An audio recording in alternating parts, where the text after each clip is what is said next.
Okay, the very first thing that we cover in our journey is Python programming. Okay, so this is what we will do. Programming. Okay, this is the first thing. We'll start right from the scratch. We'll try to understand what is Python, okay, and how we can start doing the programming using it. If you already have a hands-on experience with the Python, then it can be a good revision for you. Okay, and you can just try to see if something you can get from here, right? Once we finished up the Python thing, the next thing that we will start will be the libraries. Once we finish with the basic Python, this is just basic Python. Okay, we will start with the libraries and modules in Python that are used for what? Modules and libraries and modules in Python for data science and machine learning. This is what we will try to understand. Next step is what? Our data science part. Okay, in the data science we will cover all the statistics that is required. Okay, now you may think that it is some sort of complicated maths. No, it is going to be very simple maths that I'll explain. I'll make sure that you will understand it. Okay, complete statistics and analytical concepts that we required for data science, right? So this makes us understand how a raw data can be processed, how a raw data can be used, and it can be pre-processed, it can be kind of a transformed into a useful set of information, right? Because everything that we want to use for the machine learning should be informative. Okay, we don't want to use kind of something very raw thing in the machine learning model. Okay, because machine learning model can be good in prediction only if the quality of data is good. Okay, and who will ensure the good quality data? It's data scientists who will ensure the good quality data, right? And to create a good quality data, that means a good informative data out of raw data, the understanding of statistics and analytical concepts is very much required. So here I'll just try to explain it with very simple examples and with simple mathematical things. The fourth step will go with the machine learning part. Okay, the machine learning, in which we will work with building some predictive model which can predict or forecast, right? The fifth thing that we will start with, according to the kind of domain that you had, or according to the course that you had opted for. Okay, like if it is suppose advanced AI part, then from machine learning people will move to deep learning part. Okay, if it is ML ops part, then from here people will move to ML ops part, right? If you have opted for both of them, then both will be covered for you one by one. Okay, so that's what we'll explore after the machine learning part. Okay, and thereafter the sixth thing will be the generative AI. Okay, that is one of the most important thing that we'll try to understand, like how generative AI can be used, or what are the different LLM model that can be used for our machine learning or data science things. Okay, apart from that, the data analyst is like those who will opt for data analyst thing. They will also learn about something like Power BI or SQL. So that is a different thing. But in machine learning, these many things we're going to cover step by step. Okay, fine. So, and all the contents will be shared with you, right, in your classroom, right?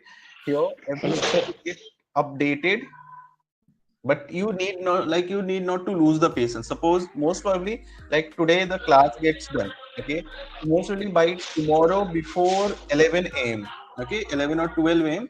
you'll get all the content over here. What are the content that would be shared?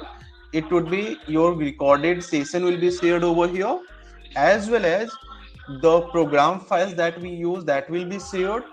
Apart from that, the notes will also be shared. Okay, like whatever the notes, like I'll show you one of the example. uh, Let me show you, just a minute, I'll show you one example over here. Let's see. Okay, like this is one of the thing, right? So here it is like all the recording sessions, as well as if you see, this is how we share the things. Okay, here, like suppose this was the first class, right?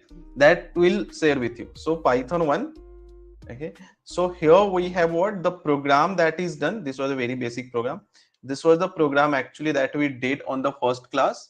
Okay, it is not your batch, it is some other batch, right? So don't worry about it. So here basics of program, everything that we covered, we had shared it, so that later on if you want to practice, you can take help. Apart from that, we will also share the notes. Okay, whatever that I'll cover, it will be properly structured in the notes, so that in case later on if you can't understand anything, you can follow these notes to recall, right? Still, if some of the things is not cleared, okay, I insist you to ask the question, okay, and let me know that what is not clear. Okay, I'll again repeat that part. Okay, so you can see for each class you will get all the codes, right? And you will also get the notes for that particular class, right? So that is how it will be shared with you. Apart from that, you will be assigned with the assignment on a regular interval. Okay, like this was the first assignment shared. Okay, it was a kind of assignment, right? So thereafter we will also discuss the assignment. It's not like that I had given you and you did or not did. I'm not asking about it. Okay, I will give you the assignment, you should try it.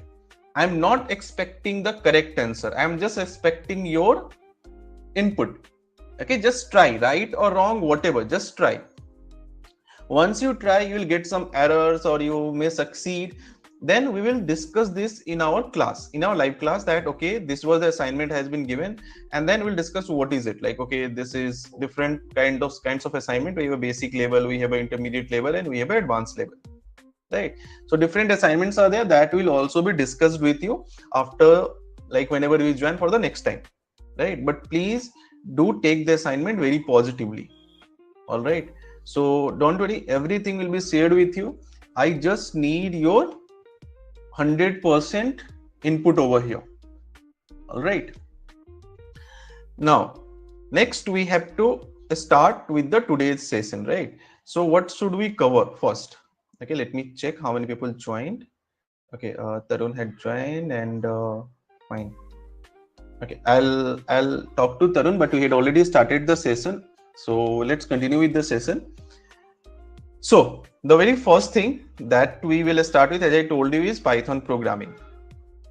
Okay, I already told you what will be the flow of, what will be the pipeline that we will follow. Okay, now let's start with the Python programming. This is very important. I will just consider that you have, all of you are right beginner. Okay, if you have some already experience, it's fine. Okay, that will help you. But I will just start from scratch, right? So Python is what, just like many programming language, C, Java, so many other programming language, Python is just one programming language. It is very easy compared to other programming language.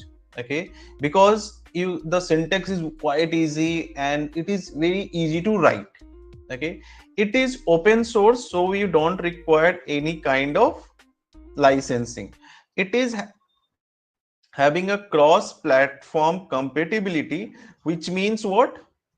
Whatever the systems you are having, okay, like you are having Windows, you are having Mac, whatever, you can use Python to create your application, and the application that you create in Windows can be easily executed in Mac, can be easily executed in Linux, or if you are creating some application using Mac or Linux, that can be easily executed in Windows or any other OS that you want to execute.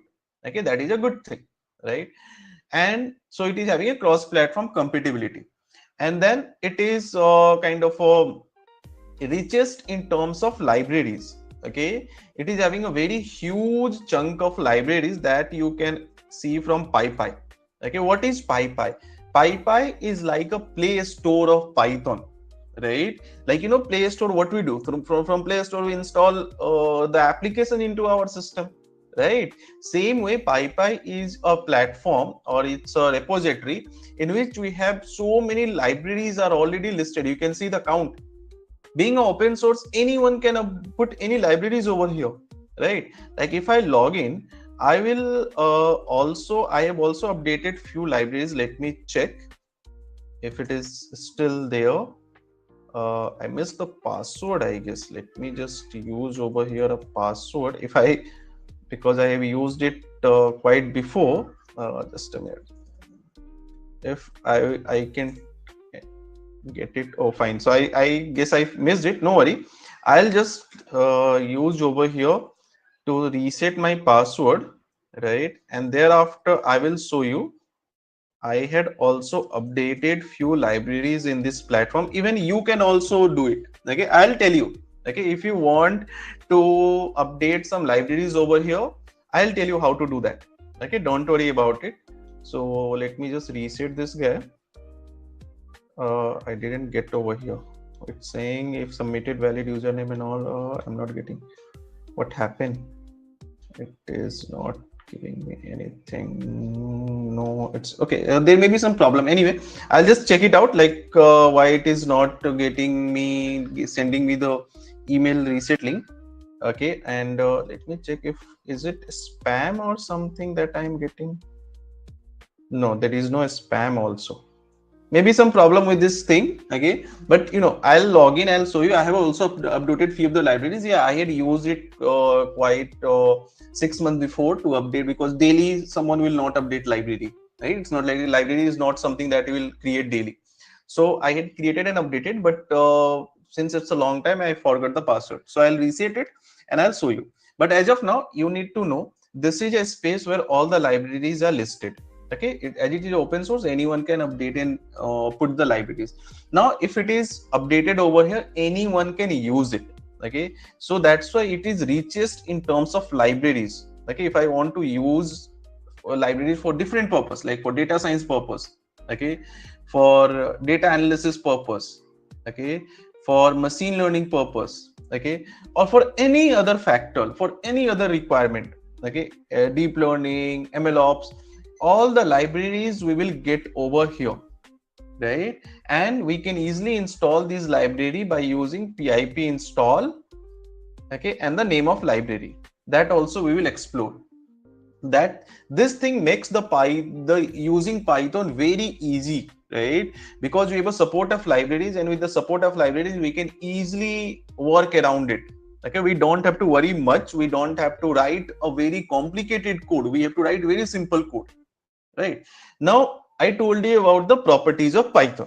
Okay, because we have to use some programming language, and we are going to use Python. Why Python? Because of the library support it is having, and it is very good for the beginners to start.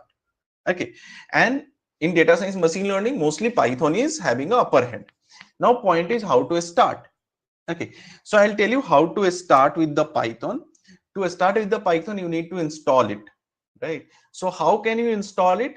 You can go to Python official website, right?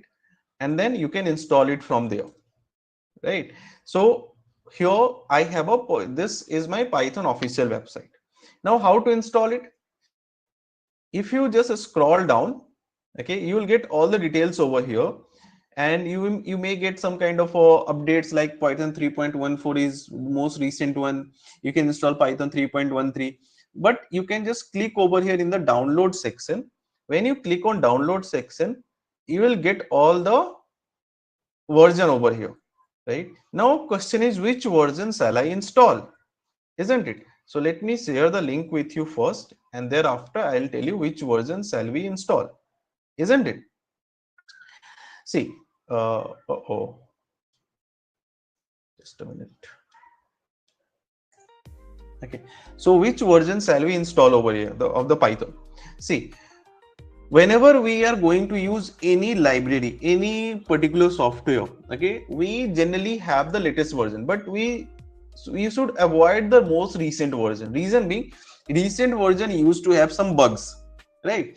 And we are also going to use some additional libraries. It's not only Python. Within the Python, some libraries we will use. Okay, now if you are from non-tech background and you don't know what is library, let me tell you, library is something which makes the coding easier, right? That means, suppose if I have to write a code, right, for a particular purpose, okay, and I made a logic, right, and using that logic I wrote the code, and it took me, suppose, kind of 50 lines of code I wrote.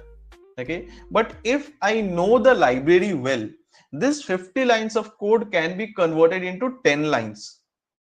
Okay, because most of the code that I wrote over here, I can avoid by using a single library. Okay, by using a single library, I'll just take the library and library will do your job. It's not that everything you have to do on your own. No, everything you don't have to do on your own. Just pick the library and use it. Okay, and library will do your job, right? So that's why understanding of library is very important. So here, if suppose I use most recent version or very new version, there is a high possibility that some of the libraries that I'm planning to use may not be compatible with the most recent version, isn't it?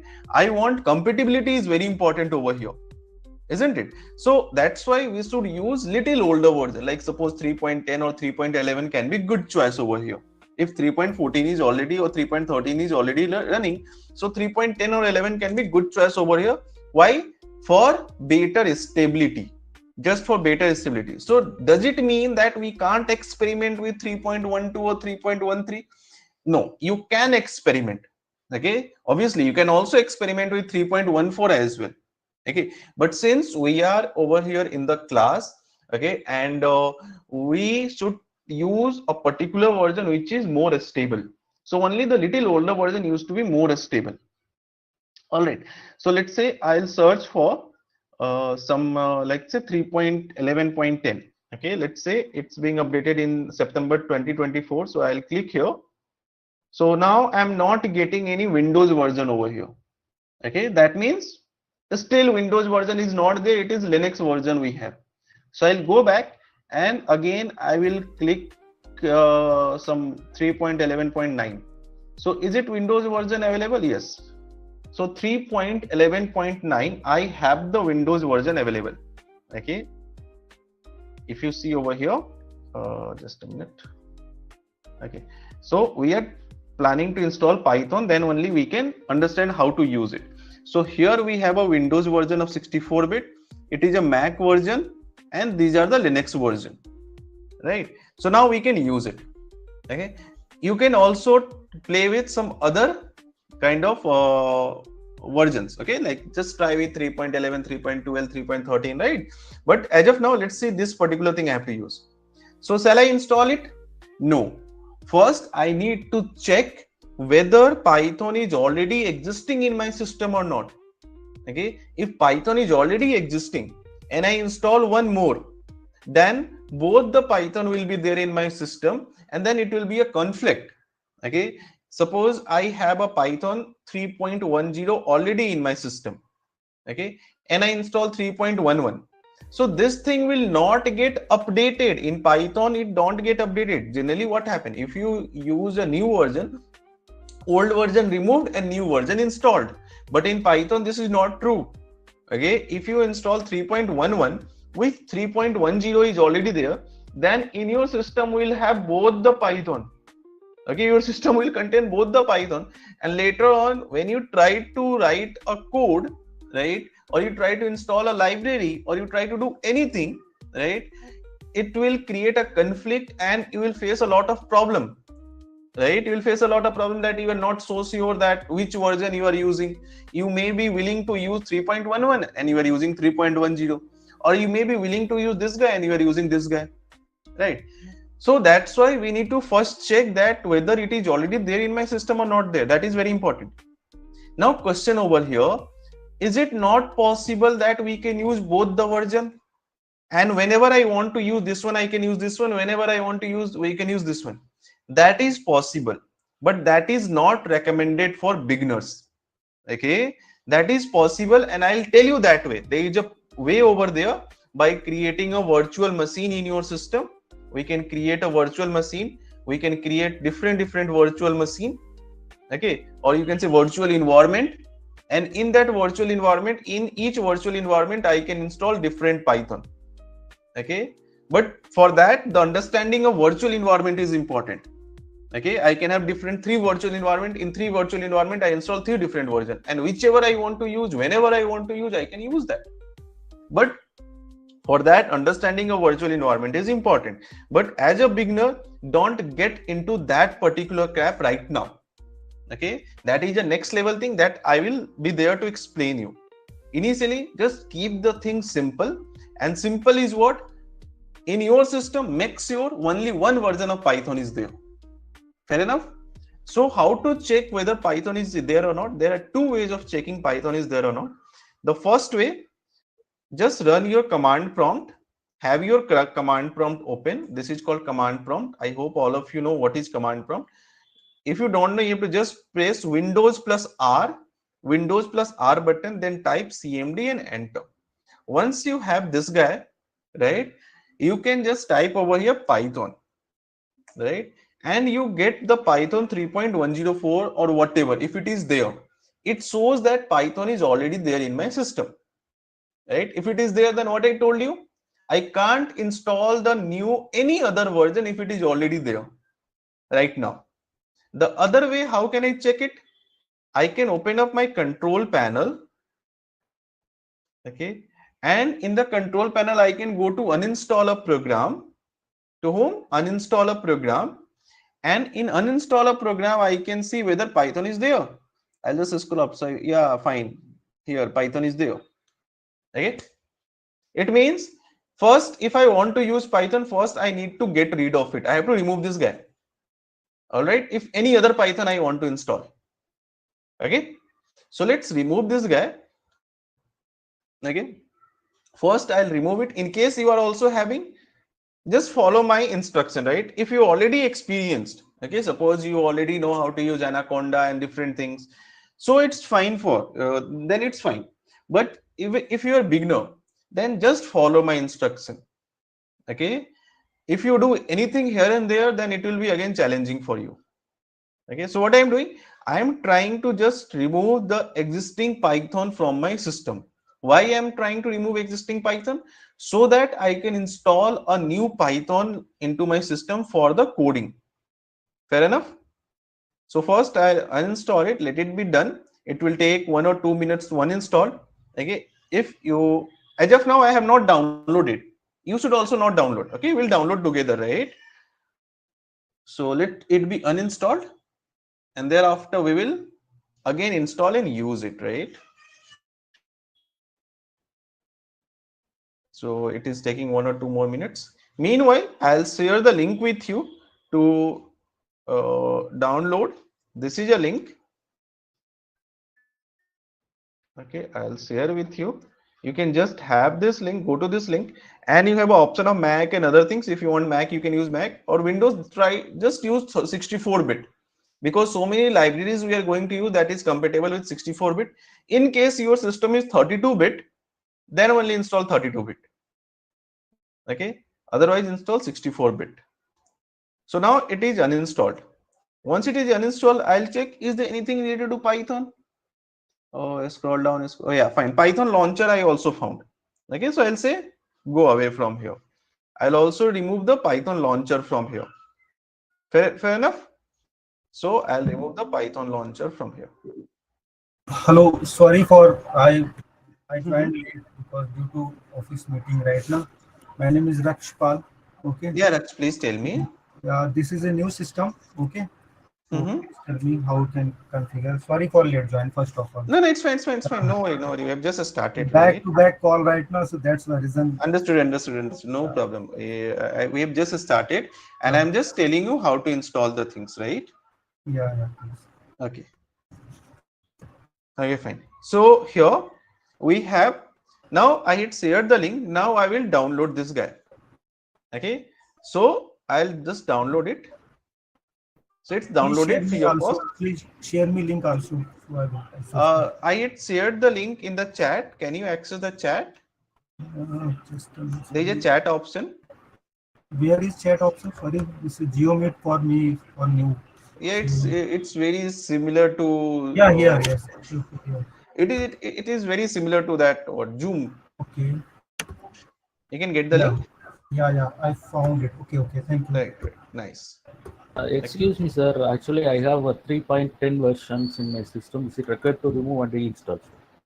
See, if you can, you used 3.10 version earlier? Like, have you some experience in Python?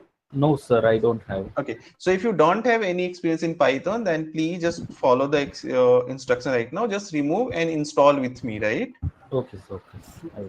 Okay. Yeah, this is a first application need to install in our system right now. Right, right. This is the very first thing we are installing, that is Python software where we can write our code. Okay, okay. Actually, this is my new laptop. Right now, I have nothing installed, only for the window things. Okay, Right. so that's the reason I'm asking. Yeah, you can install right now. Okay, thank you. Okay, I had shared the link. From that link, just download this guy. Okay, this one. Okay, and just try to install it. Okay, so for the installation, I have already downloaded. Okay, here I'll click. So when I click, I get this option. Now here it is very important. Please everyone take care. This option should be checked. Okay, don't just click install now. Before clicking install now, make sure that this option is checked.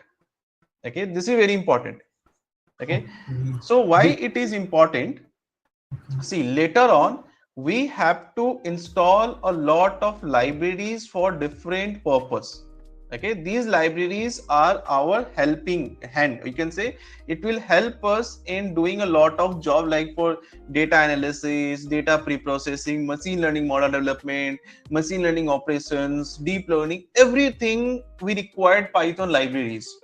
Okay, so when we try to install the Python libraries, in the command prompt we give the instruction like this: pip install and name of library, whatever the name of library we have. Okay, that I'll tell you. Now what is this pip?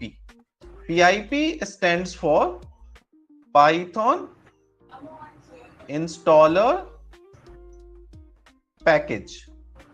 Okay, so this is some pre-built, you can say, file. Okay, this is a pre-built file that gets downloaded and installed when you install Python. Again, I'm repeating, this is a pre-built file that gets downloaded and installed in your system when you install Python. Right now, this thing get downloaded and installed or stored somewhere in your system. Okay, it must be stored somewhere, like suppose C drive or some drive. Okay, C drive, program files, something like that, right? Now, when you click this thing, what happens? This location is added to the environmental variable. In your system, there used to be an environmental variable. If you don't know about it, nothing to worry. Okay, just keep it Sorry simple. for interrupt. Which version need to install? Windows installer 64-bit, right now? 64-bit, right? Okay. Okay, so when you click it, this location added to environmental variable. As it gets added to environmental variable, you can easily run this command in your command prompt. Okay, if you don't check it, then what happens? If you don't check it, then to run this command, you have to go inside this folder. Okay, and then start the command prompt inside this folder and then run this command. Okay, so for a new beginner, it will be very complicated. It will become a complicated process, right? So we don't want that complication. What we want launch your command prompt and give the instruction. Launch command prompt, give the instruction. We don't want to go here C drive, D drive, and so many other drives. We don't want to do those kind of things.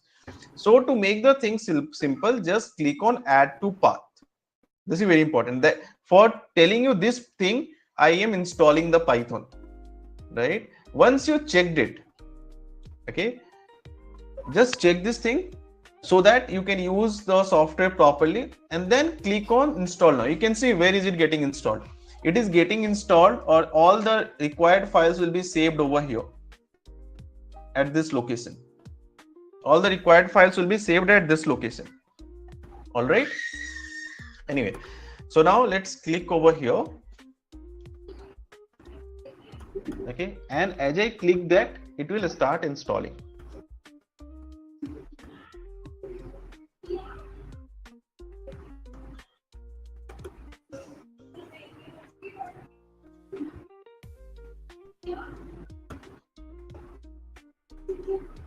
In case someone missed it while installing that add to path, in hurry, then don't worry. Later on, I'll sort you for you. I will just complete the installation. Later on, I'll sort you for this thing. I'll sort for you. Okay.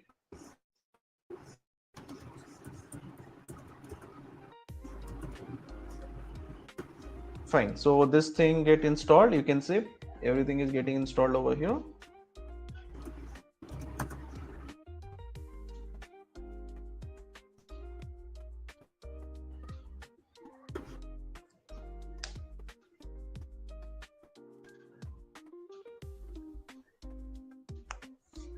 Okay, and you should not worry. There were multiple questions that do we have the permanent access of recording and codes? Yes, you will have the permanent access of recording and codes. That's why we are not sharing it through any of our own server. Okay, suppose if we are sharing it through own server, in future because of any reason we changed our server, or we make a shift of LMS after 2 years, 3 years, 5 years, or any like our after 6 months, whatever. Okay, so there's a chance that you may lose your class recordings and all. Okay, so just to avoid such kind of problems, okay, because if we are changing something, we don't want you to be in problem. We are sharing it to Google Classroom, right? Because this is Google server, right? We can change our server, but we are not changing the Google server, right? So always the recordings will be there, right?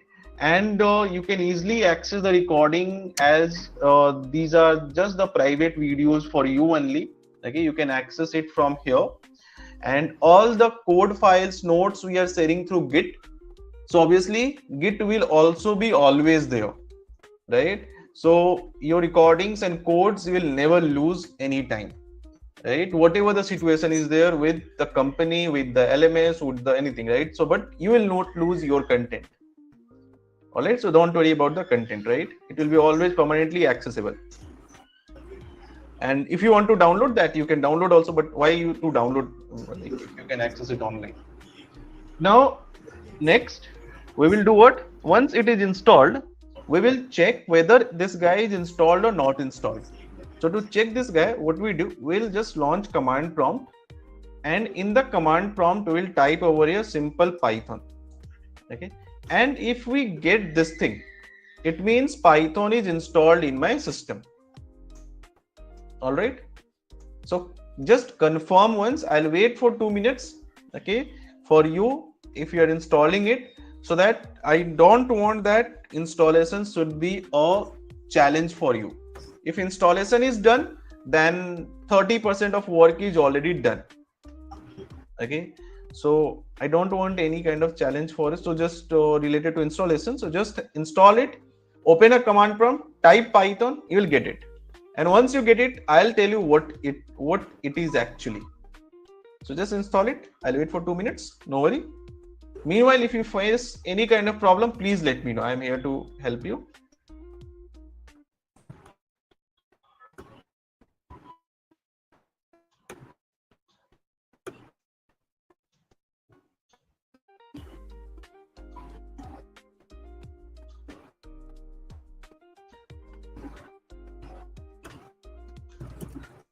Okay, Prabhu, things are going good for you?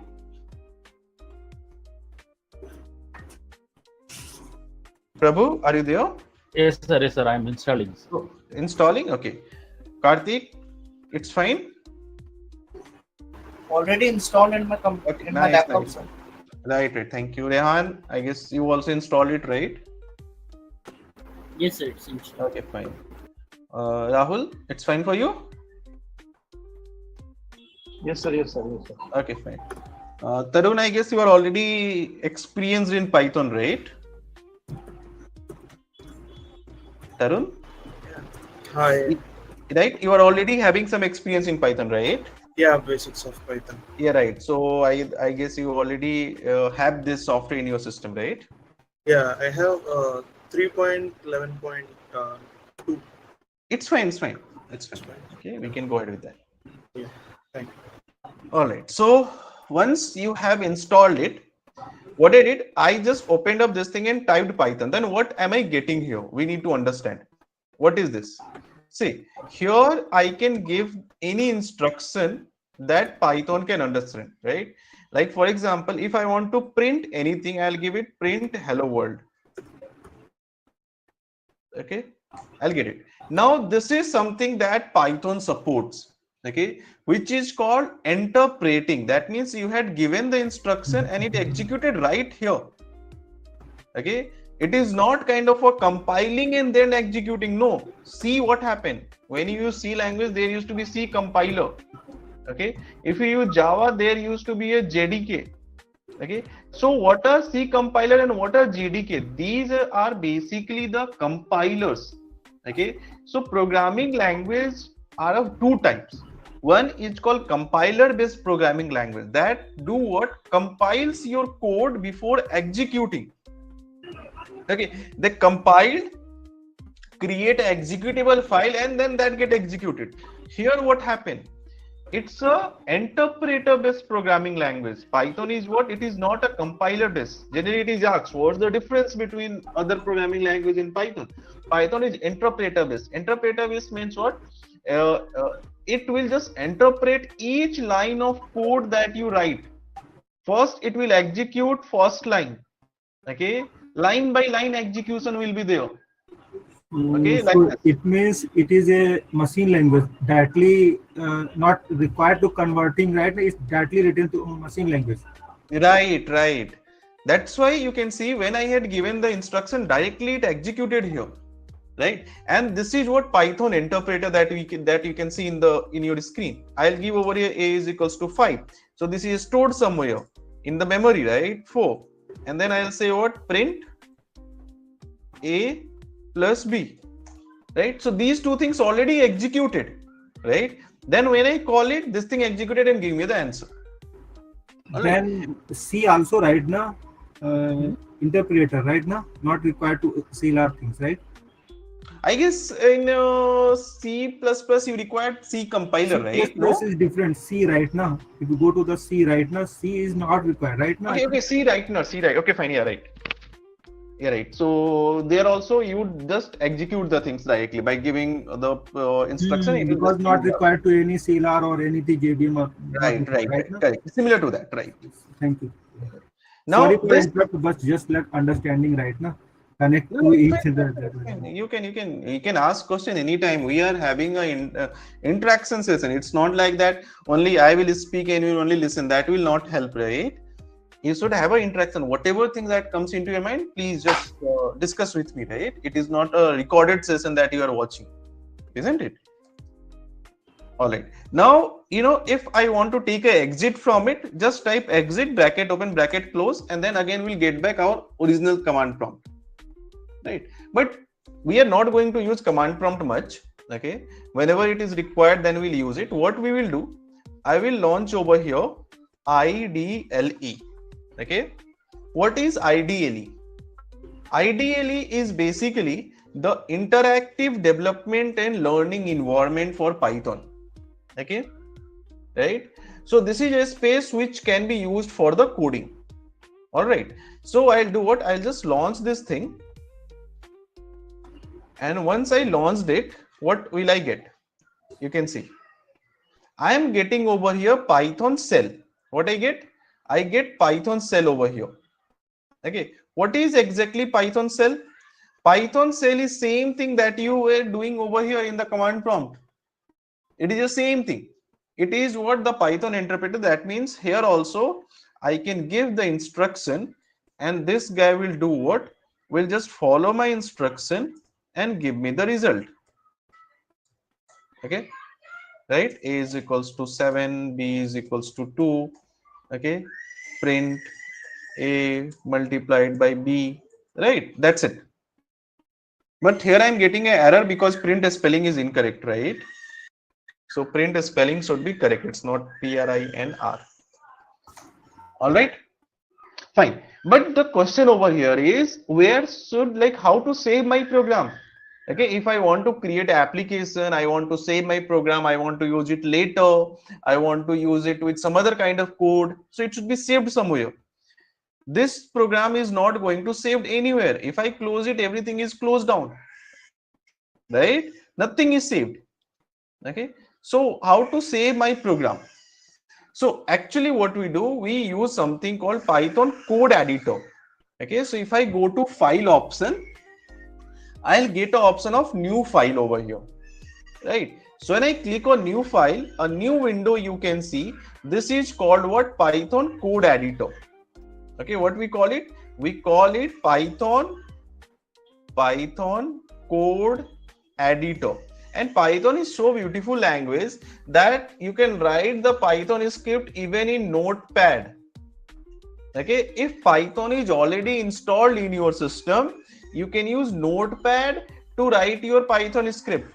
You just need to save the file as .py extension. That's it. Okay, you have to just save your file with a .py extension. Once you write the code, let's say I'll write the code over a print hello world. Okay, and then I have to just save the file as .py extension, and then it will be a Python file. All right, so here we get the Python code editor, default code editor. Now I'll write something over here. Let's say print hello world.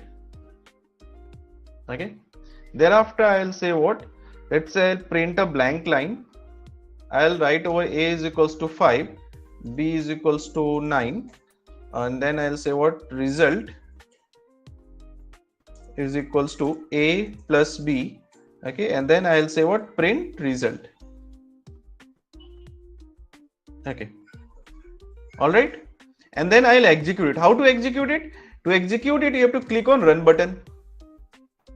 Fair enough. When I click on run button, it will ask me to run the module. Okay, so before running the module, it will ask me to save it. File should be saved, then it will execute, right? So I'll save it somewhere in my system. Okay, let's say I'll just save it over here. Let me give it a file name, demo. Excuse me, demo1. One thing, sorry for interrupt. First, when we type IDLE, okay, this is a primary right now. This is a first instance right now. After when we click on file, it will create multiple instance right now, and that's not saved. But first, whatever is already saved in somewhere location, that's the reason we are able to run right now. Without open new file, we run that hello world right now, and where we just enter automatically hello world print IDLE side here. Okay, correct. But when we click on file, it means new instance create, but file is not saved. That's why reason need to first save, then be execute, right? Correct. Like if you are using this thing, that is ideally, right? We get what over here, that is called Python shell. Okay, you can see over here, this is what Python shell, right? So this space can be used to execute your code line by line. Anything that I want to execute, let's say if I write anything over here, right? So that will just get executed, but it will not be saved anywhere. Okay, you had given the instruction, you are getting the output, that's it. Okay, that means you can write the complete script, but it is just like executing the complete script. Your first line executed, output, second line executed, third line executed, fourth line executed. That means for each line you can get the output, right? But if I close this guy, okay, my file will not be saved anywhere, isn't it? It is not saving my file into my system. Okay, like I have not saved my Python file into my system. To save it, what I do, I will just have a IDLE, and then I'll go to file and then new file. All right, so this will create a new instance, or you can say a new, it will give you a new space where actually you can write your file and you can save it somewhere into the system. Okay, that means you can now create an application, because for creating an application, the file should be saved somewhere, right? Isn't it? So here, if I write anything, let's say print hello world, okay, and I press enter, it is not giving me any result. It will give me result when when the file gets saved and then execution will start. But again, don't get confused like, okay, file will be saved, so will it get compiled? Is there any compiler? No, there is no compiler. Once it will saved and when execution will start, execution will be interpreter based only. That means line by line, each line will execute. Okay, like first line will execute, then second line will execute, then third line will execute. Let's say A is equal to 7, B is equals to 3, result is equals to A multiplied by B, print result. Okay, so I wrote the program. Okay, I'm not getting any output. How to get output? Just click on run button and run module. When you run module, it will ask you to save, right? So I have to choose a location in my system where I can save it. Okay, I'll give it a name, any name you can give. Let's say I'm giving it a name demo1, and extension will automatically be py. Okay, it will be saved. Once it is saved, then you can see the result over here. So I write the code where steps are very simple. We went to this thing, we open up a new file, we get a code editor. In the code editor, we wrote the code, right? Go to run, right? And thereafter, we run the module. Okay. And then once we run the module like this, we get the output, and that output you can see over here in the Python cell. Okay. So this is a conventional way of Python development. Okay. But there are a lot of problems with it. What are the problems? First of all, this interface is very simple. Like if you have to write a large scale code, okay, you may not be that much comfortable in using this interface. Okay. The reason is, suppose I have this code in two parts. Okay. Like this is my first part and this is my second part. All right. I want to make change only in this part of code. Let's make the change over here. So I know as I made the change over here, then only this part of code will be affected. This will not be affected. So I just want to execute only this much code. I don't want to execute this thing. Because if I execute everything, it will be time taking. Suppose I have 100 lines of code and in between somewhere I change, and I just want to see like how it is. If I change it, I just want to execute only that particular part. Okay, that means I want a modular approach in my coding. What is modular approach? Modular approach is like, you are kind of writing the code in a small portions. You are not developing everything at once. Here you just did something, here you did something, here you did something, here you did something, and then at the end you combined everything. That is called modular approach, right? So modular approach is beneficial in case of debugging, right? Like for example, you did something over here, you get the error, so and this one was executing properly. Okay, this one executed properly. Okay, but this part of code is giving me error.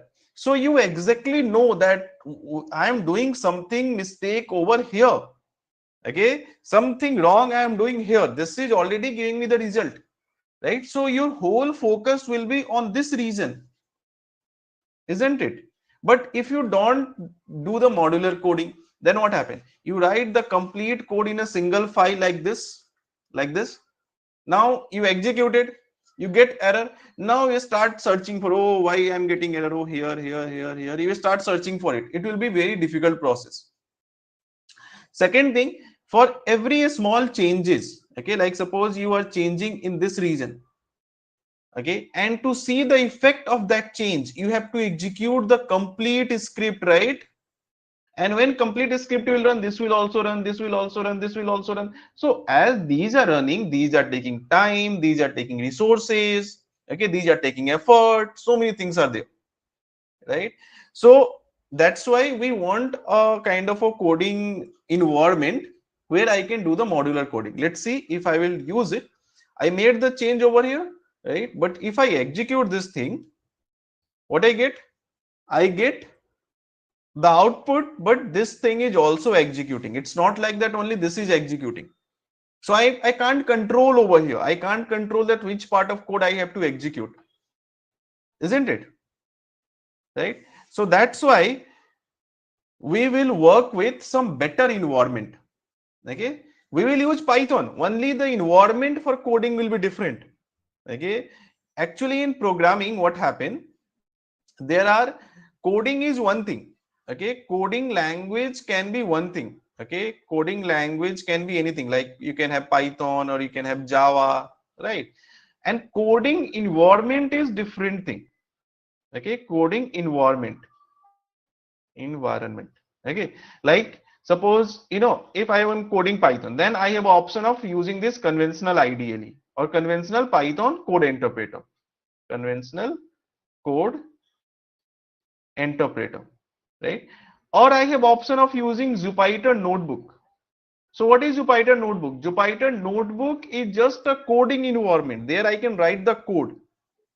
Okay, Python code. It is not the coding language. It is coding environment, right? Like for example, if you have to play a video, right? So what you can do? You can use VLC player. You can use window media player. You can use some other player, right? So it's like video remains same, only the environment you are changing, right? So your coding will be Python, only the environment we will change to Jupyter Notebook. Okay, so we will use Jupyter Notebook, which is more beginner friendly. Initially we will use it, and once we will have the experience, right, and we are comfortable with the Python code, right, so later on we will switch to what more production oriented environment, which is VS Code, Visual Studio Code. So this is that we will go after a certain level of understanding. Okay, we will switch to VS Code. Okay, but initially what we do, we will start with Jupyter Notebook. I'll also help you in understanding so many other tools for coding, and I'll give you the experience in that. For example, I'll also help you in kind of a cloud-based coding. For cloud-based coding, we use Colab. Okay, I'll also tell you how can you use Colab. That is a cloud, Google Cloud. I'll also tell you how can we use Replit. Okay, Replit again a cloud-based software for writing the code. Right? It's like here we don't need to install anything, directly everything over the cloud. Right? Like for example, there is I'll show you one example over here. Using Replit, I had there was some simple website I was trying to create, not website. Actually, it was some what is that? Uh, Chatbot. Okay, the chatbot integration I was testing. Right. So you can see I just write whole code over here. Right. So and then once I write the whole code over here, I can run over here. Right, and once I run over here, I'll get the preview over here. You can see how good is it, right? So I'll also tell you, this particular thing I was just testing. Okay, this is a kind of a chatbot integration. So I was testing that. So here what I did, I am not writing the code in my own system. What I'm doing, I'm using an online platform which is called Replit. So I'll also tell you how can we use Replit, how can we use Colab, everything I'll tell you in detail. Right, don't worry about it. As we go slowly experience we are getting, we'll explore more things, right? But initially we will start with what? Jupyter Notebook. So what is Jupyter Notebook? Jupyter Notebook is just a software which will be used for what? For Python coding. Okay, now question is how to use Jupyter Notebook. Shall we install it from here, its website? No, this is the official website of Jupyter Notebook, right? But please don't do anything from here. I have to use Jupyter Notebook. So what I do, I'll go to my command prompt. Why I should use Jupyter Notebook? To write my Python script. Again, I'm repeating, Jupyter Notebook is not a programming language. It is just an environment where you can write your script. Just like VLC is an environment to play video, Windows Media Player is an environment to play video, right? So see, framework, right now it is a framework. Yeah, not exactly. You can call just it like a Visual VS Studio, right now. Similar, right now. Correct. Yeah, right. So you can first install the notebook. So for installing, you have to open command prompt and give this particular command. What?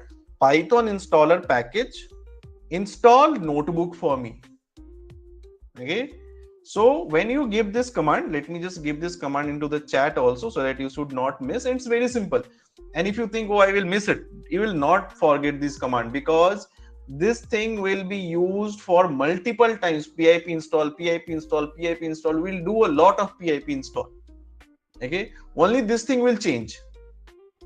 Okay, so let me just give this thing into the chat so that you can do it. So we have a pip install, right? And then I click enter. Now it will connect with what? It will connect with this PyPy that I was telling you. PyPy is what? It's a repository in which a lot of libraries are there of Python, right? So when I use pip install what?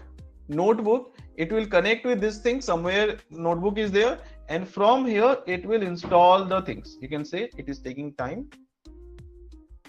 Okay, so it will take 3, 4, 5 minutes, not 5 minutes actually, 1 or 2 minutes to install your notebook, which you will use for the coding. Excuse me, sir. Already installed Jupyter Notebook through the Anaconda platform. Shall I redo it again? Because I am already learning from the IIT Gaugadia, so the same platform. Okay, you raise a very good question. Actually, I really appreciate it. Okay, what you are using? You are using Anaconda, right? So Yes, Anaconda is one of the software, okay, that holds a lot of development environment. It is having Jupyter Notebook. It is having, I guess, a Spider. It is having R Studio. Jupyter Lab. R. So many things are there, right? Now, Anaconda is something I don't recommend in the very first class. The reason is, see, Anaconda contains, just a minute. I'll tell you about the Anaconda thing, right? Don't worry. See, Anaconda is a software in which actually a lot of different tools are integrated. It is having Jupyter Notebook. It is having Jupyter Lab. Okay, if you open up the interface of Anaconda, you'll get everything already pre-installed. Okay, it is having a Spider. This is also one of the tool for coding. Okay, one of the environment for coding. It is having R Studio, okay, for R programming, and so many others, right? Now, the point over here is, I have to write a code, and I know that I am going to use this guy, Jupyter Notebook. Okay, I know other thing I don't have to use. So why to keep those things into the system and making my system heavy, and other process will become slower because of this guy? Because Anaconda is itself a very heavy software. It's not a very lightweight software. It's a very heavy software. If you are running Anaconda in your system, it's like running a kind of a, the software like what is that? Adobe Photoshop. Okay, or it is like running some software like the Java people uses. What is that? I'm missing the name, right? So it's like it is such a heavy software that when you start running it, the other process will get slow. Okay, so it's good that if you have already installed, but there is no need of it. Okay, if I have to use Jupyter Notebook, I will only install Jupyter Notebook, so my system will use lesser resources. Okay, and my system will not, the speed of my system will not get affected. It will work faster, right? Yes, If I want to use R Studio, I will only install R Studio. Okay, if I want to use a Spider, I will only install a Spider. So whatever the thing that I want to use, I will only install that part, right? So that my system will not get affected. My RAM will not get affected. All right. So that's why I got already installed it. How to use it, it's fine, and your system efficiency is not affected, it's fine. Okay, but for me it's very important that I'm not sure like what system specification each one is having.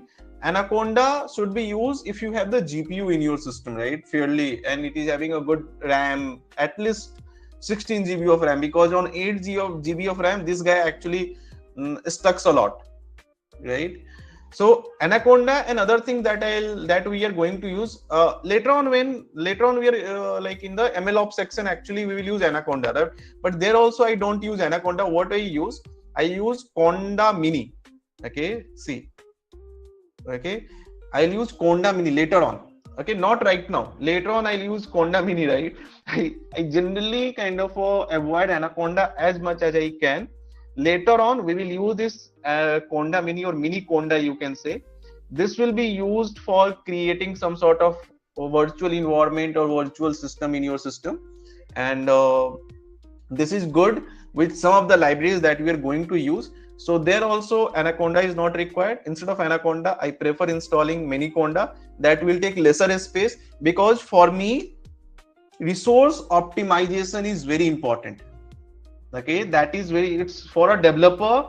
It's not just coding is important. Optimizing your resource is also very important, right? So as of now, I will not use it, and I will tell you the actual use of Anaconda. Anaconda is not just a software where all your IDE is there.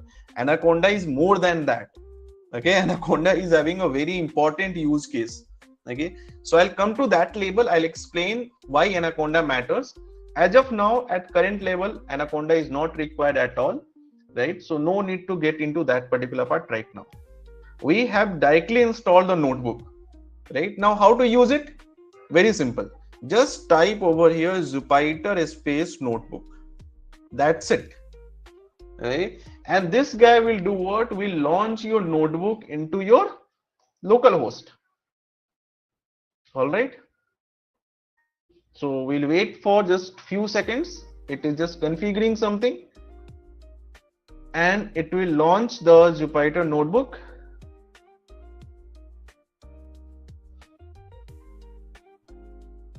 Right here. Okay, so our software is getting launched. It will be launched in one of the web browser. You can see localhost and all. Okay, and you can choose a folder where you want to save your file, right? Or you can save your file right here. It will be on your system, right? Now, once it is done, you can click on new and then click on Python 3, and you will get an environment where you can write your Python script. All right. So just launch your Jupyter notebook. Again, I'm telling you what to do. Very simple. The first step in your command prompt. Okay. Just type pip install notebook. Okay. And then next thing, you have to just type over here Jupyter. Everything is small. Okay.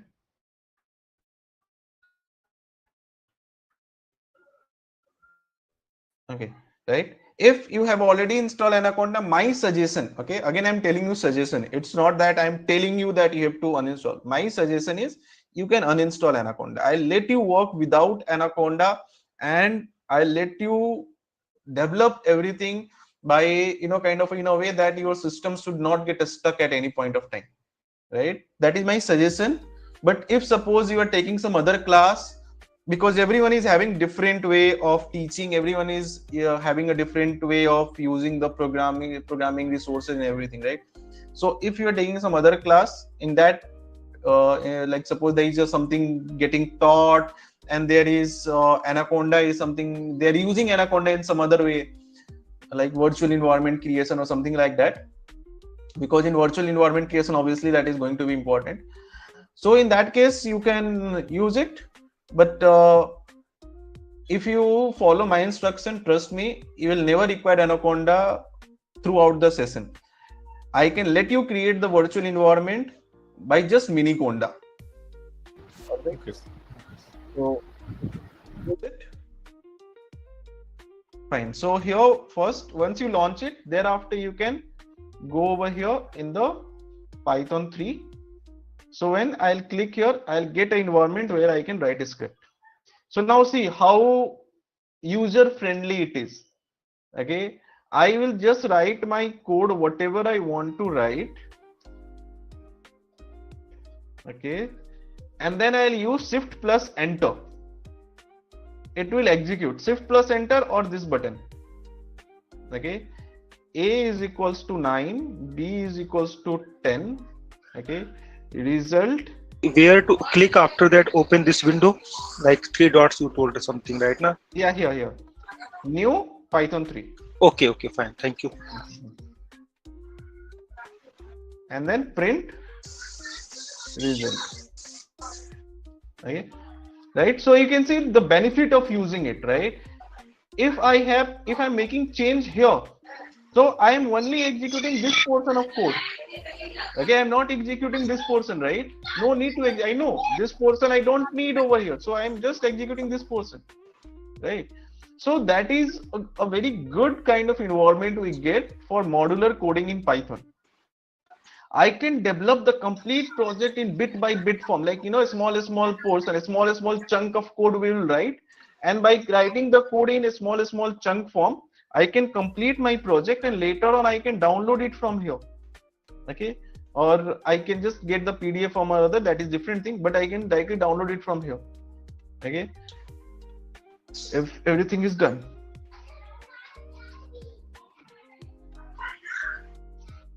Okay, so I'll show you that part as well, the downloading and everything. But now let's go ahead with the concept that we are going to cover in Python. See, when you are starting with any programming language, there are few things that we need to know. Basics of Python. Okay, so we need to know over here the first thing, variables and values. Okay, I'm not just talking about Python, in any programming language, whatever the programming language we are going to learn, what should be your approach? First, variables and values. Second, that you need to know over here, what are the data types and data structures that we can use over here in any programming language. Third, what is operators, right? Fourth, how can we write a conditional program? Okay. Fifth, how can we write the loops? Okay, then functions. Okay, and thereafter the exception handling. Okay, so we should have the information, and we should know at least this much thing when we are starting with any programming language. Okay, it is always good if you have this much information. So we just start from here. Okay, so first thing that we'll try to learn in Python is what is variables and values. Okay, so variable is something that stores a value and that can be reused again. Okay, here A is a variable. Okay, it stores a value 9. Okay, as it stores a value 9, it can be reused once again, right?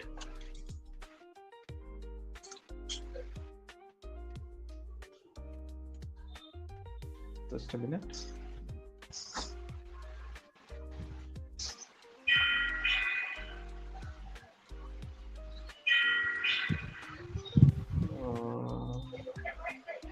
Yeah, can you just check if your mic is muted? Every mic is muted. All right. Okay, so variable is something that can be used to store a value. Like A is a variable storing a value. B is a variable which is also storing a value. Okay, so this guy is a variable, this guy is a value. Good. So now what are the ways of declaring a variable? See, in Python you can declare a variable like this, like say name is equal to some values, like say people, right? Thereafter age, let's say some value 32, 33, right? Thereafter city, some values like say anything like A, B, C, D, E. Okay, what is A, B, C, D? Let me give the correct city, right? Let's see, I give it like this, right? Now if I give it like this, so here we have a variable and here we have value. Okay, this is one way of storing a variable and value that can be recalled whenever I want. Okay, like I am calling name, thereafter I am calling age, thereafter I am calling city. All right. Now, can we do it some other way? Yes. Let's say if I have a variable A, okay, B, and I have variable C. Can I have multiple values stored over here? For all of them, yes. Let's say variable A is containing a value 9, variable B is containing a value 6, and variable. Now will it work? It will not work. We are getting an error. Why we are getting error? Because I have not defined the value of C, right? So value of C, let's say define 3. Right. So now this is also a way I can declare a variable and a value. A, print A, comma B, comma C. All right. Any other way? Yes, there is one more way. X equals to Y is equals to Z. Okay. Let's say 1, 2, 3, 4. Now all these guys are having a same value. Okay. So declaring a variable in Python is very easy. Just declare a variable and value for it. Now, why do we use variable and value? For reusability. Okay. If this value I have to reuse again, okay, I will just call it using the variable. Okay. I don't have to kind of remember these values, right? I'll just call it using the variable, isn't it? Sounds good? Okay. Next, we have data types and data structure. What is it? See, whenever I am declaring a variable over here, like name is equal to this thing, I'm not telling Python that it is a string. A string is what? A string is basically the collection of characters. Collection of characters. What are characters? Like B, I, these are all characters, right? So if I collect all them together, this is called a string. So I am not telling this thing that name is a string. I am not telling Python that this is an integer. Okay. I am not telling this guy that this is again a string. Right. I am not telling it. Isn't it? So it is what? Python is very smart programming language. It do what? It identify the data types on its own. Right. That means if you will just do it over here, if you just check the types, let's say print name. So when I print name over here, I'll execute it. So I'll get Vipul, right? But along with it, if I want to check the type of it, okay, type of name. So Python is very smart enough to recognize the data type, right? It is saying that what? This is a string. Okay, so it identified it as a string, right? Same way, let me print age. Okay, I am not telling Python that what it is. I am just telling age equals to 32. That's it. I just told and I left behind. But Python is so smart that Python will say that will easily identify its type. Okay, it is integer. Okay, in many programming language, you have to tell on from your own side that I am going to declare an integer, I am going to declare a string, I am going to declare something like float or anything. But in Python, you are not required to tell. No need to tell from your end. It will recognize on its own. Okay. Same way, let's say if I will create a variable salary, let's say 3065.34 something. Okay. Then I'll print salary. Print type of salary. Okay, what type it is? So it is saying that this is a decimal, so this will be a float, right? So any decimal values containing numeric thing will be a float for Python. Any questions over here? All good? Okay, so next we are going to explore few more data types or data structures in Python, right?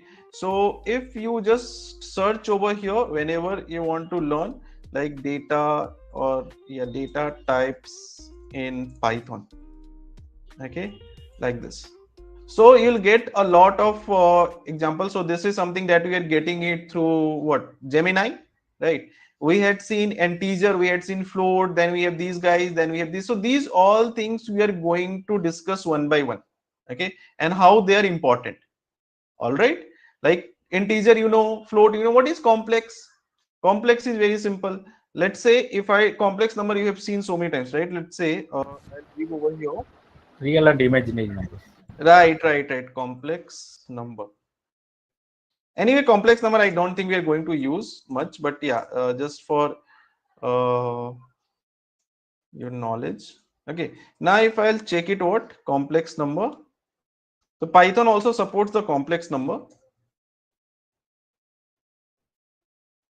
Print type of complex number. Okay, it identified as complex.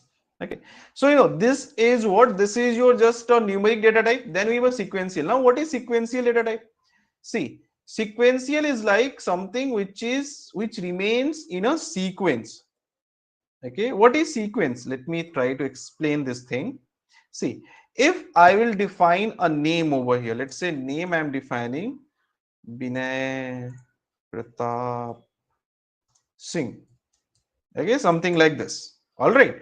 Now this is called sequence. This is a string, but along with that, this is a sequential data. Okay. Why it is called sequential data? I will answer. Okay, I'll show you. First of all, when I call it, it will remain in the same sequence, like we come first, I come next, like that. Apart from that, if I will just pick over here Vinay and index 0, sorry, why Vinay? It's name, what I'm doing. Okay, so what I get, capital V captured from here.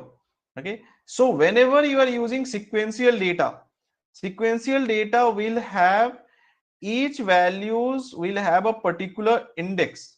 They will act as an address for them, right? That's why they are called sequential.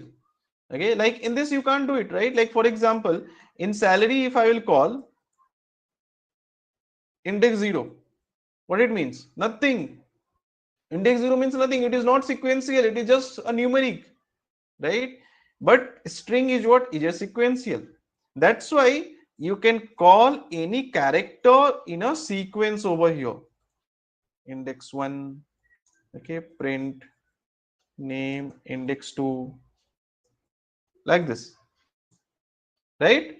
So that is the benefit, that is how a sequential data behave. Apart from that, let me just give it a name. What name should I give it?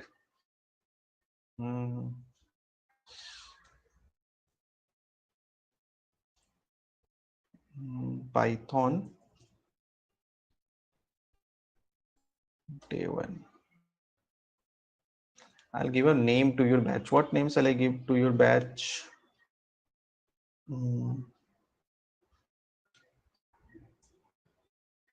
Evening learner.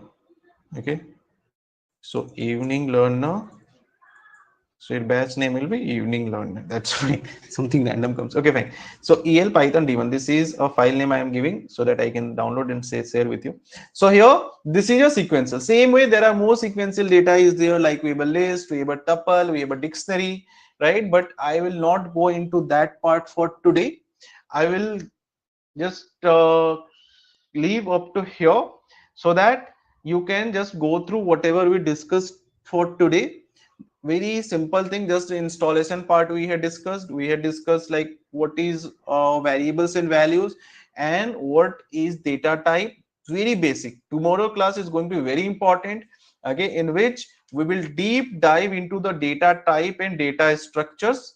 Okay, we'll try to understand deeply like what are different data types in Python, different operations of data type, okay, different functions like list, functions of list, string, functions of a string, tuple, different functions of tuple, dictionary, different functions of dictionary, set, different functions of set, boolean. So a lot of detailing, we will just deep dive into the data type and inbuilt data structure.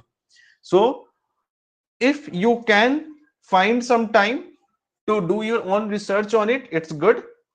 Okay, but if you don't get because of your office work or anything, nothing to worry. We will discuss this thing in detail in the upcoming class. Okay, in the next class. Okay, and this file will be shared with you along with some of the notes, right? That also I will update. along with the recordings. If you have any question to ask from today's session, please let me know.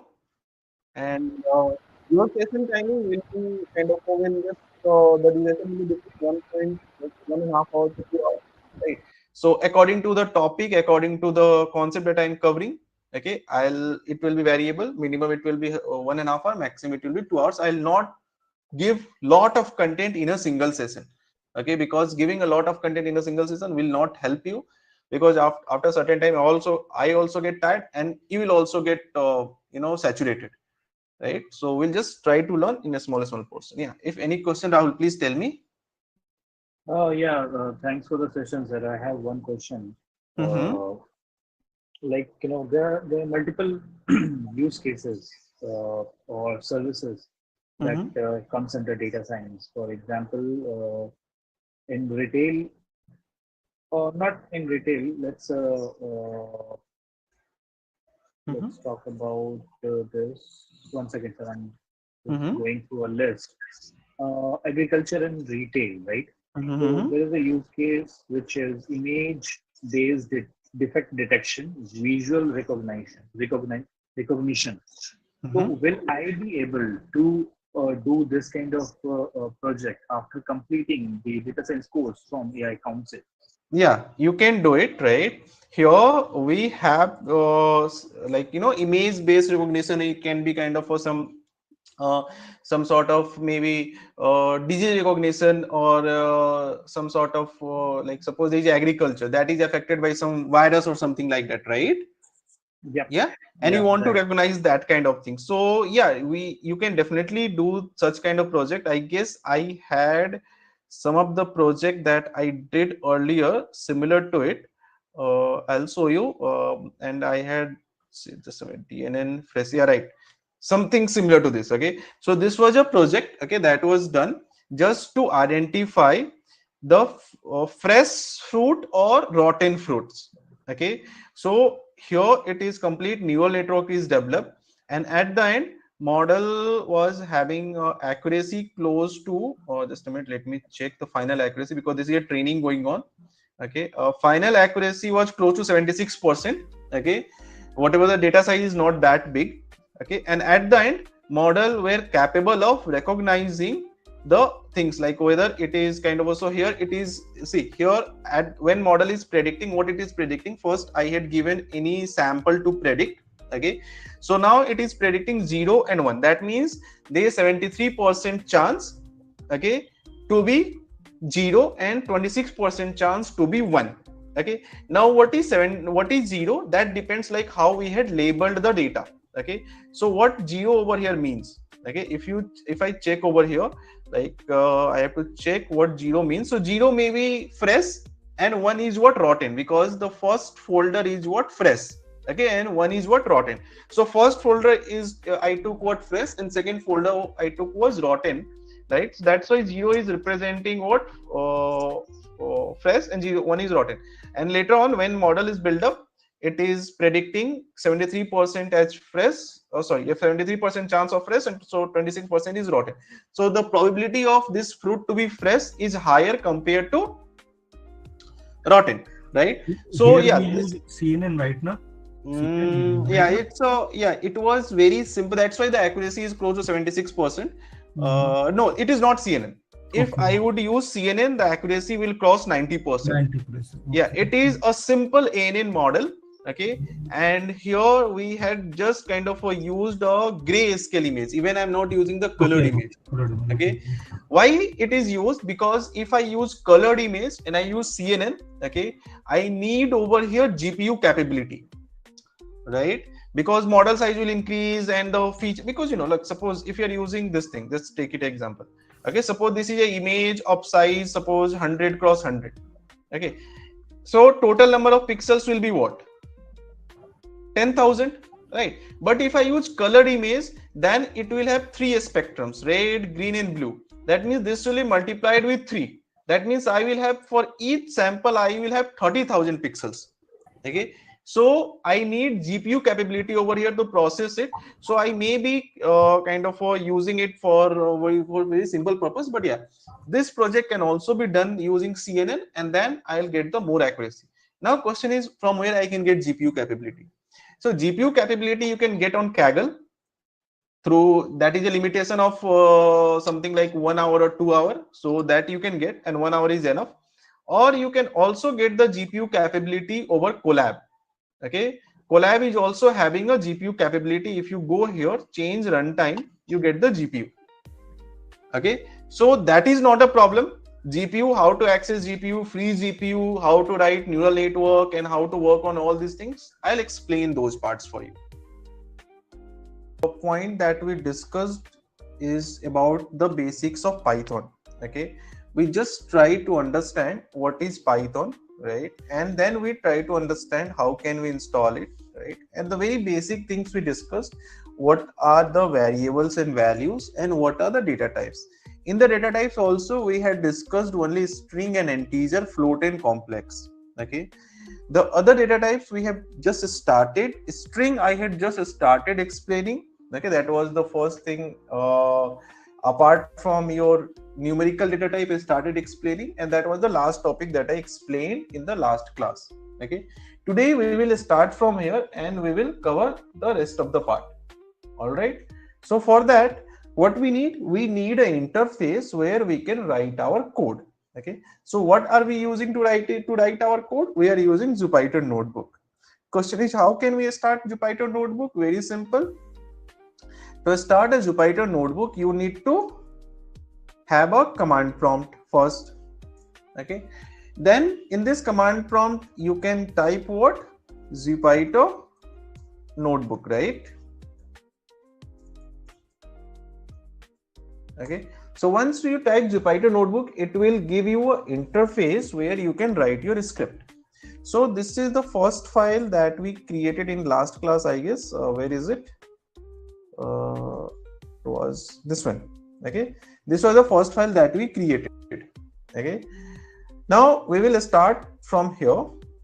The sequential data type I start explaining, that is string, right? So let's say a string in Python, that we will try to understand. So as of now, you know that string is what? A string is a combination of characters. Okay, but it is just a combination of character, only this much understanding is enough? No, we need to understand few more things in a string, like what are the different operations that we can do in a string, right? What type of data it is? Obviously it is a sequential data type. How can we define a string? We can define a string using quotes. So shall we use double quotes or single quote? See, you can use anything, right? Like for example, let's start with the first sequential data type in Python. Okay, the first sequential data type is what? Data type. Sequential data type, and first we are going to explore a string. Why it is sequential? Already I explained, because you can access each character from here in a sequence. Like this is index 0, this is index 1, this is index 2, then index 3, index 4, like that. So you can just access each character in a sequence like I accessed here, right? Now, what are the different ways of defining a string? This is what I defined. Okay, can I define it using single character, like single quotes? Yes, we can define it, right? Let's say, is it same? This is also a string. Okay, that means if I will check the type of it, type of name will be string for Python, as well as the type of city will also be string for Python. Okay, so it is string for both the cases, right? Now, can we write a string in multiple lines? Okay, for example, if I write over here review, okay, let's say product review. Okay, so product review can be of multiple lines. Let's say the product I used was really good and I want to recommend it to my friends and families. All right, so will it work? No, this will not work. When I moved into the multi-line string, you can see over here, this thing will not work. Let me execute. Then how can I make it work? Because every time you are not going to use only name or city or something, you may have to use a larger paragraph as well. Okay, like for example, you are working with natural language processing later on. Okay, so in natural language processing, what happened? You need a text data, right? You want your system to read any text data, right? So if you want your system to read a text data, suppose you have a very large text data, like I'll show you example. Let's say I have a text data over here. Where is my text data? Let me show you. Let's say this is a text data, right? So I want my system to read this particular text data, right? Now this text data is not, in a single line. Now I'll say no, you should read in a single line. So if I ask Python to read this thing in a single line, then complete context of this data will be lost. Okay, like if I put everything in a single line, okay, like say like this, then what it means? It means nothing, right? I'll just put it over here like this, right? So it's like the complete context we are losing. Okay, this makes no sense over here, right? So the information should, I need my Python to access this information in its original form, right? If I wanted to access the information in original form, then I should know that how to work with multi-line text data. Okay, multi-line text data means what? Here I should know how it can read the multiple line and can store the multiple lines. So for multiple lines, you should use 3 quotes. All right. Whenever the text data is not within a single line, it is present in the multiple lines, then you can simply use 3 quotes, right? Then Python will access this whole text. Let's say product review. All right, accessing it properly, no problem. Can I check the type of this guy? Yes, I can check it.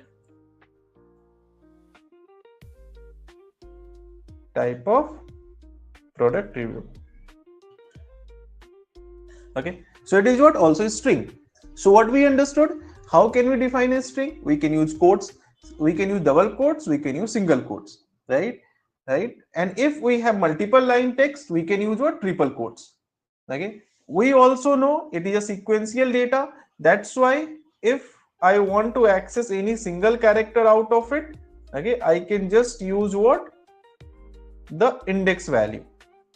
Okay, so if I use index value, you can see I am getting index 0 is D, index 1, index 2, right? That is also I told you, right? If I want to check the number of characters, what I can do? I can use len function. Okay, let's say number of characters in name. Name was what? Okay, name, let me print the name. So len will do what? Will give me the number of characters. It will also count a space. Okay, number of characters in city. Okay, which includes with space also, sir. Yeah, it will count the space also.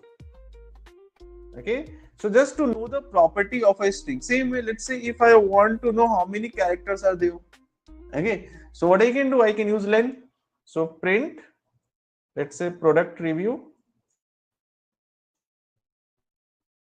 Okay, and then print length of product review. Okay, so it is having 91 characters. All right, now when it is having 18 characters, you know that I can use index 0, 1, 2, 3, 4, 5, 6, 7, 8. I can go ahead like that. It is just 5. But suppose now I'll try to make you understand what if I want the information from the end. Okay, see here, if I will use name index 0, what I'll get? V. But if I will use over here name index -1, what I'll get? The last, right? So always keep in mind, indexing will work in two directions. If you are picking up something from the beginning, then indexing will work like this: 1 0 1 2 3 4 and so on, right? But if you start picking up from the end, okay, you have to pick it -1, -2 and so on, and you have to go to the beginning, okay, right? Like for example, if I use index -2,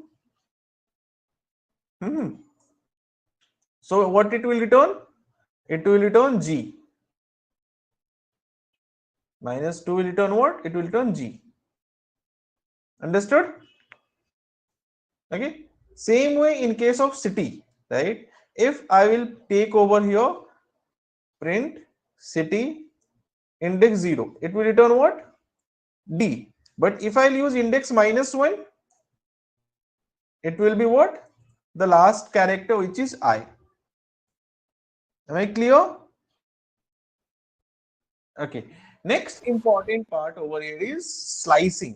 Indexing we already know. Okay. Index starts from 0, index starts from -1, right? Now, next important part is slicing. What is slicing? Slicing means just have a small sum of the portion of the data that you want. Okay, like you have a complete out of total sequence, I want one small portion. Okay, that is called slicing. Okay, for example, over here the index starts from 0, then 1, then we have 2, then we have 3, okay, then we have 4, okay, then it is 5, this is what? 6, okay, P is what? 6. Now, as P is 6, so I want Pratap to pick from here. If I want Pratap to pick from here, what we do? We use name, right? What is this indexing? This is 6. Okay, 6. Colon. Okay. Now, how many characters we want from here? We want 1, 2, 3, 6 character. Because Pratap is containing 6 character, right? So I have to write over here 6 plus 6. Okay. So it may be a little confusing. So let's try to understand it with more simple example. Okay. Suppose I want to slice this thing from here. All right. Now what is the index of S? It is the index of S is over here. Index, you can count it: 0, 1, then 2,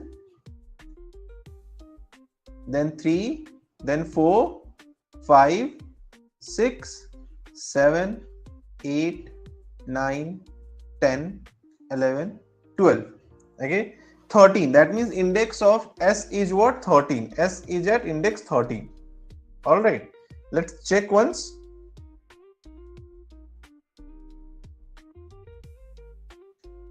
Okay. I'll do what? Print name index 13. What I'll get? S. Now I want sing from here. So what do I do? I'll take this thing as it is. 13 will remain as it is because 13 is something from where I have to start. And then I'll give colon. And then number of characters. How many characters we want? 5 characters. So it is 13 plus 5. Okay. So it comes out to be 18. Okay. So I can also write it over here 18. Am I clear? Okay. Same way. Let's say I want over here only name to be separated. Okay. So if I want name to be separated, what I can do? I can take it print name. That means first name. Okay. Only first name I want. Right. So it is index 0. How many characters I want? 5 characters. So 0 plus 5 because Vinay is having 5 characters. Okay. So I can also write it over 5. So rule is very simple. Rule says what? If you have a variable, okay, that is containing a string So first you have to give the initial index over here. You have to give what? Initial index. Okay. Once you give initial index, thereafter you give colon. Okay. Thereafter again you give initial index. All right. Plus number of steps. Number of steps means what? How many characters do you want? Any doubts over here about the slicing? Team, please tell me. No. No, sir. All right, that's nice. Okay, now just a minute. I'm just searching a few things. Okay, fine. Fine. Okay. Now, if you see, so similar approach will be used anywhere. Okay, like for example, if I want it from the product reviews, right? So from the product reviews also, I can easily do the slicing over here. Okay, let's say print product reviews.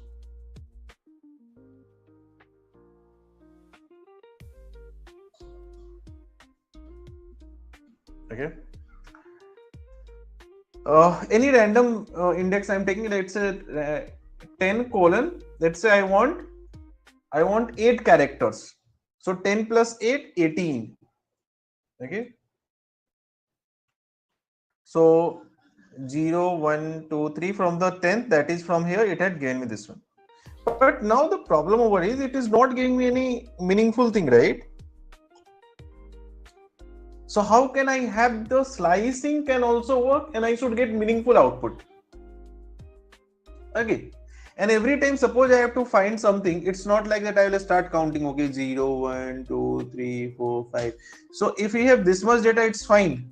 Suppose if I give you kind of for this data, right? Like this data, right? And then you started counting like any other text data, right? I'll say that, okay, just slice me this particular information. Okay, just slice this particular information. So you'll start counting from here 0, 1, 2, 3, 4. And by the time you reach here, you will lose your counting. Then again, you will start from here, right? So to slice this much information, you may take the complete day, right? So what are the options? Option is string operations, right? So now we need to check over here string operations. Okay, and one of the most popular string operation is what? Split. What split can do? Let's check. Please keep in mind this particular string operation. It is going to help a lot later on in data science, in machine learning, in natural language processing, everywhere, even in Gen AI, and like if you are learning something advanced. Okay, this string operation is something which is very important. Name dot split. Multiple string operations will do, and then I'll use a split function and I run it. Okay, so now it is saying what? Empty separator. Just read this thing, which means what? This is a place to define a separator. Separator is what? What is separator? Separator is something which separate two different things, isn't it? That is called separator, isn't it? So here I give a space as a separator because space is present. Okay, now if I execute it, it will create a list. Okay, as of now I have not explained you list. I'll come to the list next.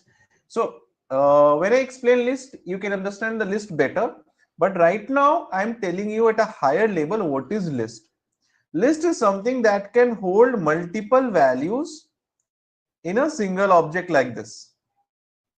Okay, this is what list. It is kind of an array. Kind of array, but we don't call it array. Array is different thing. It looks like an array of multiple values. All right. So now, as we have identified it, right now, in case, because why it is different thing, now you can do what? You can easily take the value from index 0. So from this list, what is index 0? Binay is index 0. Please do take care. When I am using index 0 on name, okay, index 0 on name is what? It's V. But when we use split over here, isn't it? When we use split is what? Is one of the operation that we are doing on a string, right? So when we split, that means I want to split using a space. So when it is being splitted, we have a list of 3 different information, right? Now this one is index 0, this is index 1, this is index 2. All right, isn't it? Same way, if I want to do the splitting on this product review dot split, splitting on the basis of what? A space, because each word is separated by a space. So as we are splitting on the basis of a space, you can see what I'm getting. Okay, first it is a new line, then again this is a new line, right? I want to split on the basis of new line, so don't worry, /n. Okay, so if you see, I have 3 lines over here. The product I used was recently good, I want to recommend it to my friend or family, right? So if you see, this is the first line, this is your second line, this is your third line, and this is your fourth line. Okay, why this extra space? Because I have not started over here. When I defined it, I have not started from here. I have started from this line. So first line was blank, isn't it? So if I want so what I did, so here splitting is done based on the space. Okay, when I did the splitting based upon a space, all the characters are separate, sorry, all the words are separated. Splitting on base of new line, so all the lines are separated. All right, that means if I want any line over here, what I can do, I can use here, like, see, you should not get confused, right? So this is what is splitting, right? We have 1 2 3 4 lines. Okay, so not actually 4, it is 6 line. So this is what? Line number 0. This is what? Line number 1. Okay, so let's use line number 1 over here. Okay, if I use this index 1 on product review, what I'll get? Okay, if I'm using the index 1 on only the product review, first let me print the product review. Okay, and then I'll use index 1 over here. Okay, so what I get? I am getting T, because at index 0 it is blank. Okay, we are starting a new line, so at index 1 it is T. But after splitting, once I split it and then I am using index 1, that means I am getting this whole content. Is the splitting clear?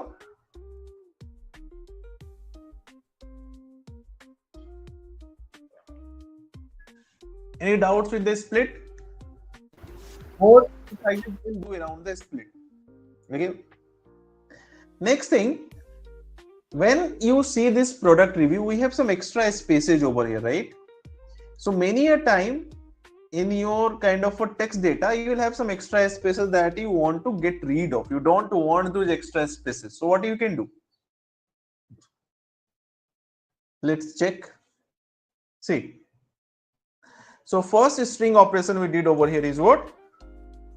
Is splitting. All right. Second string operations that we are going to do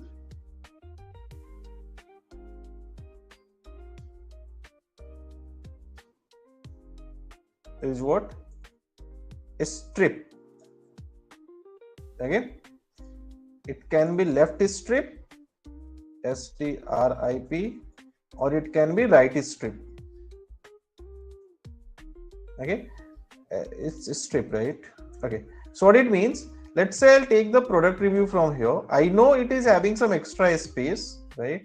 But if I will use over here L strip dot L strip, so it will remove the extra space from the left hand side. You can see. Can you see the difference between the first one and second one? Isn't it? First one we have this extra space. Here we don't have any extra space. right? Can we use the right strip as well? Yes, we can implement the right strip, right? So here I'll take it R strip. So we remove the space from the end, and if I use only strip, then all the spaces will be removed.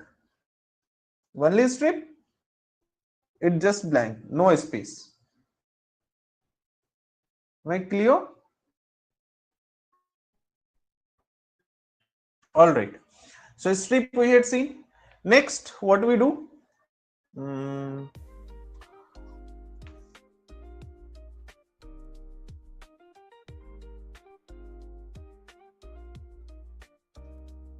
Shall I go ahead or you want me to wait?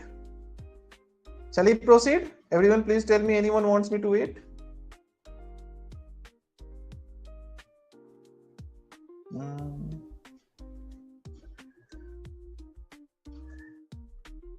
All good? All right. Multiple types of element. It is a list. List can hold one. Yeah, Karthik, I'll come into the list in detail, right? I'll explain the list in very much detail, right? Don't worry about it. Okay, as of now it just came, so I had given a very overview, right? Next thing that we have, few things. Concatenation. Concatenation means what? I have two different characters, right? Let's say I have a character over here. First name is equals to, let's say, Bipul. Okay, last name is equals to, let's say, I'll just use my name Sahi, right? Now I want to concat it. So can I concat it like this? First name plus last name, will it work?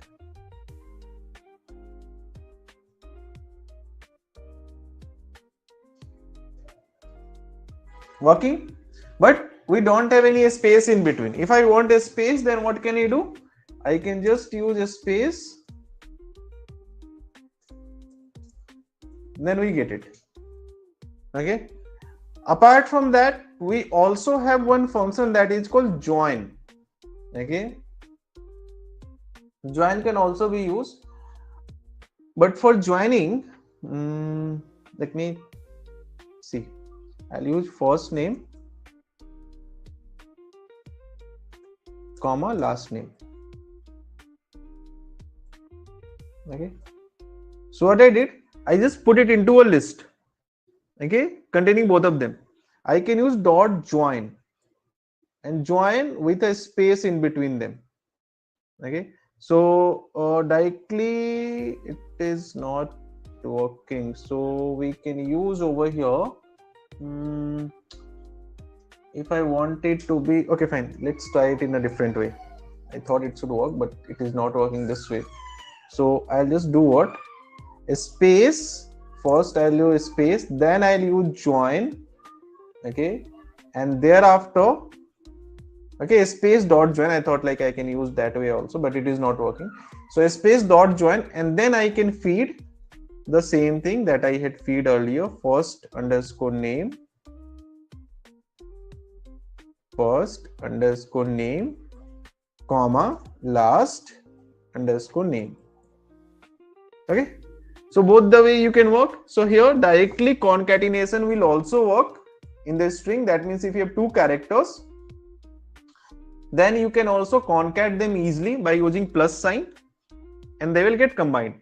Or you can also use join function, right? This join can do what? Here you have to just define like separator, let's say comma I'm using. So if I use comma, between these two characters, comma will come. If I use a space will come. If I use slash n, new line, so new line, is it? No, slash n, it should come new line, but new line is just represented here like this slash n, you can see. So this is not giving me, it's not kind of giving me to the new line, right? If I use underscore, so underscore will come, right? So whatever I want, it will just appear over here. So this is like joining two different things. So that is also we can use, or concatenation we can use, right? Or repetition also we can use. Suppose I want repetition. So very simple. I will just use print. Here I am telling you repetition. P-E-T-E-T-A. Okay, whenever I have to repeat, so print first name multiplied by 3 times. All right. So repetition is also possible here. All right. Next question, we have like one more thing that we are going to check over here, membership. Okay, so let me just have this thing. So string operation, till now it was very simple. Later on also it is also going to be quite simple, right? So next concept that we have to check over here is what? Membership. Membership means what? I want to check whether certain text is a part of group of text or not. Okay, let me make it simple. Suppose I have a product review. Okay, this is a product review. What we have? We have a product review. Now I want to check whether good is something, this product review containing a word good or not. Okay, so what I do? I'll just use over here print good in what? Product review. So in is a membership operator. Okay, that works on a sequential data. Okay, in is what? Is a membership. So as good is there, it is working, right? But suppose, okay, just suppose I have a product review over here. Let me just, where is it? Here I have defined it, right? So let's say I'll again copy this thing and paste it over here. Okay, and thereafter, okay, thereafter I will do what? I'll make a small change. I'll make good as capital G. Now will it work? Not working, right? I just made this good as capital G. Here also I'm using good, but it is not working, isn't it? It is saying no, good is not there. It is saying what? False. Okay, that means it is case sensitive. So how can we fix it? How can we fix it that things should not be problematic? That means we can avoid case sensitiveness. So that we can do with one more operation in a string, which is called string operation of lowercase or uppercase conversion, right? So let me tell you that part.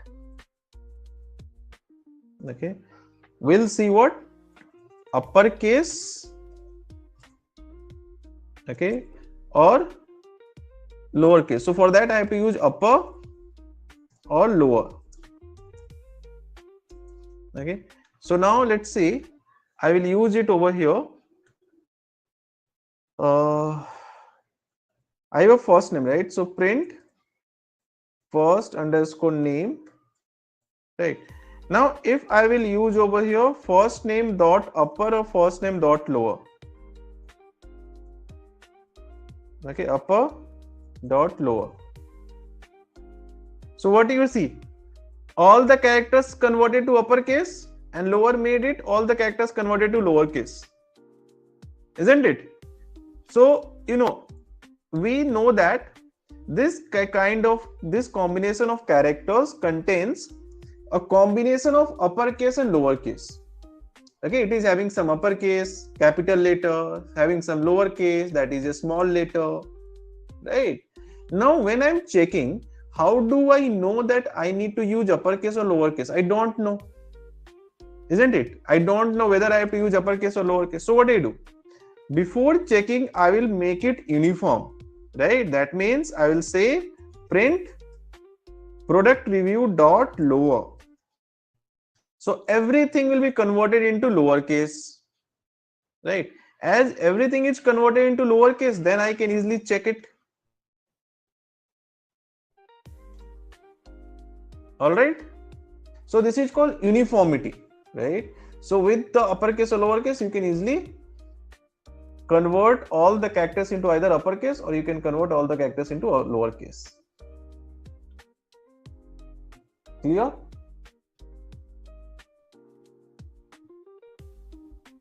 Okay. So these are few string operations. We may have some more string operation that we'll see in, with some actual examples, but initially you should know these kind of things. Okay, there are so many string operations are there, but we will implement it when we work on case studies, in real case studies. Initially, I am telling you that much information which is required to begin with, right? Last, I want to tell you one more thing in the string, which is called formatted string. Using F strings. Now, what is F strings? Let's say I have a name over here, Ajay. All right, and I have age over here, let's say 35. I will print my name is name, okay, and I am age years old. Okay, I will execute it. So what I want it should print my name is Ajay, right, and I am 35 years old. Okay, I want these two things to be replaced by values that is present over here. Okay, I want these two things to be treated as a variable. So what can I do? I can use F. F is what? Formatted text. So only using F will work? No, obviously it will not work. So what to do? Along with the F, I can just close this thing into curly braces. What I do? I'll close it into the curly braces. This will also I'll close into curly braces. So what changes I made? Okay, if in this complete information that I want to print, I want these things to be picked from here, I want these things to be picked from there, that means I have to put it into curly braces, because this particular character, these words are different from others. Other will be printed as it is. Okay, others will be printed as it is, right? Isn't it? But these two things will not be printed as it is, right? So I have to make it different. So curly braces will be used, and then F is what? Formatted text. Okay, but this only works for Python 3.6 or above. Okay, for Python 3.6, for Python 3.5 it will not work. All right,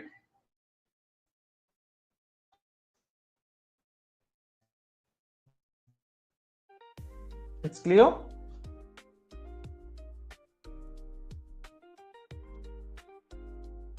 Okay, now if I'll print over here, print hello /n world, what will happen? /n should be there, right? Or /v I had given. So it will go to the new line. Okay, so /n is new line, isn't it?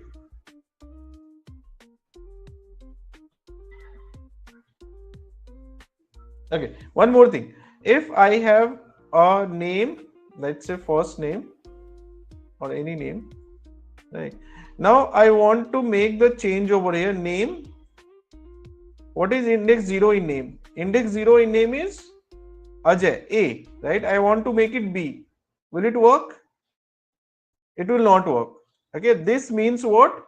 A string is immutable.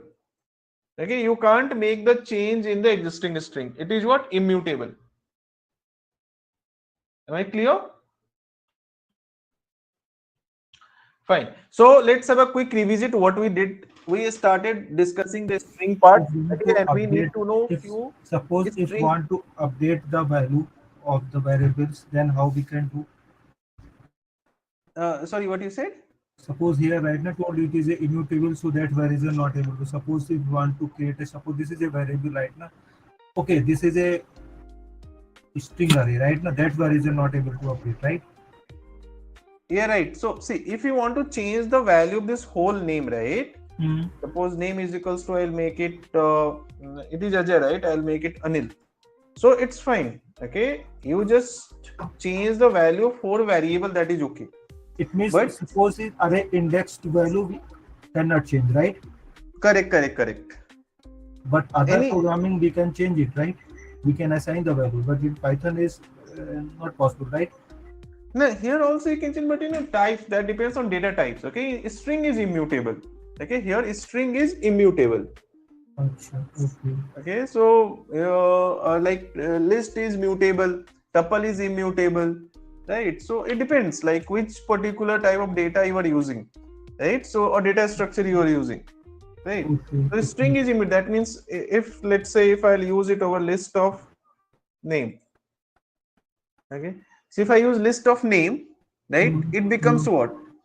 It becomes a list, right? Now Yes. if I will take index 0 over here, okay. Suppose if in this indexing third number is number want to change, then how we can? I'll tell. See, I'll tell. See, name is what? Anil, right? Now, if I directly want to change over, let's say name index 0, I want to change it, let's say to something like K. Yes. Okay. So it will not work. Okay. Because string is immutable, you can't make change in string. But if I will convert this string into list, this is what we get, right? Now, if I take any index 0, so index 0 is still A. Yes. And now I'll make it what? Let's make it K. So will it work? Is able to change. Yeah. So now you can change, right? And thereafter you can do what? Like you can first store this thing. Let's say. Okay, conversion right now. First is name is equal to name. This is called typecasting. I'll explain in detail. Typecasting, understood. I'll explain in detail, right? So this first I convert into what? List. Okay.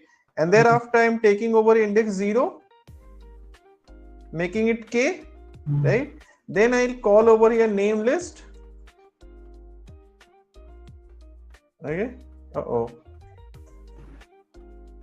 call name list. It is changed, right? And then I can do what? I can use dot join. Sorry. Dot join like this. Changed, yes, right? So, you can change it, but there is a way. Those who could not understand this thing, don't worry about it. You need not to worry because this thing will again discuss later on. It was a specific question asked, that's why I explained. If you could not understood, it's fine. Okay, we'll again come back to this part. Okay, so now we have over here. We had started discussing this string. What is string? A string is just a combination of character. It is sequential in nature. The first entity is index 0, then index 1, then index 2, index 3. If you start from end, it is -1, -2, -3, -4.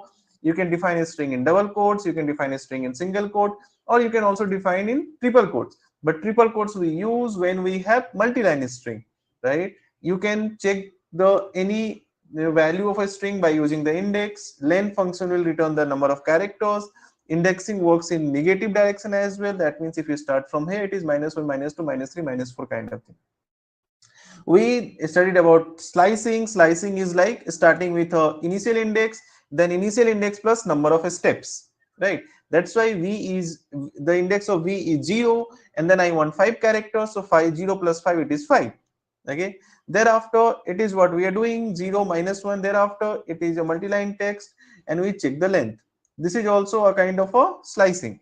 Then we worked on a split function. A split function will take a separator and will split your text. Here the separator is a space. That's why considering the space, it is being separated into a list with 3 entity, right? These 3 entity.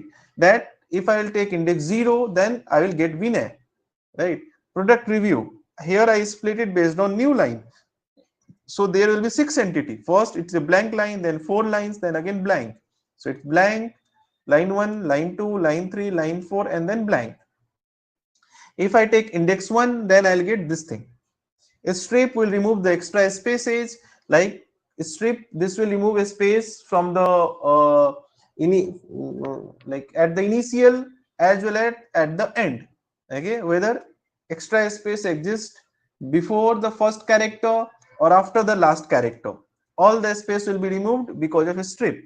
L strip will remove the space only from the left side. R strip will remove the space from the right side, okay, of the string. Thereafter, we had used concatenation, where you can use plus sign to concatenate two things, or also you can use separator dot join.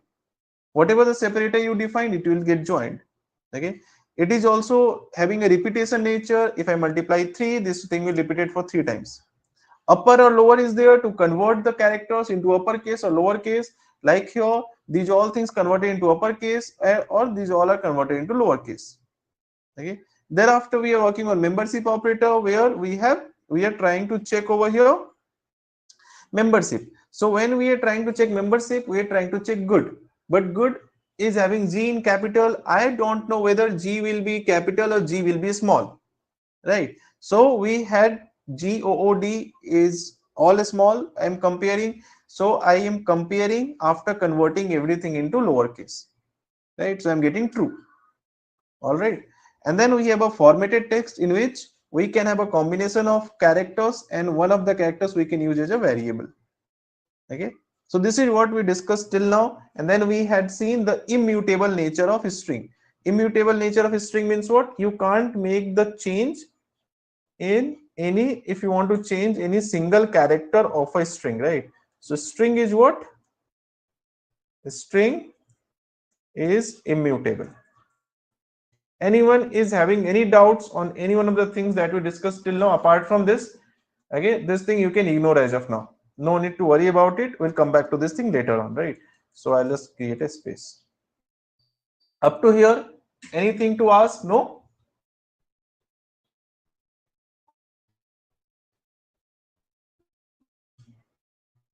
All right. So once you understood it, we'll move to the next sequential data structure. Okay. First, we had studied this sequential data type, that is string, right? So now we will go for the next sequential data structure, next sequential data type, which is called list. Okay. So what is the difference between a list and a string? Basic difference is string is what? Immutable. List is mutable. Okay. Let me write the difference over here. Okay. Both are sequential, but string is what? It is immutable. That means you can't make the change of a particular character in a given string, right? If I want to change this thing, I can't change it. Or if I want to change this thing complete, I can't change it. Okay, because it is immutable. Okay, now, okay, fine. Let me just conclude that part also over here. It is immutable, but suppose if I will use over here, okay, fine. Immutability, let me just tell you one thing, one more thing. We call it a immutable, right? But if I will have, let me just use.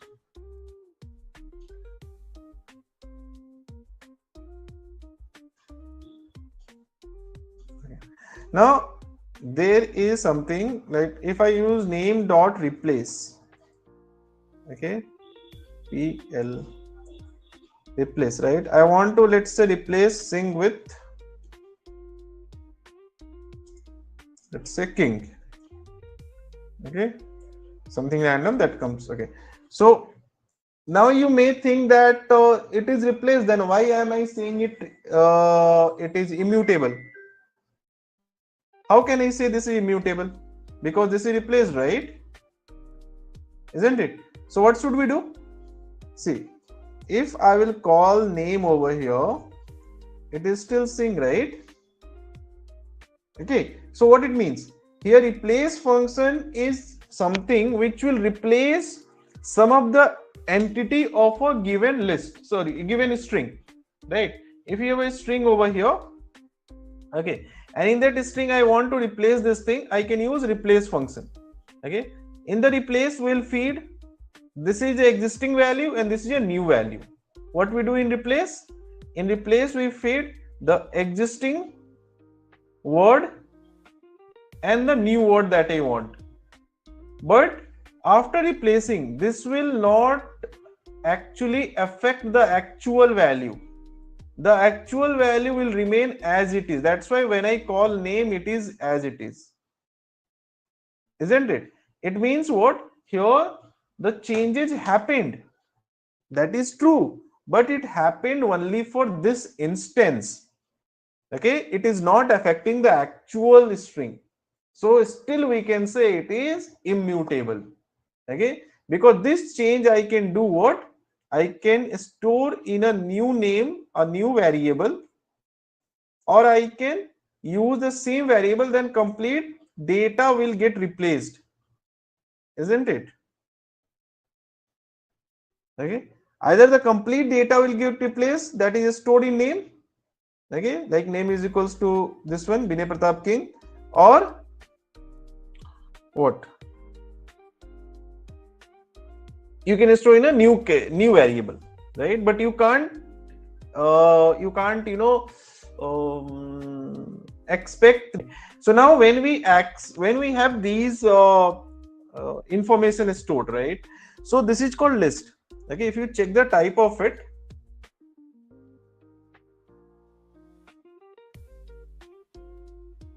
okay, so it's like, we have list in which you have multiple values. So list is something which can store multiple values in a single variable. Okay, variable is one, but values are what? Multiple, but they are sequential, they are ordered, right? Why it is ordered? Because it's not like that you stored Delhi first and Delhi come to the last. Okay, you stored at index 0, Delhi is there. So at index 0, Delhi is there. At index 1, Jaipur is there. Index 1, Jaipur is there. Okay, so ordering is not changed, right? It will also allow duplicates. That means I can store the same values for multiple times. Okay, Pune is there for multiple times, right? Now here I can access these things using index. Let's say city is index 0. It is Delhi, right? Thereafter index 1, index 2, you know what index will do. Index 1, index 2, index 3, like that. Okay. Here also slicing works similarly, right? So if the slicing works similarly and same concept of slicing is used, so can you help me how to slice this thing?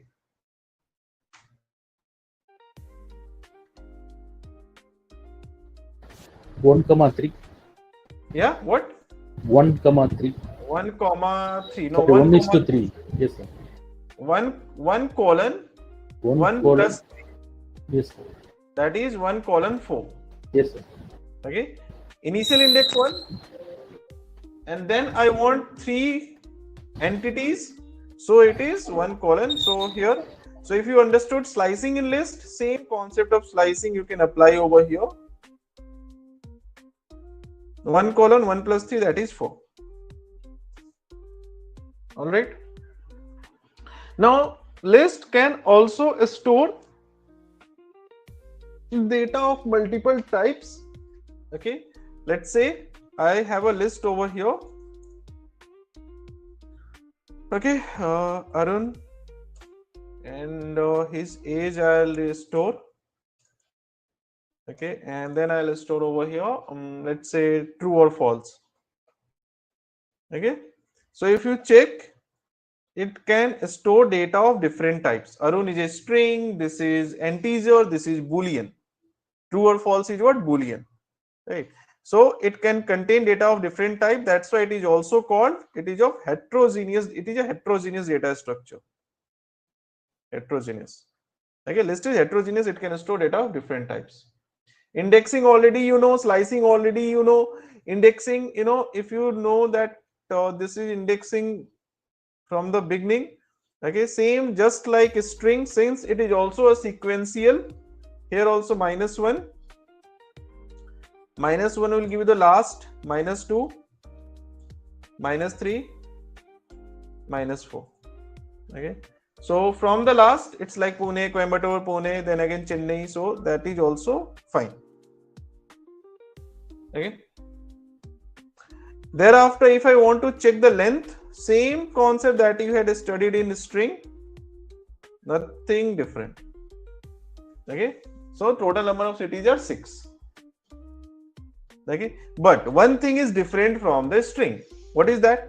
Here if I have this thing and I will use cities index, let's say 1, which is by default Jaipur, I want to make it Indore, so I can easily make it.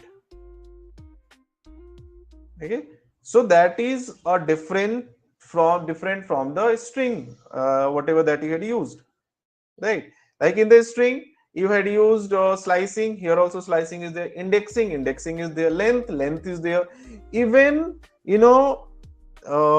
repetition is also there. Okay, like if I will call over here cities multiplied by 2, you can see it gets repeated just like your string. So repetition is there, membership operator is also there, right? Like for example, I want to check whether Pune is there in this list or not. So Pune in cities.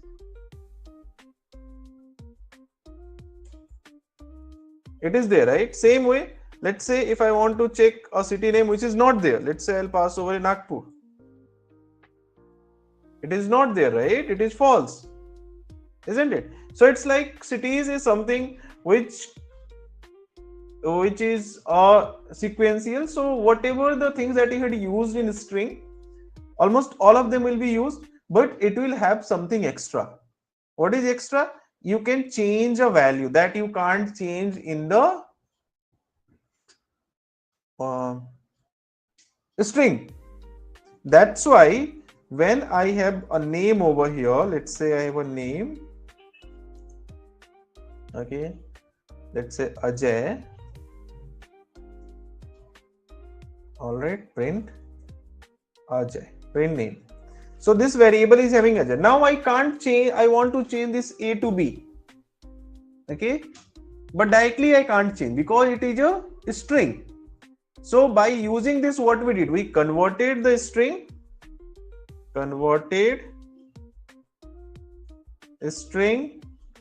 into a list using typecasting. This is called typecasting, right? So here actually what we did, we converted the given thing into a list.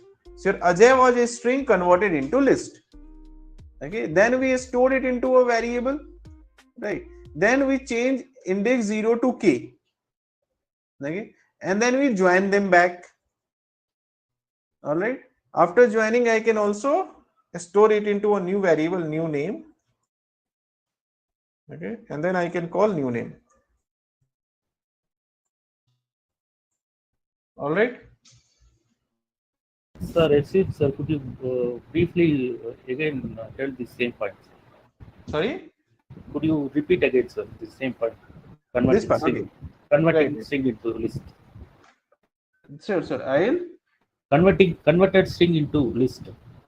That yeah, could you- right. Same. We have to just do the same thing, right? It's like over here we have a string, right? Isn't it? So in case of list, okay, suppose if I have a list over here, right? So in case of list, I have multiple values are there, right? Okay, we have a multiple values, isn't it? Delhi, Jaipur, Chennai, Pune, Coimbatore, and Pune, right? Now, if I want to change any single entity, okay, let's say I want to change this thing. Okay, what I want to change is Jaipur, right? So if I want to change this Jaipur, what I do? I just picked it up over here.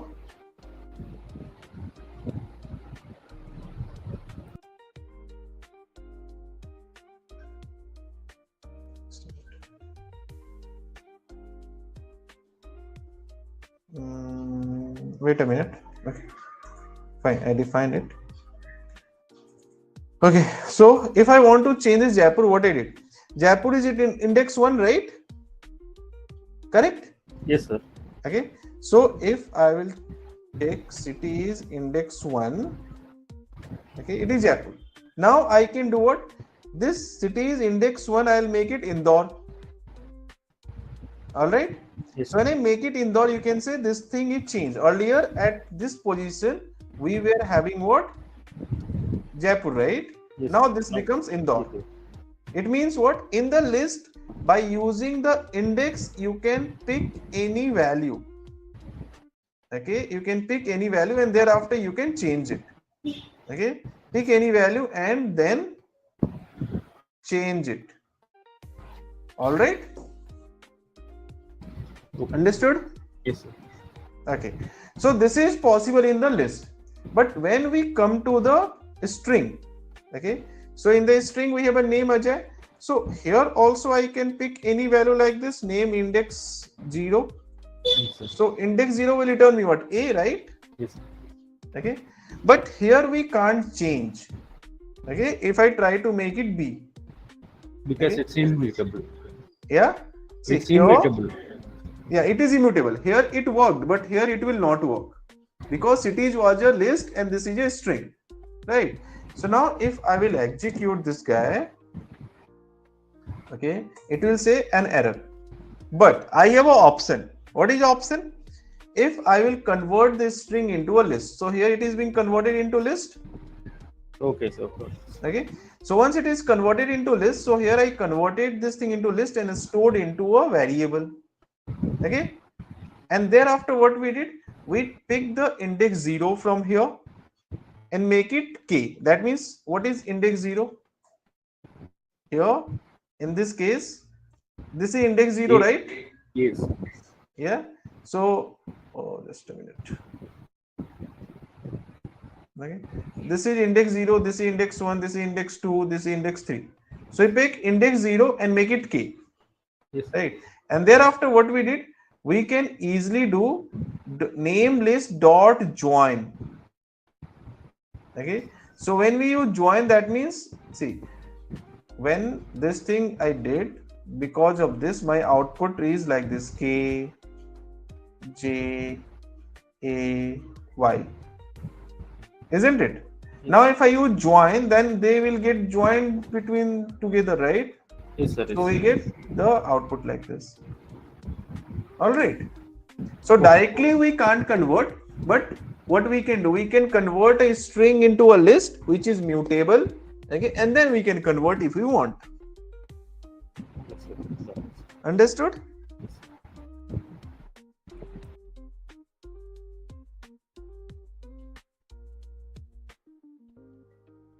Clear? Fine. So next we will do what? We will just work with few good functions of list. You can say useful some list methods. Okay, so there are some list method that we'll try to use.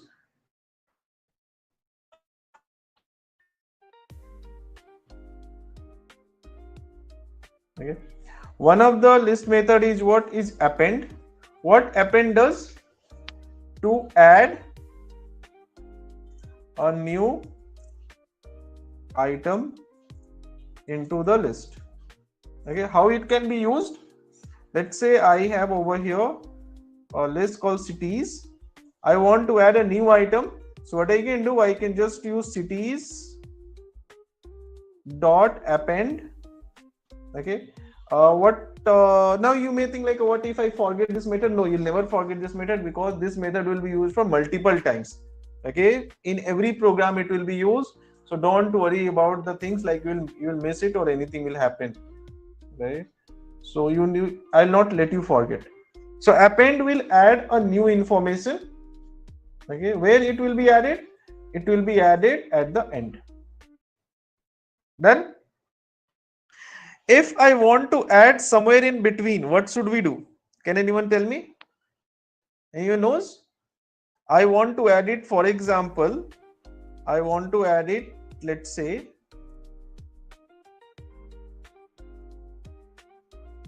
okay, over here. Okay, what I should do? This is index 0, 1, 2, that means I want to add it at index 3, right? If I want to add something at index 3, then we can use what? Insert. Okay, like let's say this is my cities. Okay, cities dot insert. Okay, insert at index and what you want to insert. Like I want to insert, let's say over here, any city name, let's say Bangalore.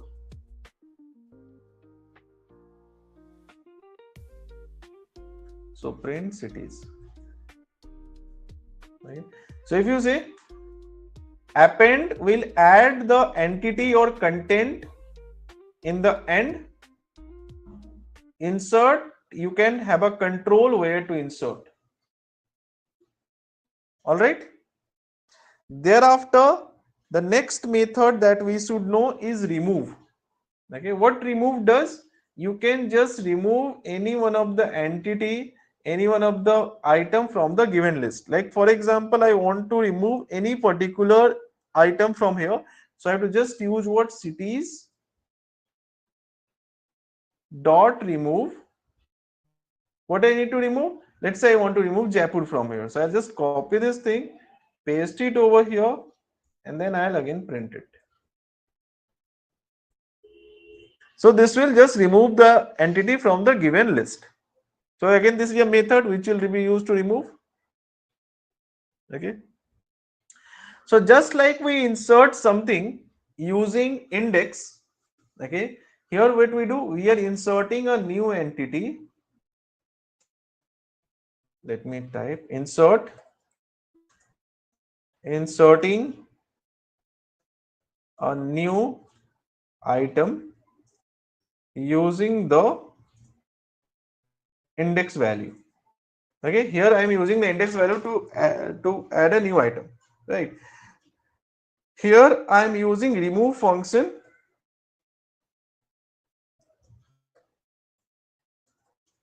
to remove an item from a given list. Okay, now can we remove using the index value as well? Okay, yes, we can remove. For that we use POP, right? So these are the functions that we are going to use multiple times, so automatically you will get used to it. Okay, what POP will do? To remove an item using index value. Okay, so let's say I want to remove over here cities. Hello. Mm-hmm. What if I want to remove Pune in the cities using remove method? What if you want to remove? Pune. Okay. I have two Pune in my list. Got it. Yeah, nice. So if you are using remove thing, okay, and to remove the Pune, right? So what will happen? The first Pune will be removed from here. Okay, like when you execute this thing for the first time, okay, first Pune will be removed. Okay, when you execute it for the second time, then second Pune will be removed. I'll show you, right? Okay, fine. So here, print cities, and then I'll do what? Cities dot POP. Okay, and I will use an index. Which index? Any index you can feed over here. Let's say I'm index feeding over 3, right? So 0, 1, 2. Okay, 3 is Pune. Let me use 2. Okay, Pune we'll discuss later on. Okay, so what will happen? From index to Bangalore is being removed. Okay, now comes to the Pune part, right? So Pune is something which is there for 2 times. Okay, so if I will execute this remove function for the first time, then it will remove it for the first time. Okay,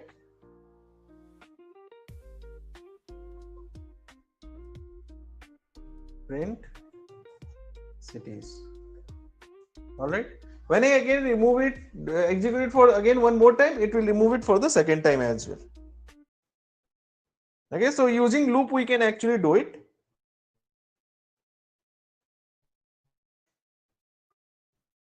Okay, right, now let's say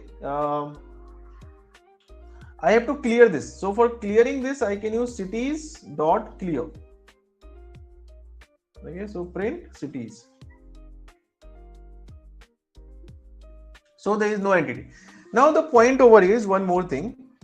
Let's say I'll again define this thing. All right. Now, if I want to know the index of a particular entity, okay, let's say I want to know the index of Chennai. So what do? Print cities dot index Chennai. Okay, so it is index 2. All right. If I want, what I said, if you use remove function, then remove will just remove the first occurrence, right? What I said, remove will remove the first occurrence. Okay, remove will just remove the first occurrence, right? I said it. But if I want to remove all of them, then what I should do? I have to use remove for multiple times. Remove, remove, remove, like this. But how many times? How do I know how many times? Right? So to know how many times we have to use, you can do what? You can use count. So print cities dot count. Okay, what I want to count? I want to count Pune. So now this guy will tell you that Pune is there for 2 times. So you have to use remove for 2 times if you want to remove all the Pune. Understood? Thereafter, we have a cities dot sort. What sort will do? It will sort your data. Okay, sorted. Thereafter, cities dot reverse. What reverse will do?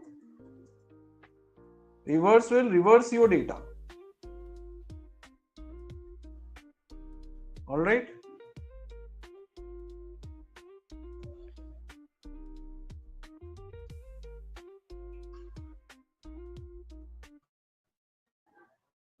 I hope I'm clear up to here. Any doubts? So let me give a quick revisit over here. Pop already I told you remove. We'll do what? We'll remove the. I should write or remove to remove an item. Remove item from a given list. Okay, let me use your first occurrence.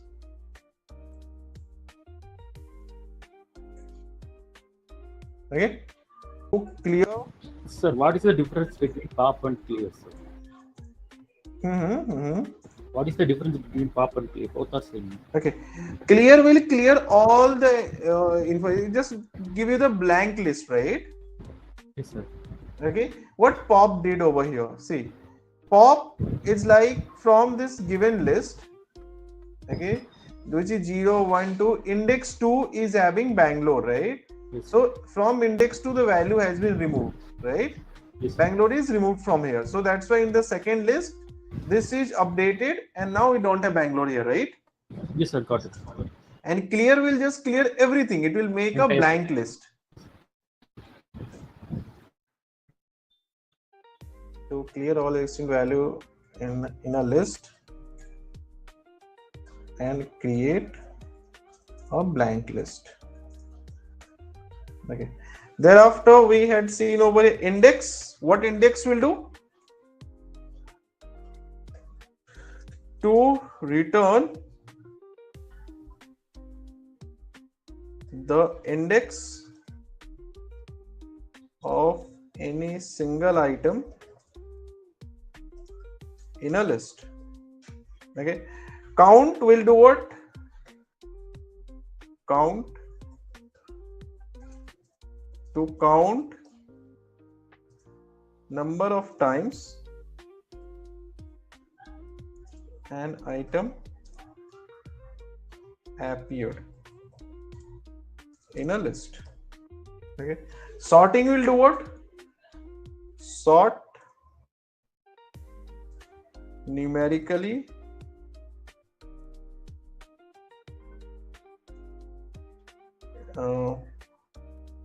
ascending.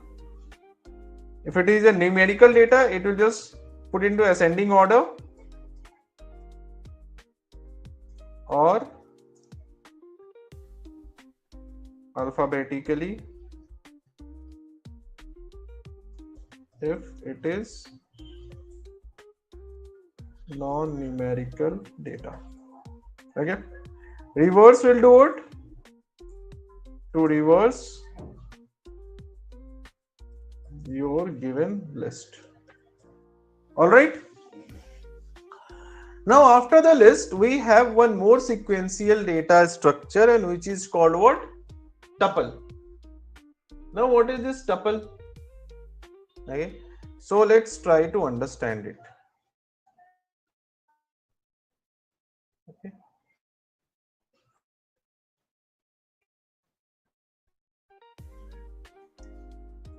tuple.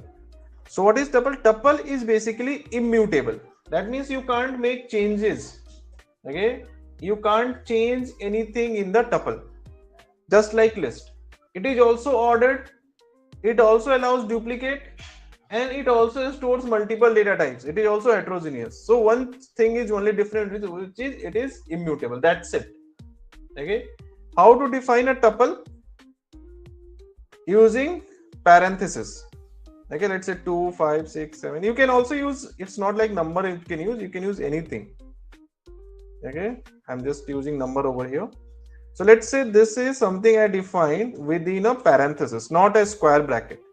It is not a square bracket, right? Now I will take the numbers and take the type of these numbers. Okay, so it is your tuple.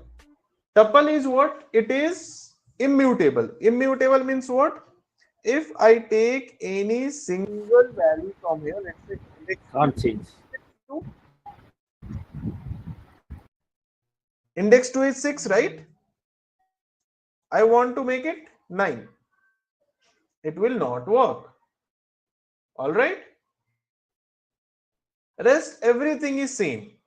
Okay. Slicing concept is same, right? Like for example, if I have to slice it, numbers index 2 and I want 3 values, so 2 plus 3, 5, done. Okay, I can calculate the length of it, length of numbers. Okay, can I sort it?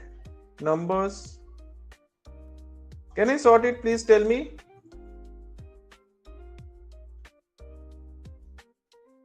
How can I sort it if it is immutable?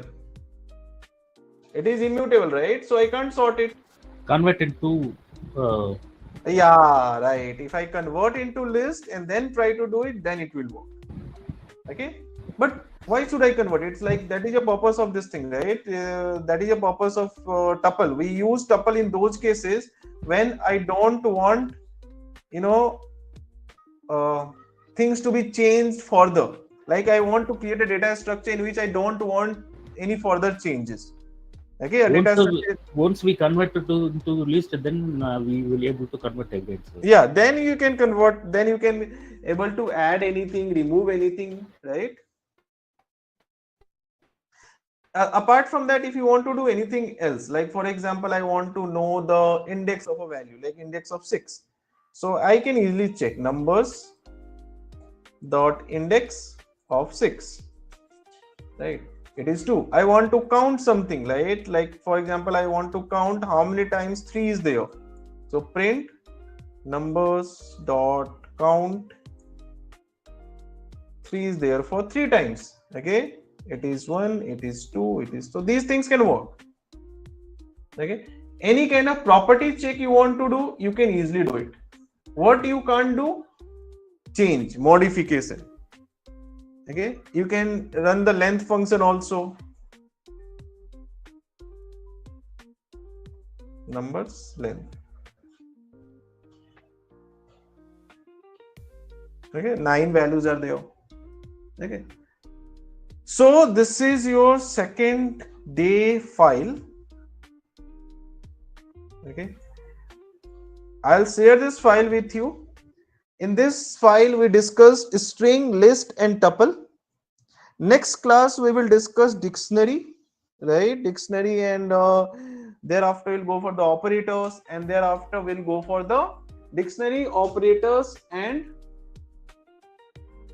we'll discuss loop. Okay, loop also most probably will start in next class. Okay, then next to next class we'll discuss, no, next class we'll start conditional programming. Okay, and then next to next class on Tuesday we will discuss loops and function. Okay, and Wednesday we'll discuss exception handling and file handling, and Thursday we will start with Python libraries for data science.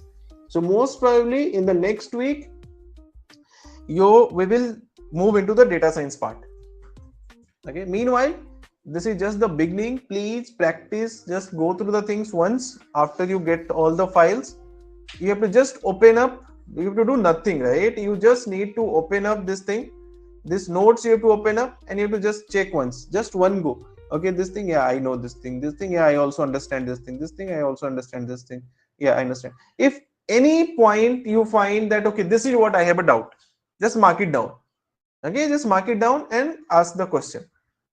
Right, you have to just give 5 to 10 minutes after the class. And I go ahead, I'll just have a quick revisit what we did in last class. It was about I guess okay, we had started with the data types, right? So I explained you in Python what are the data types that are there. Okay, the understanding of data type is very important, because according to that we can do the pre-processing. Like for example, to write the words you need to know what are the characters. Okay, like we have A to Z, we have 26 characters, then we form the words, then we form the sentences, right? So when you start forming the sentences, that seems to be meaningful, isn't it? So here we are just in the phase of that, understanding the characters. Okay, so once we understand the characters, then we start forming words, or you can say with these characters we can start, or with these understandings of these data types we can start making small codes. Okay, and then with the combination of small codes we'll create a large, kind of for some meaningful applications, right? So I told you about this string, I told you about I guess the tuple and the list. All right, so this is what we did in the last class. Okay, so from here I'll go next. Okay, so next thing that we'll explore is a data type in Python which is called what? Can anyone name it?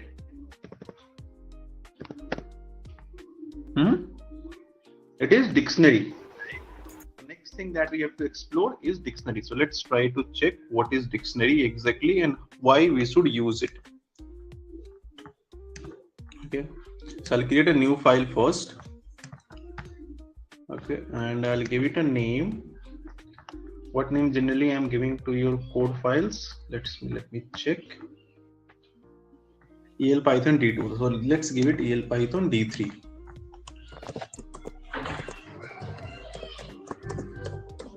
All right. Fine. So we need to focus on what? Dictionary today, right? So string, integer, float, thereafter complex number, thereafter list, then tuple. Now it's come dictionary. So dictionary is again an inbuilt data structure in Python which is responsible to store the information as key value pair. What it does? Key value pair. It stores the information as a key and value. Okay. For now, what is key? So key, you can understand it like this. What is index? If I talk about list, what is index? Index is the address of any particular entity. If I pick up any single entity, so index is the address. Like this is index 0, this is index 1, this is index 2, this is index 3, right? So here key is also the address. Okay, key just the address of a particular value. All right. For example, let's say I will store something over here, a student. Okay, and I need to store the name of the student. Okay, then I need what? Let's say here I'll have the name. Okay, then let's say I want the age. Okay, then let's say I want what? Subject. Okay, like this. So now when I declare it and I call these things, so this is actually a dictionary, right? I'm getting some error because it is not yet completed, right? So apart from that, this is error I'm getting. No, nobody will fix it. So here this thing will act as a key, and whatever the information that I will give over here, that will be the value, right? Let's say I'll give it a information Arun. Okay, age, let's say 20 or let's say 15. Okay, subject, let's say anything, let's say physics. Okay. So the first entity that you see over here is key, and this is what value. Now what I mean by key, see, if I want the first information to be picked from here, so I can use index 0. Will it work? Generally in list it works. In tuple also it works. Will it work here? Let's check. No, it will not work over here. In dictionary, to access any value, I need what? Key, right? So now with the help of key, I can do what? I can access any value that we want. A student, and thereafter stu, the age value. Okay, thereafter print a student. Okay, let's say over here subject. Okay, so you get the information like this. So this is called what? Key and value, right? It means what? A dictionary is something in which key is an entity which is used to recognize any particular value in the data structure. I have how many keys? 3 keys. I have how many values? Obviously, if there are 3 keys, I will have 3 values, right? And what value, how we can access a value? With the help of a key. What key does? Key is like address of a value. Fair enough? If you check the type of it,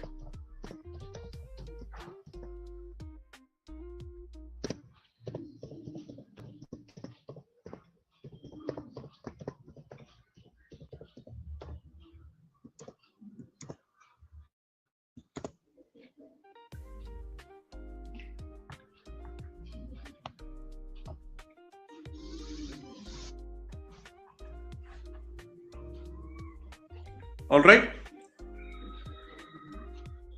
I hope you understood.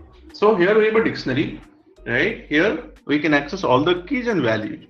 Now, can we make any change in the dictionary, like adding a new key value, removing any key value? Yes, we can do it. Okay. For example, I have to add a new key value pair. So for that, I can use the variable and which key. First of all, suppose I want to add marks. Okay, so that would be equals to what? Anything, let's say 55.7. Now if I will call student, what does it have? A new entity added, right? Can we remove any entity? Yes, we can remove. How can we remove? Shall we use remove function? Let's try. A student removing a key value. Okay, so a student dot remove. Okay, let's say I want to remove age. Will it work? Let's try.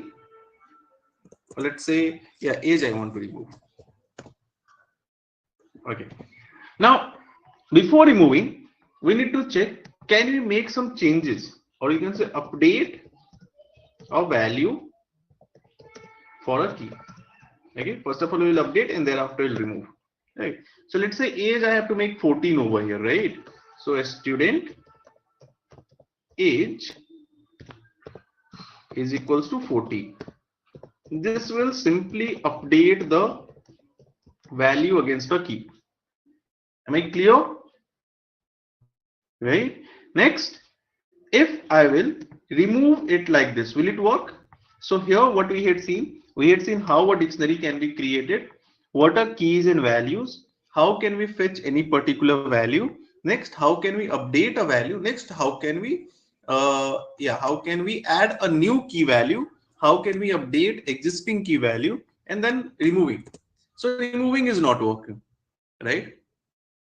Now question is, why it not working, right? Because in list it worked, right? Like for example, in list, how we removed it. See, this is how we removed it, isn't it? And it worked. But in this case, it is not working, right? Now just look at this. When we use remove, what we used, we are using the actual entity that I want to remove. I'm not using the address. Okay, I'm not using, what is this address? Address is 1. So I'm not using over here 1. I'm using remove Japu, right? So remove actually requires the actual entity that you want to remove. But in dictionary, we have what? We have a key to recognize anything. Key is what? Key is address. And how do we remove using address? Using pop. Understood? So in the dictionary also, if you want to remove something, you have to use what? Pop. That is pop. And after using pop, if I'll pick this thing up, okay, so you can see age is not there. Just have a look. Let me know if you have any question to ask from here. Everyone joined? Yeah. So those who joined late, let me give a quick revisit. Here we have started discussing with the student that is one data structure in Python, which is dictionary data structure or dictionary data type. Here the information is stored as a key and value, right? Key is just the address of any particular value. We can access all the keys like this and all the values like this, where student is representing the dictionary. To access any single value from the dictionary, we can use these things, which is a key of that particular value. To update it, we can use this process to update a value, right? This is not update, this is adding. This is adding, and you see, initially we were having name, age, and subject. Okay, we were only having these three things. Marks we are adding as a new key value. Okay, this is how we can update. Okay, we are updating the age. So age was 15, we make it 14. And how can we remove? Through POP we can remove. Okay, so this is what called dictionary that you should know. So what are the data types we had seen till now? We had seen list, tuple, dictionary, string, integer, and float. Next it is simple one, which is called Boolean. Okay. So Boolean data type in Python can only store true or false. Wherever you see true or false, that is your Boolean data type. That means, let me use over here variable. Okay, and if I'll store over here true. Okay, and if I check the type of it, status, and then I'll check the type of it, print type of status. What is this? This is Boolean data type, right? Okay, if it is true or false, it is Boolean. If I'll make it within quotes, then it will become a string. Quotes is a string, but without quotes, it is what? Boolean. All right. Next, we have set. Okay, what sets? Okay, now what is sets? It is unordered data collection of unique values.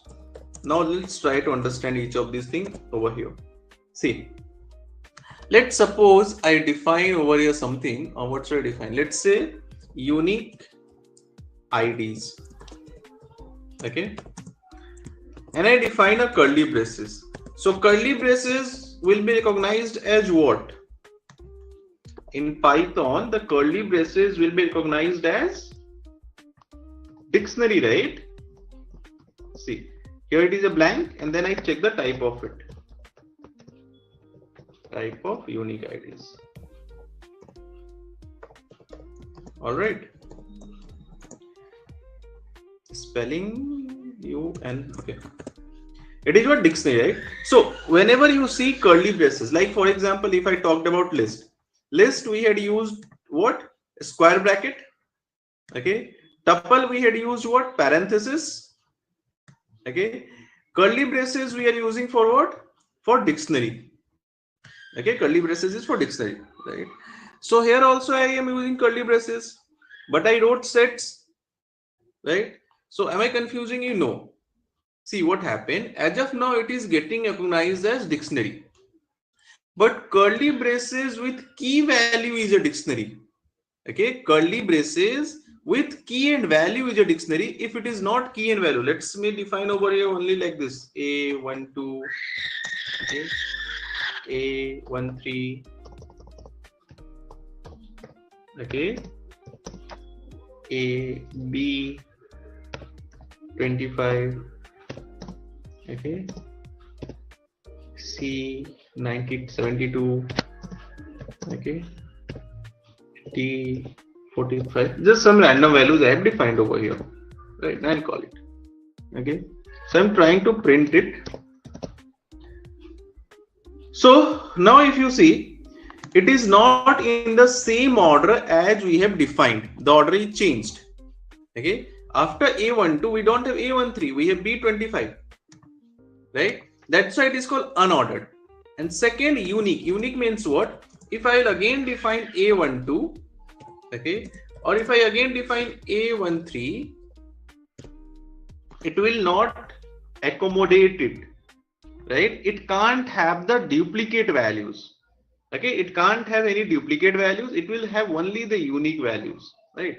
So set is something which will not contain any duplicate values, okay. Like others data type do contain duplicate values, but this guy can't contain duplicate values, okay. Now here, as it is unordered, so the indexing will also not work because it is totally unordered, okay. They are not having any index, right? So that's why indexing will not work here to pick any single value. All right. Now, can we add any new entity over here? Yes, you can add a new entity, but to add, you can't use append function. You have to use add. Okay, and it will be only added if it is new. Like if I use C72, there will be no change because C72 is already there, isn't it? So as it is already there, there will be no change, right? But if I will add something which is not existing, let's say C79, then it will be added, but it will not be added at the end. It can be added anywhere. It can be added anywhere because it is unordered. All right. So these are few data types that we should know, that I explained you. Apart from this, like within this, if you have any question, please let me know. After this, we are going to start the next thing, which is called operators in Python. Okay, that is also going to be an interesting topic. But before going ahead, I just want to check like if you have any questions.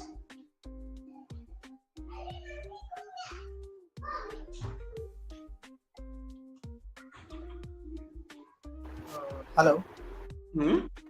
Can you please show me some examples of typecasting?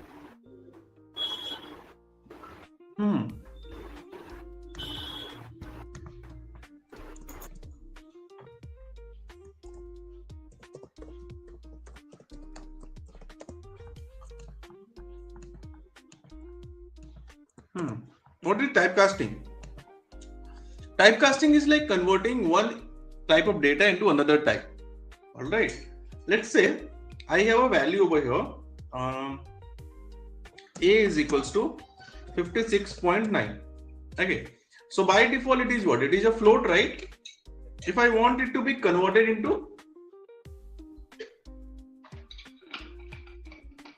for example, integer or string, we can use typecasting, right? Like for example, let's say if I'll say print A, this is simple float, okay. But if I'll do what? B is equals to integer value of A. Okay, now print B. Okay, so it becomes integer, isn't it? Now let's say if I want C is equals to string value of A. Print C. Now you may think this A and C is looking exactly same. What is the difference? The difference is if I want to do any numerical operation over here, like print A multiplied by 2, it worked, right? Because it is numerical value.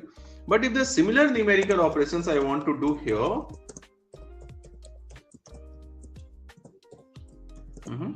you can see this gets what?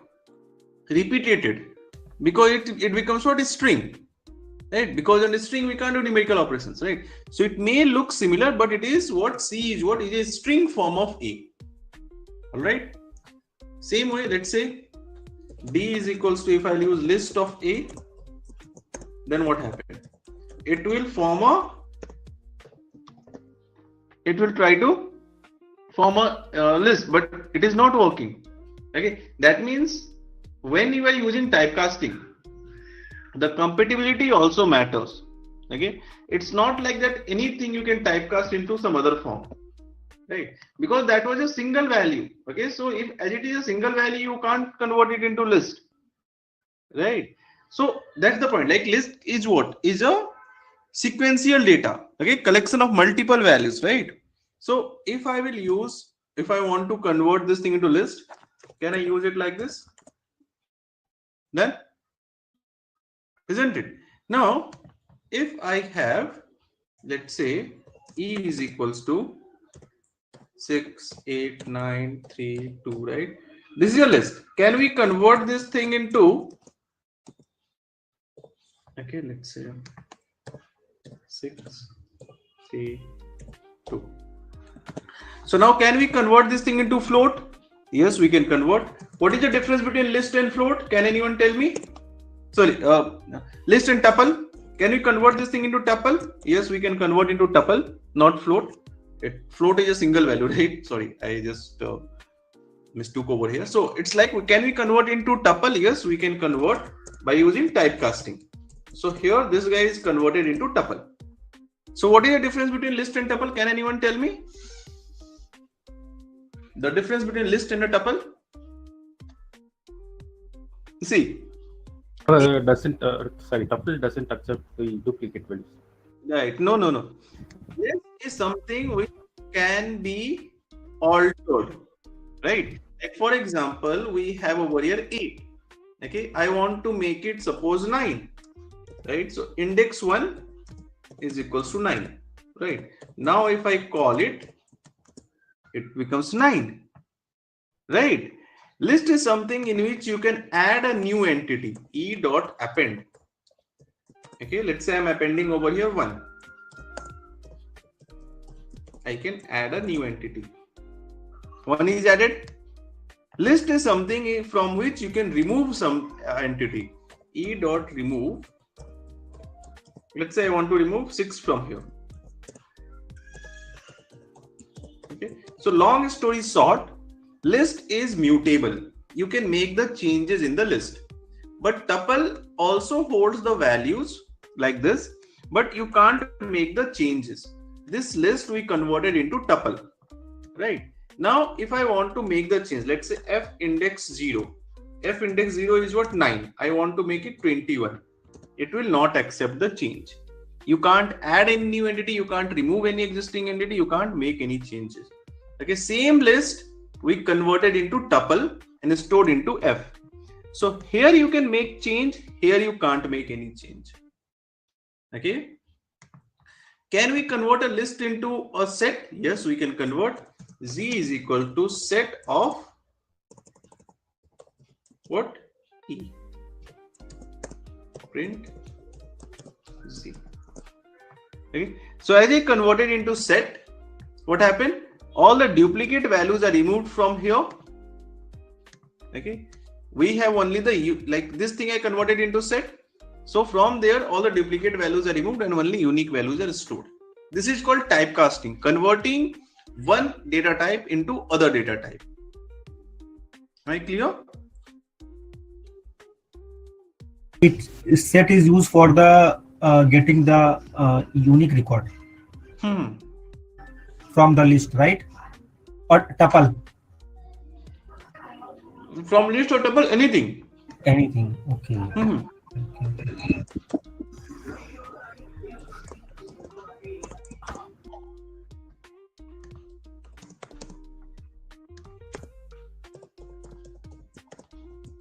See, Here F was what? Tuple, right? F was a tuple, right? So F also I converted into set, and E was a list. So here E also converted into set. So this is converting list. Converting what is it is written list right now. Yeah. Like And now suppose after returning list, we can suppose modify the index number 3. It is possible because this is a list right now. No, this is a set. Here what we did, here we are converting the list into set and storing into variable G. What? G, right? And in the next step, we are converting over here the list, the tuple into set, okay, and storing in variable H. Okay, again we store in the tuple, right? Right. As it is a set, like H is a set. This G is a set. So now this becomes unordered. Now indexing will not work here. Okay, if you try to use Z index 0, it will return nothing. Okay, G index 0. What is G index 0? Nothing. Because it is a set, right? Set, correct. Okay. And set is unordered. As it is unordered, so there is no concept of index. Okay. Then it will move for dictionary or something, then is come, right now? Yeah, right. So see, this thing we can't actually convert into dictionary because dictionary is a key value pair. Key value, yeah. Right. So here we just have value, we don't have any keys. Okay. So it's simple to understand. Over here I'll write it. See, when we talk about the data type, the first it is a string. A string is a sequential. That's why in this case a sequential and ordered same thing. Okay, that's why in this case index works. Like suppose I have a string A and I L. So this is index 0, this is index 1, index 2, index 3. List. List is something which stores the value in a sequential form. Okay, like this. Okay. Third, we have a tuple that is also stores the value in a sequential form.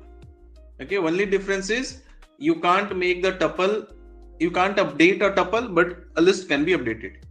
But you can convert a tuple into list by using typecasting. All right. Next we have set. So set is what? Unordered. So set can't have any duplicate value. Okay. And indexing will also not work. Okay. Then we have a dictionary. Dictionary is something in which information is stored as a key value pair. We have a key, then we have a value. Okay. Then we have again key, then again we have a value. Okay. That is called dictionary. Understood? But one type you can easily convert into other. Only compatibility is necessary that you can check. Like, if I directly try to convert a set into a dictionary, what will happen? It will not work. Let's say this is H is what? Print H. H is a set. Print type of H. It is a set, right? Now, if I want to convert it into list, so will it work? Obviously, it will work. List of H. It worked. Can I convert it into float? Yes, we can. Sorry, I'm again telling you float. Can I convert it tuple? Yes, we can convert into tuple. It will work. Can we convert into dictionary? So there is something that you can see. Okay. So dictionary will not work. Okay. It's not like that you can convert into dictionary because dictionary requires key value, right? So this guy is having only value. There is no key. So how it can be converted? Understood? Clear?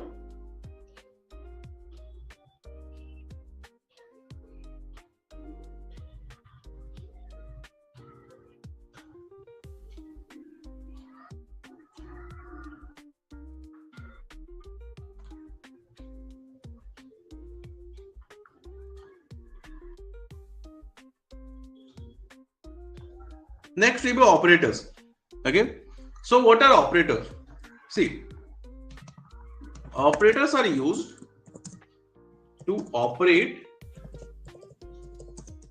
between two variables. Okay, this is used to operate between two variables. Okay, so it's like here we have arithmetic operators. Let me just write the list of all the operators over here, right?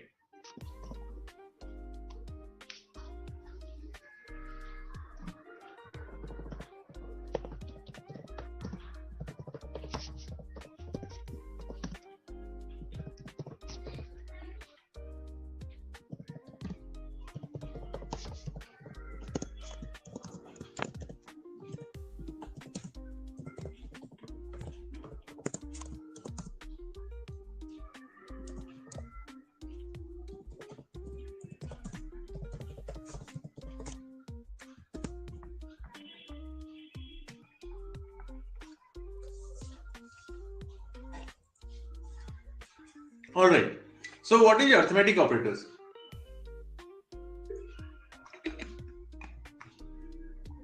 Just to do mathematical calculations or arithmetic calculations. Okay, if you want to do arithmetic or mathematical calculations, we will use arithmetic operators. What is assignment operator? To assign something, right? What is comparison? To compare logical, to do logical logical calculations, or to build a logic. Okay, membership, to check the membership. So let's deep dive. Okay, so first we'll start with arithmetic operators, right? So arithmetic operators. Okay, so here let's say I'll use, let's say I have a is equal to 17 and b is equals to what, 5. Okay, so c is equals to a, sorry, print a plus b. So here what is operator? This plus sign is actually the operator. Okay, so now you must understand this one is very simple. Okay, if I have to do all the arithmetic calculations, the sign that we use, that is called what? Operator. Plus, minus, multiplication, division, right? Raised to the power. Okay,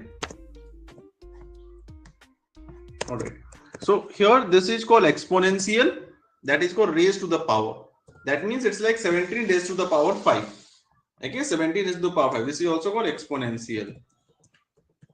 Okay, this is what? This is called floor division. Okay, right? Floor division. That means here we get the integer output. 17 by 5, we instead of 3.5, 3.4 will get just 3, right? And here this is called modulus operator. Okay, modulus operator is like we'll get the remainder. Okay, 17 by 5, 2 will be remaining. All right.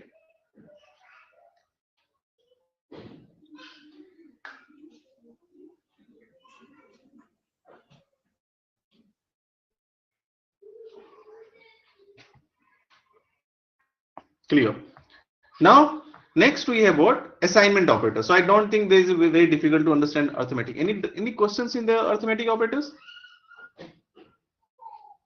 You may have a confusion over here, so don't worry about it. It is just like integer output. If you do normal division, you are getting 3.4, right? And floor division will give you just 3. Okay, and modulus operator will give you the remainder, that is 2. All right. Next, assignment operator. Okay, what is assignment operator? Assignment operator is like assigning something. Okay, let me use x is equals to over here 10. Okay, so here equal to sign is what? Assigning. Okay, we are assigning a new value to a particular variable, that is called assignment. Okay, so equal to sign is what? Assignment. Okay, then if I use x plus equals to 2, so what are we doing here? It's like we are adding 2 to this particular value, that is x. So it will become what? 12. Okay, thereafter x minus equals to 3. So print x. right? So what is going on here? Please try to understand. The existing value of x is given, right? Plus equals to, it will make the change in the existing value. So it will make it 12, right? The existing value is now 12 minus equals to. So existing value of 12, okay, subtracted by 3 will get 9.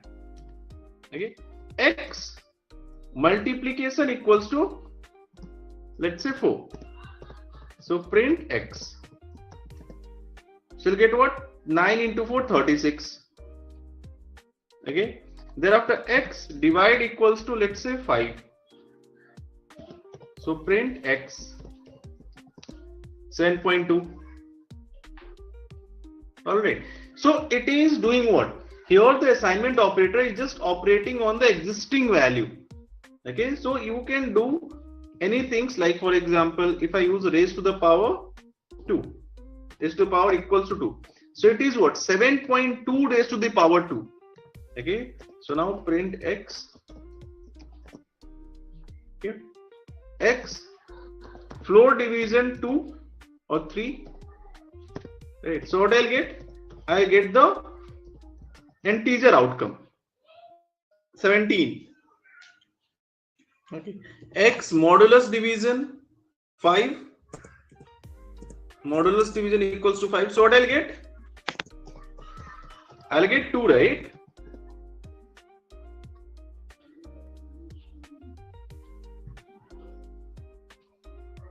Right, clear?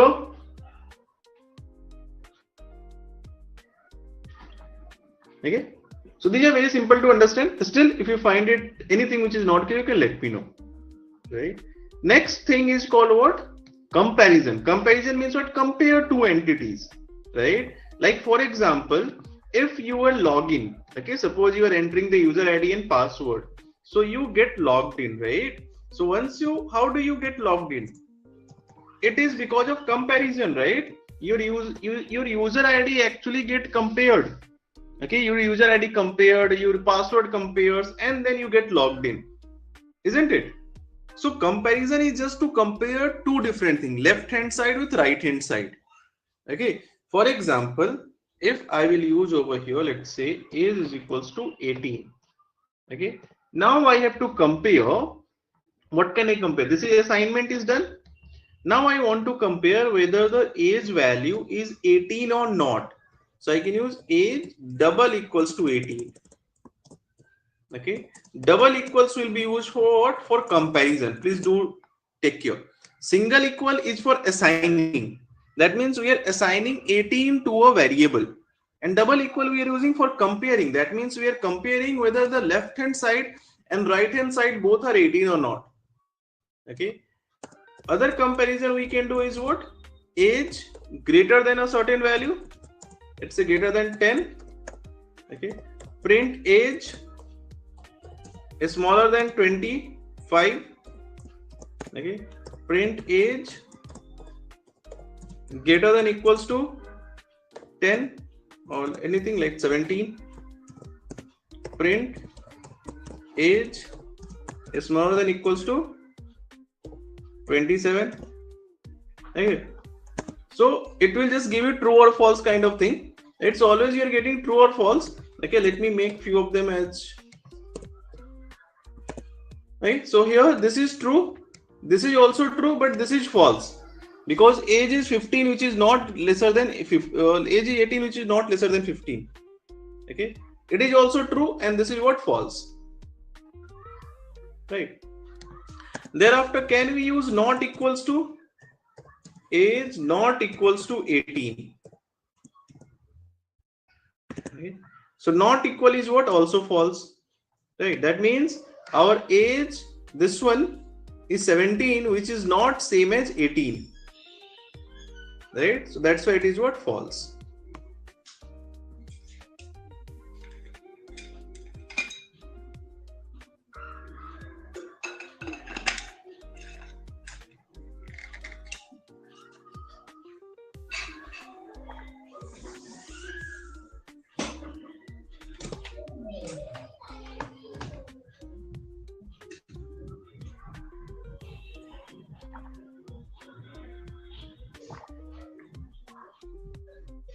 Am I clear?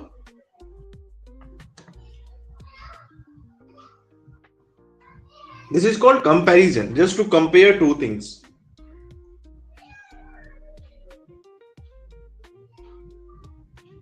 Okay. Next, what I told you about the logical. What is logical? See, when you have to compare, it's not like that every time you will compare only one entity. Okay, there many a time you may have to compare multiple entities, right? Okay, so that in that case we use logical. Like suppose I have to compare age and weight both. Okay, I have to compare age as well as I have to compare weight. Right. So that is what logical. Right. Like for example, let's say I have a let's say logical. Okay, let's say I have an age given as 20, okay, and weight given as 55. Okay, now I'm comparing age, okay, greater than, let's say 18. So I get true or false. Okay, and I'm also comparing weight greater than 50. So here also I get true or false. Right. So both the situations we are getting what? True or false. Okay. So now if I want cumulative result means what? Whether it is like both are true or not. So we can use what? AND operator. What we do? We will use AND. Right. So I'll just copy this thing and put over here and this one. So true and true will return me a true. Before understanding this thing, you should know if I am comparing two conditions and both the conditions are true, okay, then outcome will be true if it is AND operator. Okay, and if both out of two conditions, if any one of them is false, right, like this, false,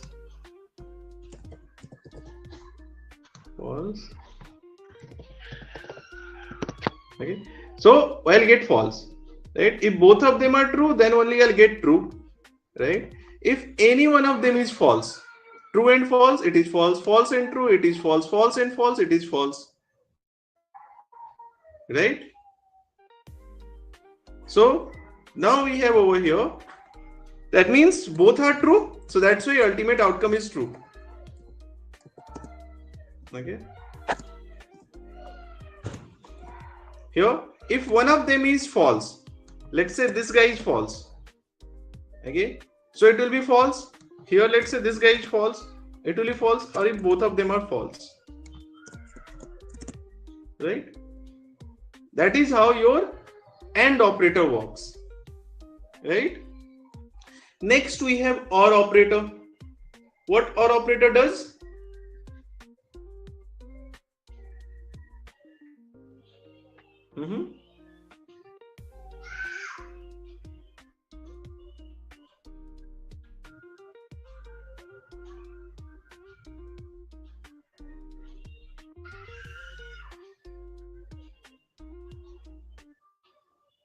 What is OR operator? OR operator is like, if any one of them is true, the final outcome will be true, right? So let's say if I replace this AND with OR, and here also OR, here also OR, and here also OR. If any one of them is OR, the last outcome will be what? OR. Sorry, last outcome will be, if any one of them is true, last outcome will be true, right? OR means what? Either of the condition is true, the last outcome will be true, right? Here both are false, that's why final outcome is false. Understood? That means if the same thing I'll copy and I'll paste it here, okay, and I use OR, so here both the conditions are true, obviously final outcome will be true. Here one of them is true, final outcome will be true. Here again one of them is true, final outcome will be true. Here both are false, so final outcome will be false.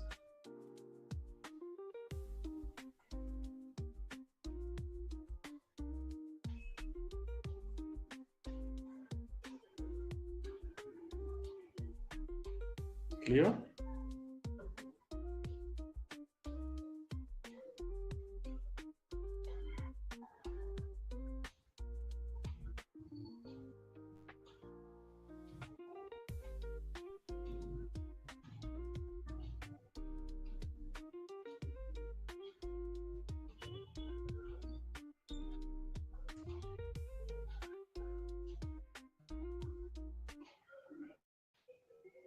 Okay. So next, what is it? Not. What not means? Not is used just to reverse the condition. If we are getting not, will just convert the true into false and false into true. That is it. All right. The next is what? Membership operator.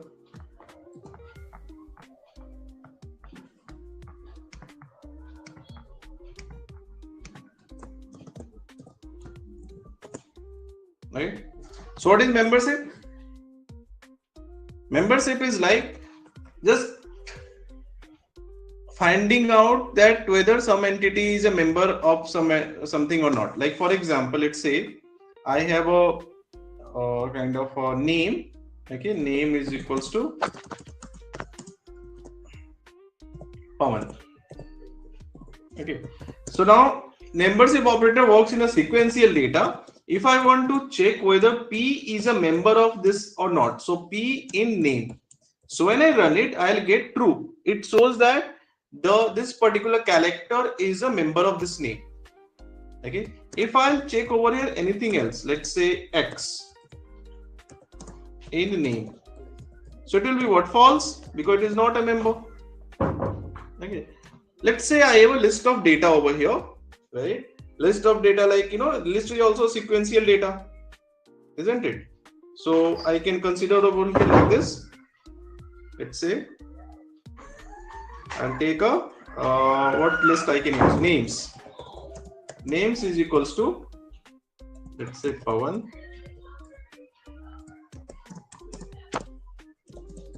Ajay, Amar, okay, Sanjay, okay, Vijay, right? Something like this, right? Now I want to check like whether some entity is a member of the sequential data or not. What I can do? Membership operator, like Ajay in names. Right? So it will return true, right? Same way, if I use over here,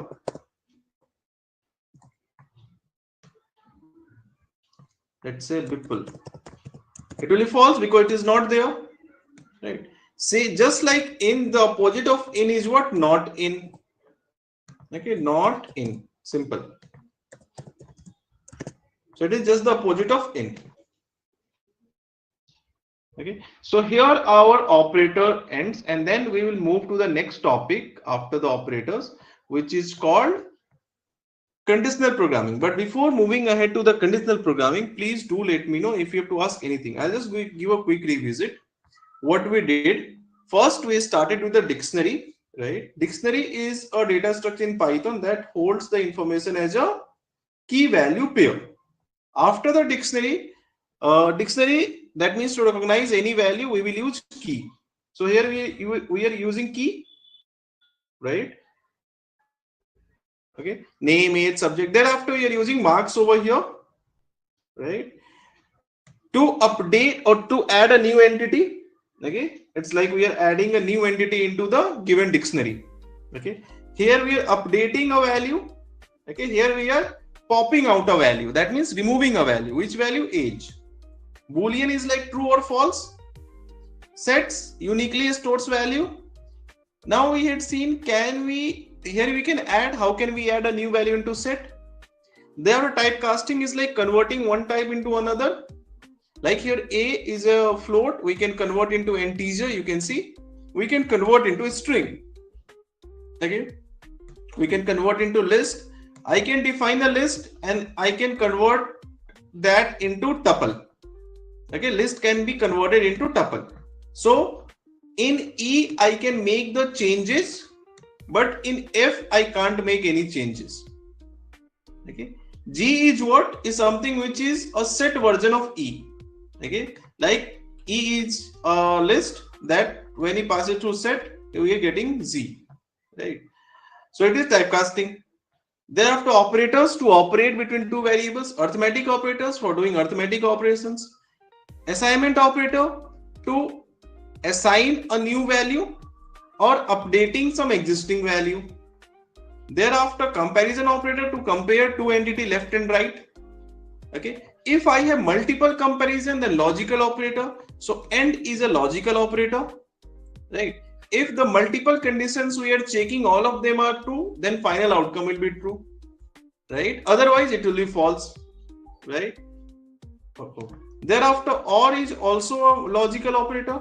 This will return true if either of the condition is true.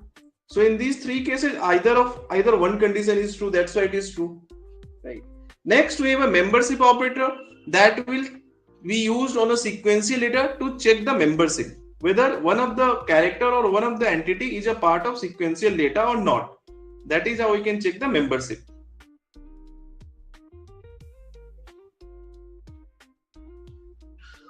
Am I clear?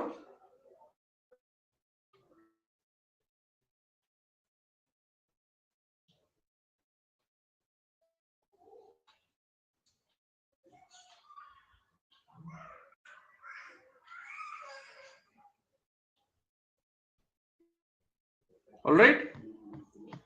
Fine. Next, we need to understand over here,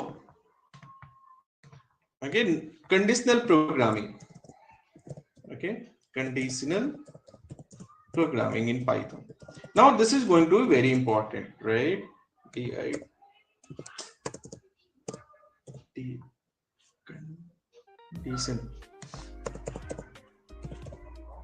Conditional.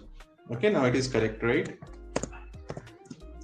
So let's try to understand this conditional programming concept, right?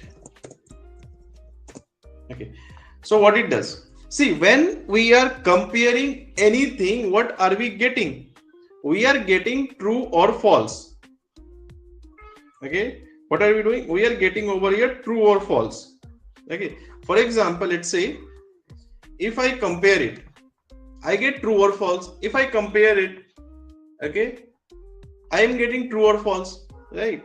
So conditional programming is like first compare certain thing and then trigger an activity. Okay, for example, first check a condition. Is it raining? Yeah, it's raining. Take an umbrella, right? So whether you will take umbrella or you will not take umbrella depends upon what? Depends upon the condition check if it is raining or not raining, isn't it? Right? So let's say I have a condition check I have to do. So let's say I have defined a age value 15. Now I want to check the condition, right? So let's say I check the condition like this: if age is greater than equals to 18 or not. So when I check the condition, I'll get true or false.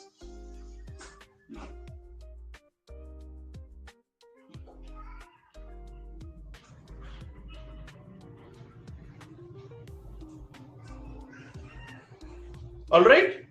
Now, once we get true or false, what we can do? We want to trigger some activity.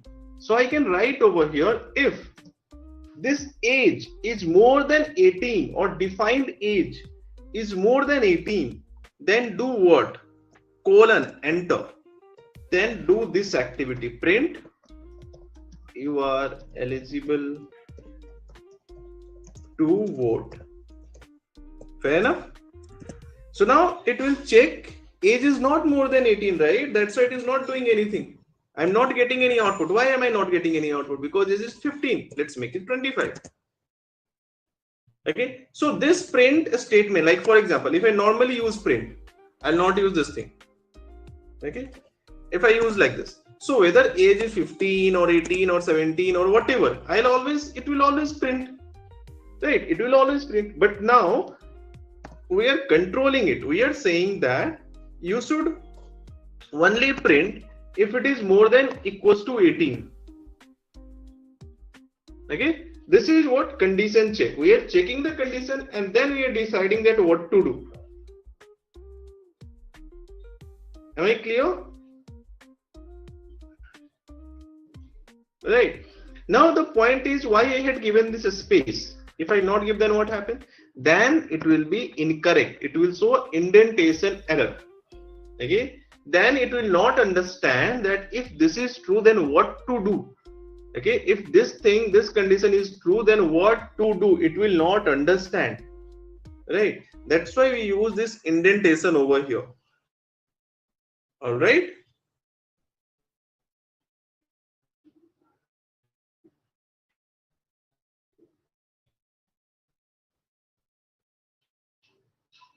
Am I clear?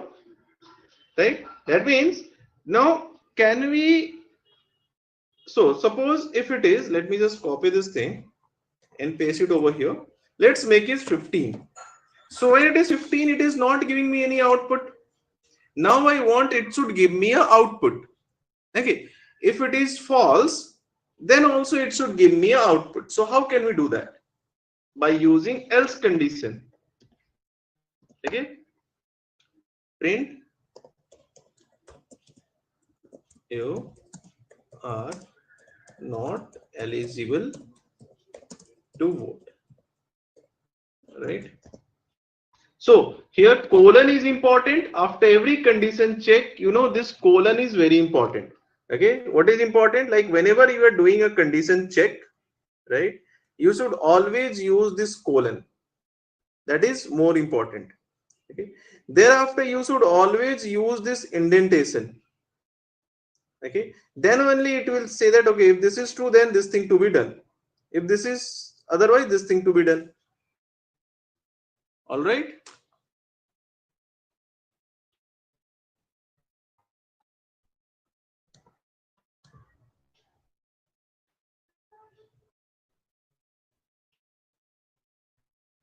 Am I clear?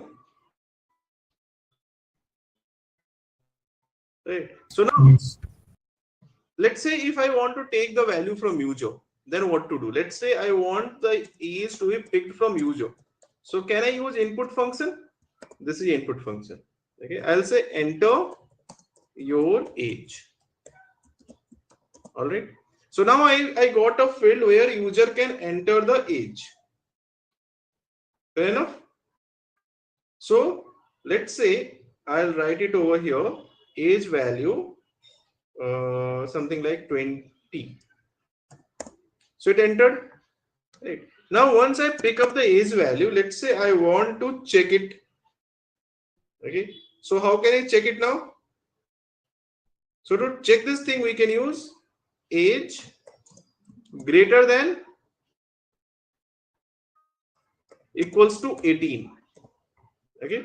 So let's check it. First I'll check and thereafter I will use conditional programming. Okay. So now if I'll enter over here, let's say 20. So I can enter the value very easily. It is working. But once I enter, thereafter I want to check this is not working. Okay. So if it is not working, then we must get some error. Are we getting any error? Yes. The error I am getting is that this operator, okay, is not supported between a string and integer. That means on one side we have a string and on other side I have an integer. Okay. That means whenever user enter a value, okay, before this I'll show you one important thing. Okay, print type of age. Okay, let's say I execute it. Okay, I am entering a age value. Type is what? Is string.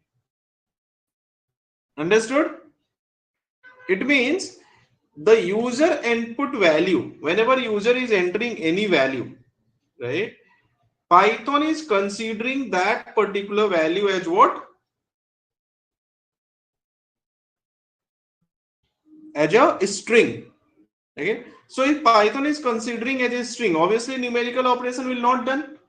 So how can we fix it? Can anyone give me any suggestion? What should we do over here?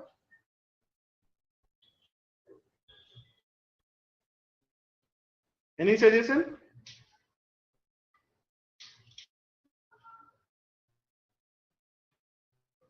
Please tell me, like here the user input value. User input value Python is considering as a string. So if it is a string, I can't do any numerical calculation. I can't do any comparison kind of thing, no numerical operations. So what should we do here? Convert right now. Convert, right? We can convert it, and how can we convert it? Using Type. typecasting, right? That means here I will do take the value from user and convert it into integer. Okay, this is what typecasting. Okay, so now if I take the value from user, now it is an integer, right? It means what? It means if I want to operate a user input value mathematically, okay, I need to do what? Typecasting. So it is false because entered value 16, let's say 28, it is true. That means if this condition is true, then print what? You are eligible to vote.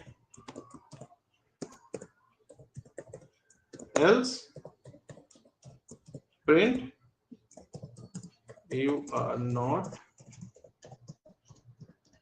eligible to vote. All right. So here, let's say enter a value 22. It is saying what? You are eligible to vote. Okay. If I say over here, let's say 12, not eligible to vote.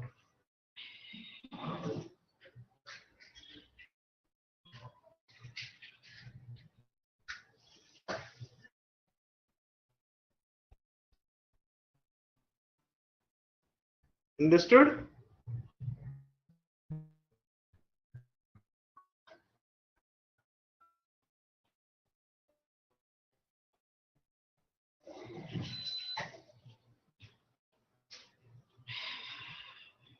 This condition is applicable for add the numbers also, no? This integer. Yes. It is for numbers. If it is non-numerical, then it is not required. Okay. For example, let's say we'll create a, let's say we are going to simulate login activity, right? So in the login activity, what happened? We take username. Username will be equals to what? Input. I'll ask for the username. Enter user ID. All right. Thereafter, I'll ask the password. Right. So I'll say user pass. I'll again ask over input. Enter password. Okay. So now if I will execute it, right, it will do what? It will ask the user certain user ID. Let's say enter the user ID admin. Okay, password I enter, let's say password. Right. Now what do we want? We want a condition check that can check if the entered value were correct or not correct. So how can you do the condition check? Like this, user underscore name double equals to admin. Right. So when I run it, and if I enter anything else, it will return me false. Right. Let's say I am checking username, and thereafter I am also checking the password. So user password double equals to password. All right. Okay. Now if I will enter a value, let's say admin. Okay. Password I enter anything randomly. Okay. So what I am getting? For the first comparison I am getting true, and for the second comparison I am getting what? False. Now I'll ask you this question. You can take 5 minutes. Okay. Just to complete it. Just try. I know you may do incorrect. That is acceptable. Please try to do it. Okay. What do you have to do? If you have to do what? Compare username with admin. Okay, that I am already doing. And password with password. Okay. Now, if it is true, then do what? Then print. What do you have to print? login success. Okay, and then if it is not true, then print login failed. I just want you to try. Okay, just try and give the solution in the chat. Okay, you can paste the solution in chat, but please do try. I just want to check that whether you can just try to form the logic. Okay, so here is a logic. I already told you about the AND operator. Okay, and we can use here to compare two entity. Just compare and let me know. Please put your solution in the chat. Try this thing, right? So first you already picked up this thing, right? So thereafter you have to compare both the entity, right? So how can you compare both of them? Say here, it's like if I take it and I have to compare the second one also. So AND, okay, and then I'll take this thing. So here I'm comparing the second one as well. So this guy will compare both of them, right? This will return true if both of them are true, right? If any single one of them is true, for example, admin, and here I enter something else, it is false, right? For example, I entered the incorrect user ID but correct password, then also it is false, right? But if I enter both correct, then only it will become true, right? So when this is true, I want to trigger an activity. So if it is true, then print login success, isn't it? Else print login failed.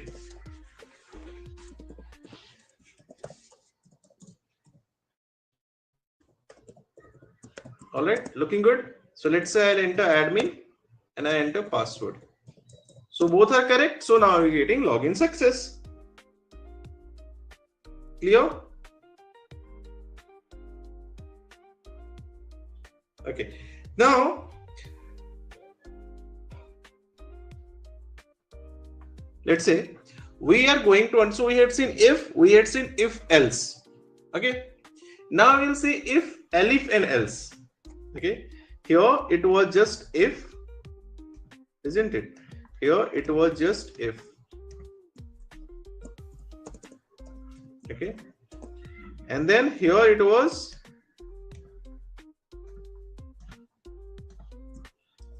if else. Okay. And here it was if, elif and else. All right.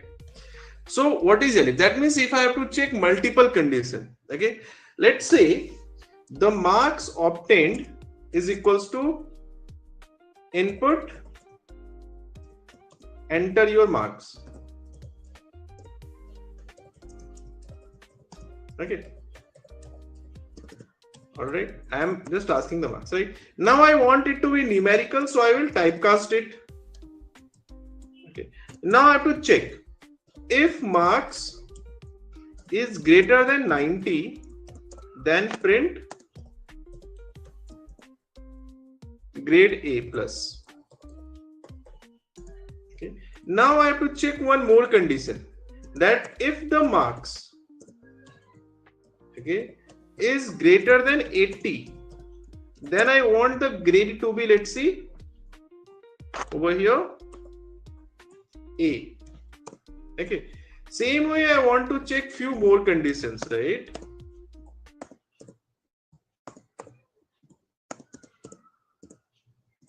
Okay. 90, 80, let's say 70, let's say 60, let's say 50, let's say 40. So 70, if it is more than 70, then let's say B plus. Okay. Here it is B. It is C plus. This C. Okay. Else print failed. Okay. So let's say I entered a marks over here 92. So what I'm getting? I'm getting that I'm getting all of them, like A plus, B plus, this, everything, because 92 is what? Is true for all of them, right? Isn't it? Now let's say if I will use over here something like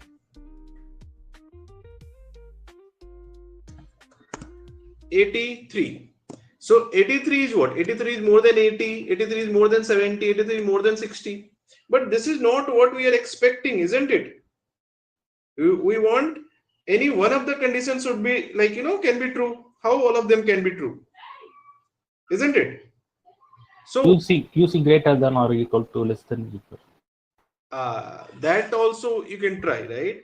Or you can use elif, right? Elif will do what? It will just not let the second condition check if any one condition is true. For example, I enter 65. So as I enter 65, so the first condition is false. So it will go for second condition. Second condition is also false. It will go for third condition. Then third condition is also false. It will go for fourth condition. Now fourth condition is true, then your program will not go for the next condition check. Already I told you Python is an interpreter based language. It interprets your code line by line. So when this condition is true, it will not check the next condition given over here, right? That's how elif works, right? Elif means what? It's like else plus if. So if the elif condition is true, it will not go and check the next condition. Am I clear?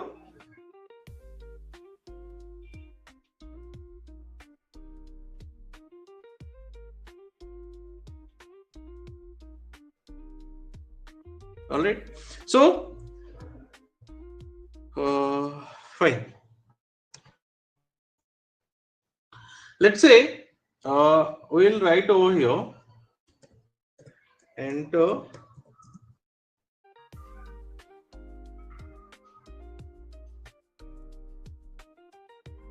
okay. Let's say we'll create a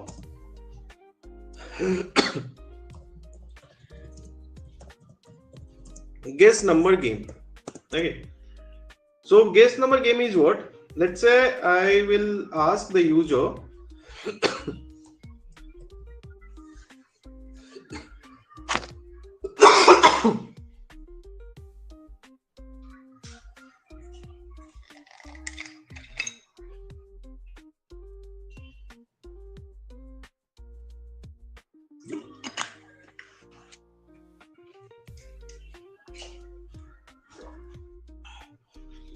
guess number. Okay, I'll ask the user to just guess a number, right? So that I want it to be integer, right? So I'll say input guess a number. Okay, now let's say user had entered a number. Okay, let's say enter 56. Now how can it be decided I am a winner or not a winner? So when a number is guessed, this I want to compare with a random number. So let's import a library called random. Okay, what I am doing here, what I told you initially in the first class, Python is a king of library. It is having a very huge set of library. One of the library Python is having is random library. Okay, this is a random library Python. Okay, this is a random library, right? Now, what this library actually does, okay, using this library you can generate any random number between a given sequence, between a given range. Okay, like random.random will generate any random number between 0 to 1. Okay, it will generate any random number between 1 to 10. It will random.choice, it will just select any random number. Okay, every time. So if you are confused what is random number, let's do one thing. let's try to take this particular thing. So we are taking a kind of a number over here, and we will say that generate any number between 1 to 100. Okay, right? So now if I am saying that generate any number between 1 to 100, it means what? It had generated a number 21. Okay, next time, and suppose I entered a value 45, that means I am a loser. Okay, then after this time it generated a number 20, I entered that number 20, that means I am a winner. Okay, this time it generated 96. So here I know that what number it is generating. But suppose I take this thing from here, let's say I take this thing here, and then I'm not printing it, then I don't know the random number generated, which number random number is generated. Here I was printing it, but here I'm not printing it, so I don't know that which random number is generated. Okay, now I will ask the user to guess a number. Okay, and then that number will be compared with the random number, right? So I'll say that if the guess number is greater than the random number, okay, let's say I use random number. Okay, random number is generated and stored. We don't know. I have to guess it, right? So I'll say that if random it is more than the random number, then do what? Okay, else do what? Can you complete this code? Okay, can you just try? If the guess number is more than random number, we have to tell that you guessed a larger number, right? If it is lesser than the random number, we will say what? You guessed a smaller number, right? But what if it is same? What if it is same? Then we have to say you are a winner. Okay, if you think that 1 to 100 is very large, okay, we can make it 1 to 10 as well, right? Let's say 1 to 10. So it will be a random number between 1 to 10. Now you have to guess it. So what you need to do? You need to complete this program. If it is larger, print you guessed a larger number. Okay, otherwise print you guessed a smaller number. Okay, if it is same, okay, let's say guess number double equals to random number. Okay, then we have to say print you are a winner. Okay, this is what you have to do. It's simple to do. Anyone, let me check if anyone did it.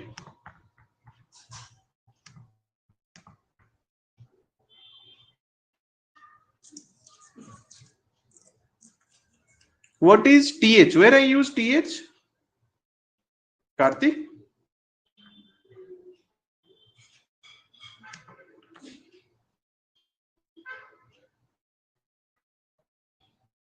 Hello. Yeah. I want to know this and the and wala and English wala and. Oh, okay. You are saying this thing. This AND operator, right? Yes. Okay. This AND operator is called bitwise operator. Okay. Okay, no worry. I'll tell you in detail, right? Don't worry, right? Okay. And I shared your code. Please check it once.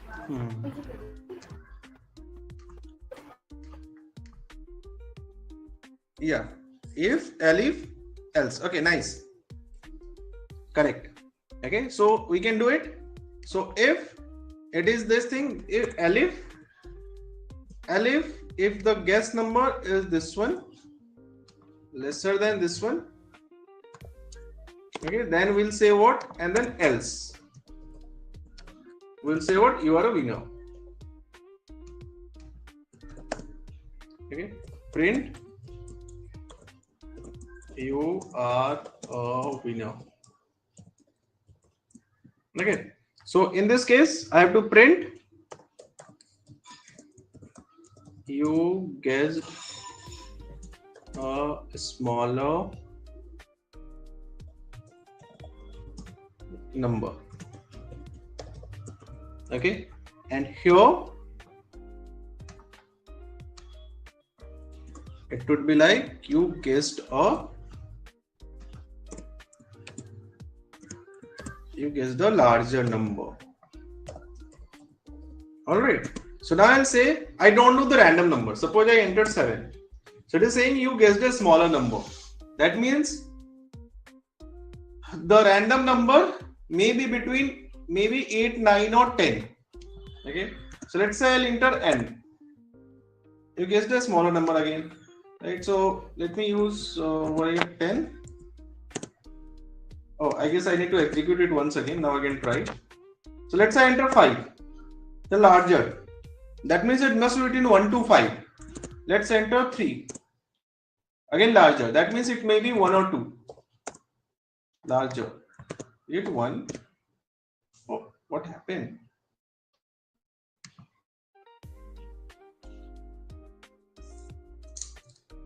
Am I doing something incorrect?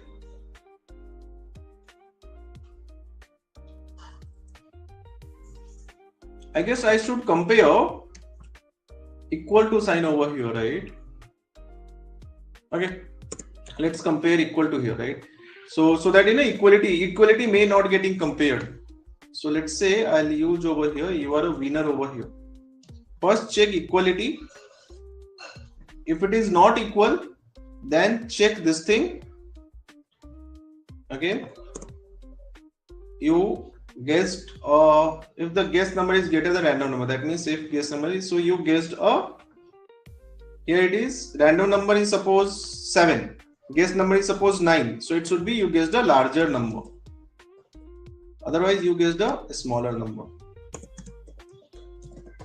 Okay, so let's try to check it out. So I entered 5. First of all, let me execute it. Okay, a smaller number. That means I should go in the direction of 10. Okay, last time the logic I wrote was incorrect. Again, is smaller. 9 is larger. Okay, now it is working great. 8. Okay, that's fine. Actually, the last time logic I entered, okay, the comparison was done correct, but here I should enter as larger. I entered a smaller. Okay, that would also work. Okay, here greater than. Let me use smaller than. Okay, so if it is smaller than, then this thing should be here. Okay, and here it can be you are a winner. So what mistake I did, I basically wrote this thing incorrect. Now it is correct, right? So let's say random number is generated. Okay, let me enter 5. It is saying smaller. Again I execute, I'll enter 9. It is saying larger. That means I must have something 5 bit to 9. 8. It is winner. Again I'll execute it. Let's say enter 5. Smaller. 9. I'm a winner. Alright. So in case if you understood, that's good. If you not, no, nothing to worry. We'll start from here and then we'll go with the loop concept in the next class. Okay. And in the next class only, I'll tell you about this thing, that is the bitwise operator that you asked me. All right. Because I need to explain it. Okay. That takes time. Okay. But I'll explain it. Don't worry. Actually, bitwise operator don't have to. Okay. That's why I have not told you yet. Okay. We will have to use later on. But don't worry. You asked me. The first thing I'll explain is bitwise operator. And go ahead. Is it fine? Okay. Sure. All right, guys. Thank you. Please go through the things, note down your doubts, and do ask, right?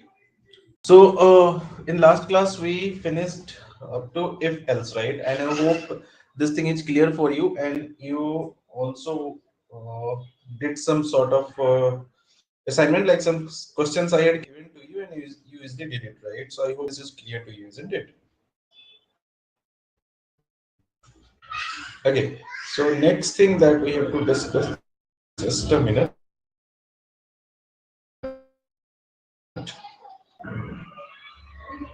Okay. So next, you I guess asked me about this thing, which is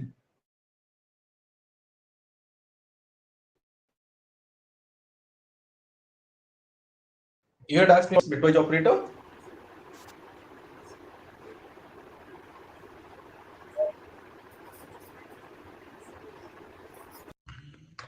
Hello, I am audible. Audible, you are audible. All right. So you asked me in the last class about the bitwise operator, isn't it? Okay. So use AND operator. All right. Then what is bitwise operator? Bitwise operator is used when we want bit by bit operation. Okay, bit by bit means what? Let's say here I have 5 and 4. Okay, so here it is a bitwise operator we can use. So 5 will be converted into, let's say, like 1 0 1 0. Okay, and 4, this is a bitwise form of 5, isn't it? Yes. Okay, and 4 can be represented like this 0 1 0 0, right? Yes. So here the bitwise operator can be used. Okay, so bitwise operator can work like this 0 1 0 0. This is what? And so 0 0 1 0. So this is 4, right? Okay. So let's check. Print. Oh, here I can't execute. I have to execute it in Jupyter Notebook. Just a minute.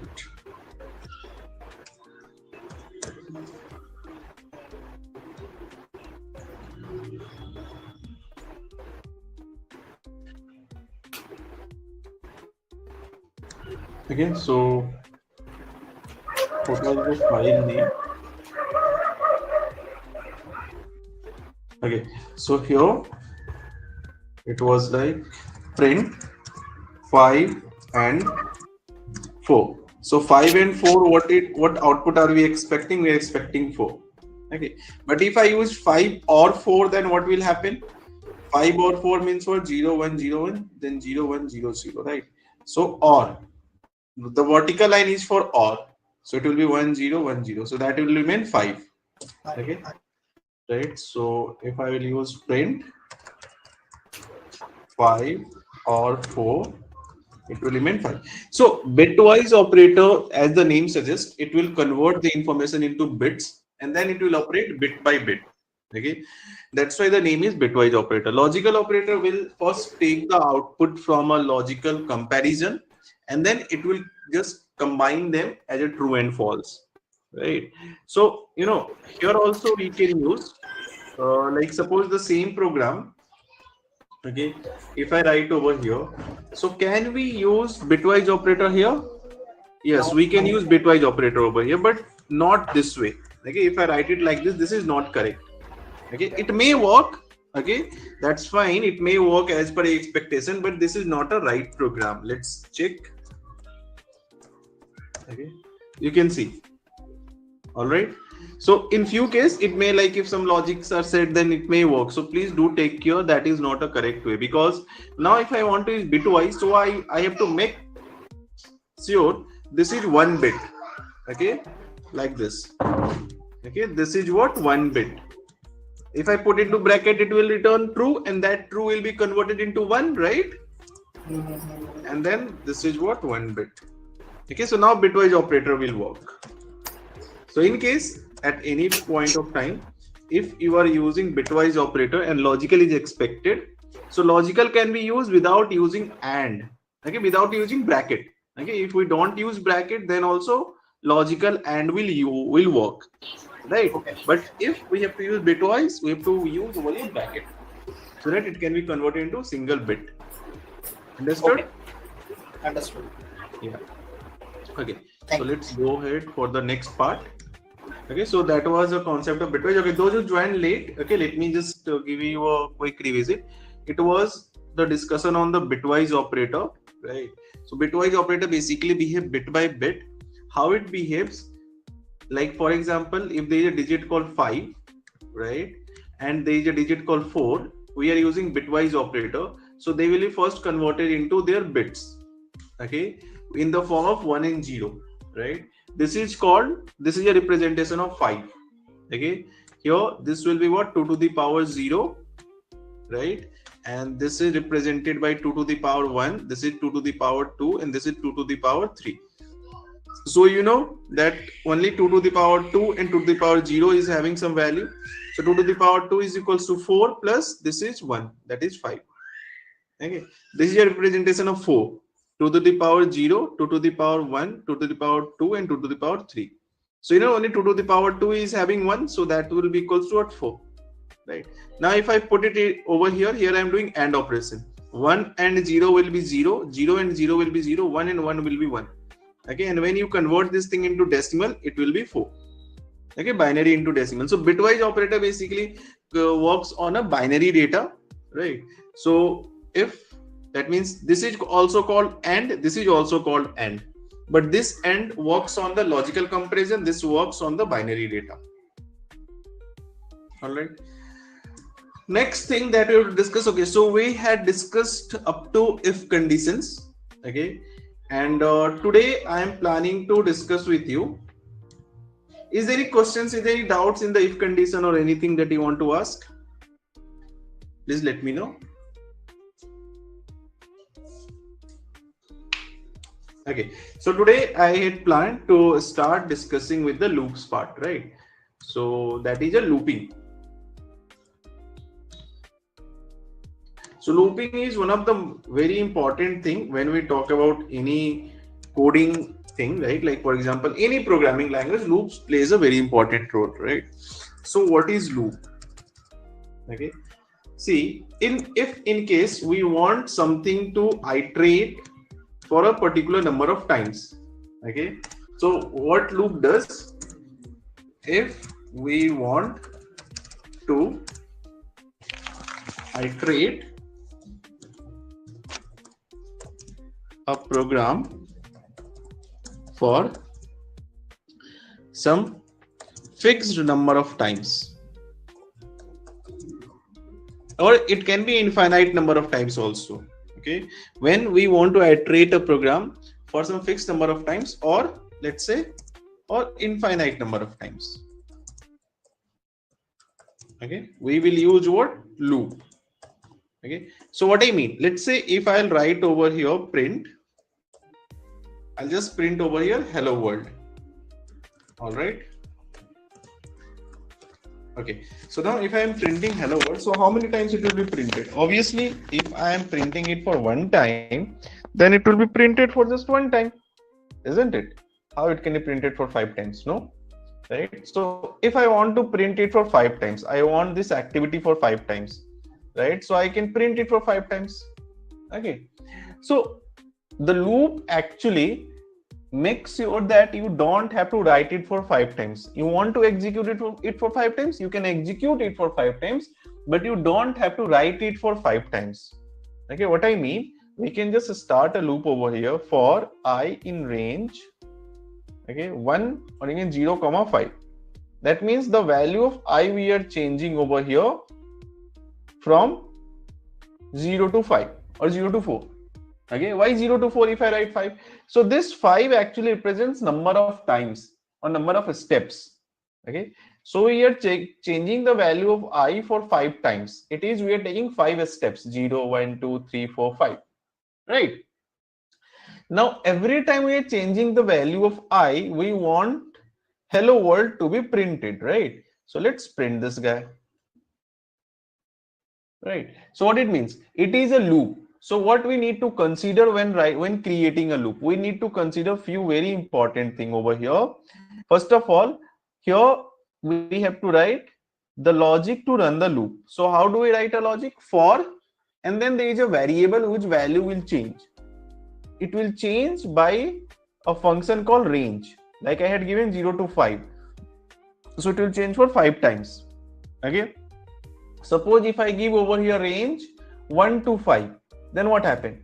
Then 5 minus 1 is equals to 4. It will change for 4 times. Okay, let's check. So if I do it over here and I give 1, 5, that means the value of I will change for 4 times. 5 minus 1, 4.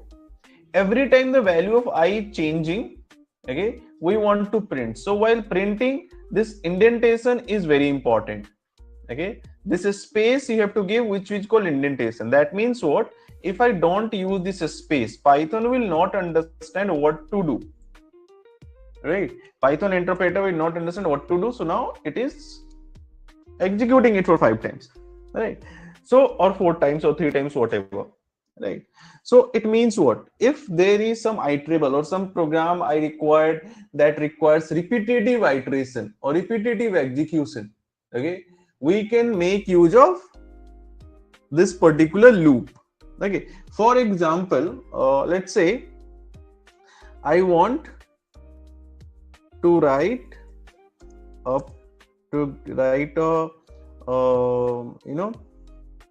multiplication table of, let's say, 5. So how can I write a multiplication table of 5? Generally we do it like this: print 5 into 1, right?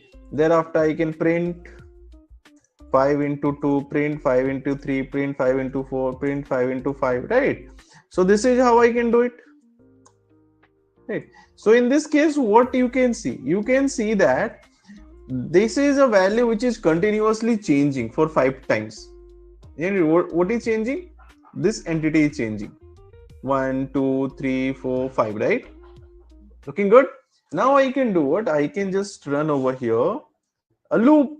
So for I in range, let's say I want it to change from 1 to 5, so I'll use 0, or you say 1, 6. Okay, or if I want to, 1, 6. So it will run from what? 6 minus 1, 5 times. Then print I. Okay, and then I can do what? 5 multiplied by I. Looking good? Right? So instead of writing it for 5 times, we did it, right? Can we add over here like information like this as well? 5 multiplied by 1 equals to. Can you do it like this? Let's try. If suppose I want it, so first of all, let me do it without loop, and then we'll try to do it with loop, right? So 5 multiplied by 2, thereafter 5 multiplied by 3, thereafter 5 multiplied by 4, the 5 multiplied by 5. All right, done. So can you do it? Let's try.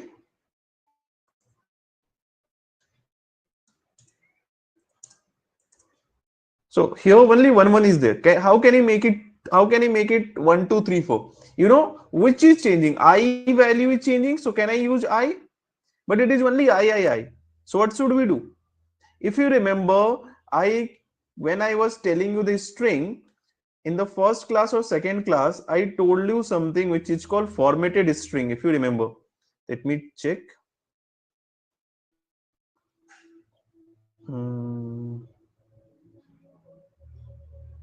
I told you something which is called formatted string. I must told you. It is string join, upper, lower, product review. Good. Here. Okay. Here I have a name and then I have an age. Right. So this name I want to use this variable. Okay. This value. Okay. The value of this variable I want to, because name is over here as well and name is over here as well. But this name I want as it is, but this name I want to use for this Ajay. Okay. And this Ajay also, this age also I want to use from here. Isn't it? So what should I do? I should use formatted string. That means I'll put it into braces and I'll use F tag over here. Okay. So it will take the value of I and it will use it, right?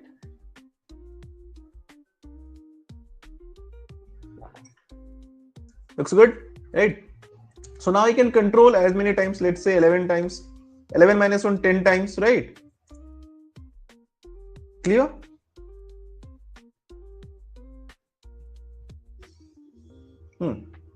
Now,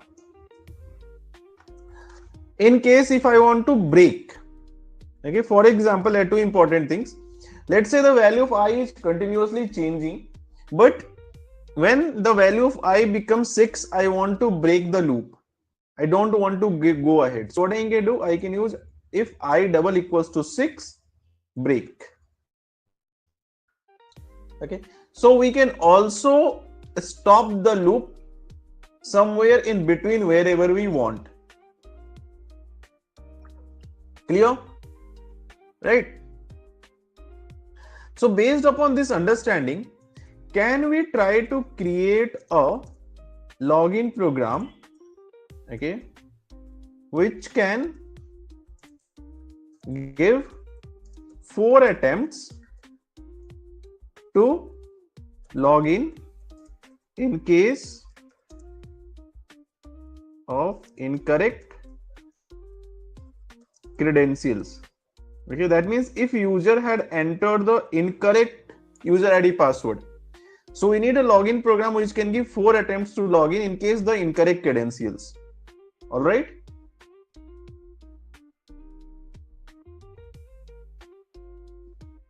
Okay, but it should break if user entered correct ID password. Okay, what exactly I mean? See, in last program, what happened? Whenever you are using over here user ID password, so you are capturing user ID and password, and then you are comparing it, capturing and then compare. That means let's say execute. I enter incorrect user ID or incorrect password or correct. It will not give me any second chance. Okay, it is not asking me again that you can enter once again.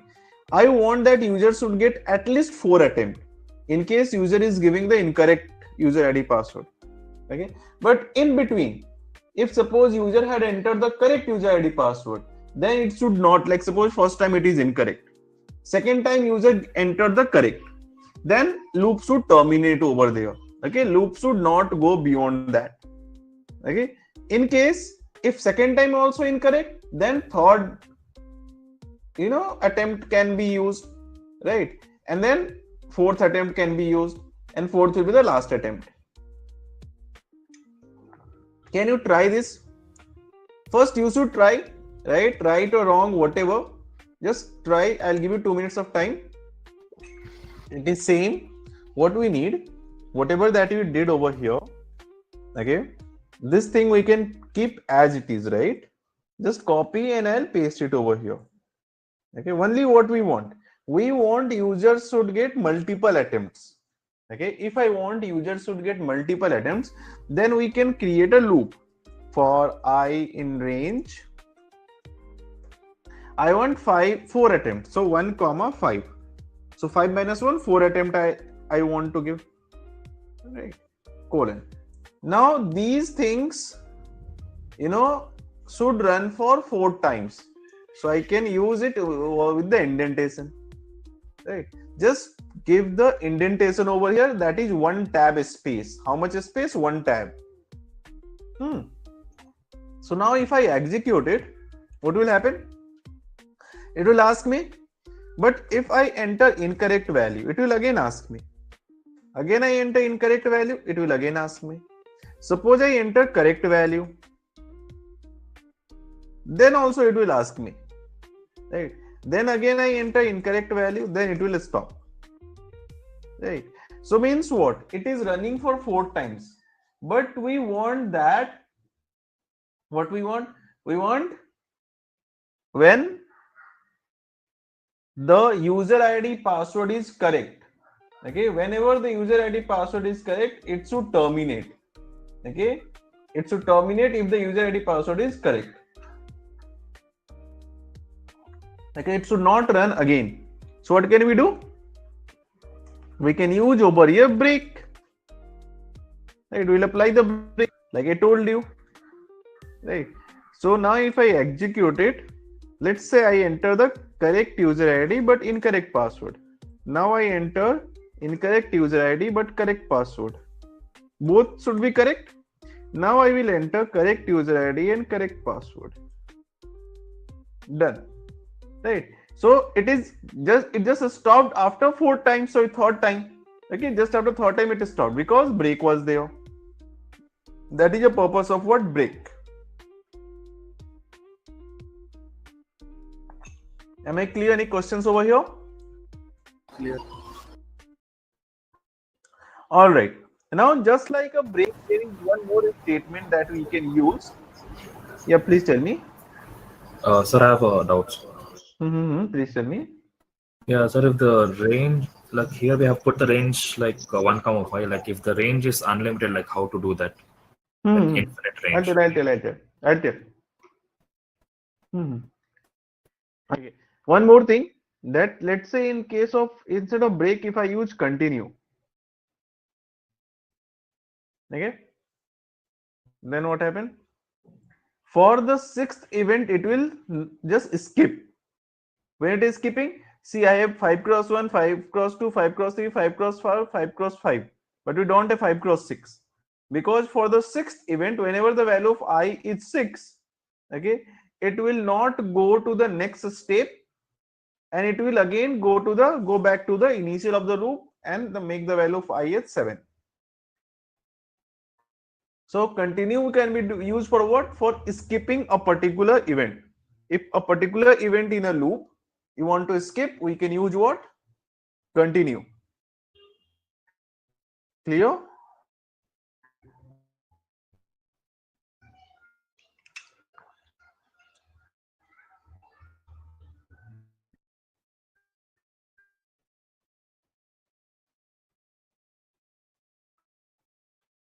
All right.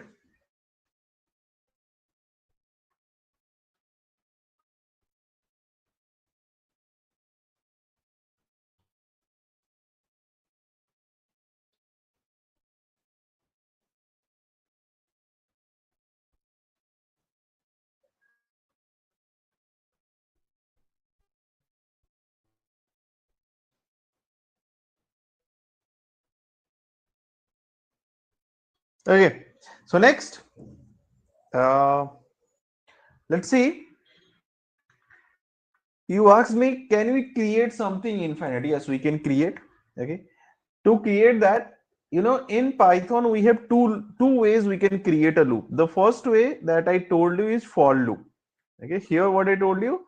Here we had used for loop. Okay. One more way of creating a loop, that is called while loop. Okay. So let's try to do that. Now I hope you understood what is for loop. For loop is like for I in, and then here we define something that can help you in iterate. Okay. So here range is something which is helping you in iterating. Okay. Like range is doing what? Range is basically deciding how many times you will run the loop. Right. But let's say, for example, I have a list. Let's say I'll take a list over here. Okay. Like this.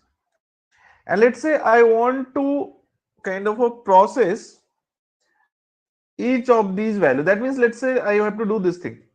Print names index 0 before while loop. Let me just complete it. So this is the first entity, second entity, third entity, fourth, and fifth. 1, 2, 3, 4. Okay. Right. And thereafter, let's say I want to operate on each of these values. What operation? Let's say I want to operate it like this. I want to find out the length. So length of this thing. So this is what? 5. Okay.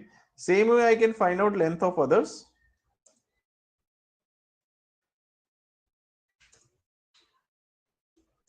Okay. So index 0, index 1, index 2, index 3, index 4. All right. So, if the same thing I want through loop, how can I do it? See, if the same thing I want to done through a loop, we know in this whole thing, what is changing? This index is changing, right? So I can write a loop for I in range 0, 4. Okay, and then the value of I will change, sorry, 0, 5, right? So that the value of I will change from 0 to 4. Okay, now for each value of I want to pick a particular entity. Okay, and then I can do what? Length of names of I. All right. Okay, now this is fine if you can count. Here you can count that I have 5 values and you know that I have to run the loop for 5 times. Okay, suppose you are working with very large scale data. Okay, and in that case it's little difficult to find out like how many values are there.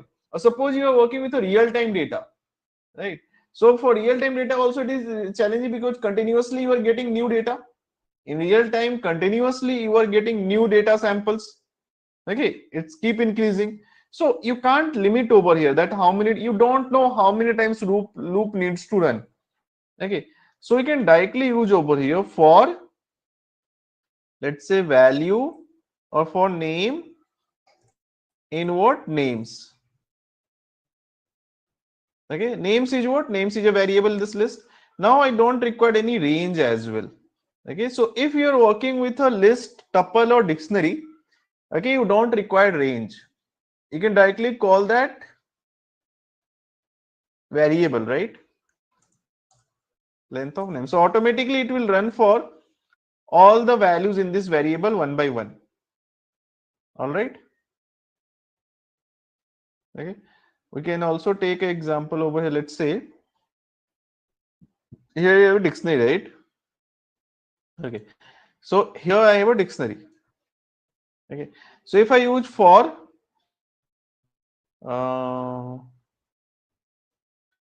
K in student, right? Print K. So here student is what? Is a dictionary, and then I'm running it. So it will just pick all the keys one by one, right? And then I can just pick this thing that is your variable and can pass the key through it. Okay, this is a variable and I'm passing the key through it, right? So if you're working with a list, tuple or dictionary, you don't require range function. Okay, range we generally use when we have to decide how many times I want to run the loop. Okay, like here I want to run the loop for 5 times, 10 times, 20 times. But suppose if already you have a data structure, and in that data structure we already have a data, and that data can itself decide how many times the loop should run, then why we required any kind of this thing? What is it? Loop, right? Am I clear?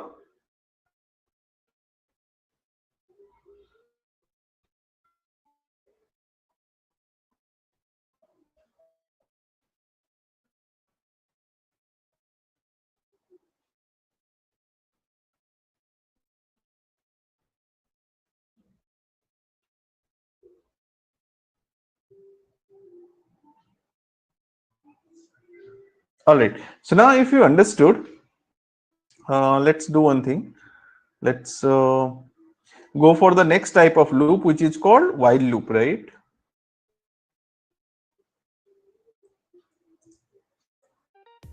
Now, what is while loop? So,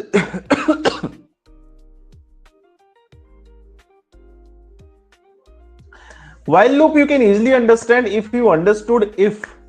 Okay. So what were we doing in if? See, this is what I told you in the if, right? Okay, so I'll copy this thing, I'll paste it here. So you may think I have to explain while or why I'm explaining you if once again. Okay, fine. So see, what if does? Checks true or false, and in case this is true, the next activity executes. While will also do the same thing. Okay, it will also check true or false, and if this is true, then next activity will execute. But the difference between if and while is what? If will execute for only one time, Okay, this thing will be executed for how many times? Just for one time, right? But in case if I use while, so it will start executing for infinite number of times. Okay, why it is executing for I have to stop it forcefully. So by clicking here, I stopped it. So why it is going for infinite number of times? Because this condition is true, right? And it will wait for this condition to be false, right? How it will be false? Because age value will always remain 25. If age value always remain 25, this information, this comparison will always be true. And if it is always be true, then obviously things will, or this thing will always execute. Am I clear?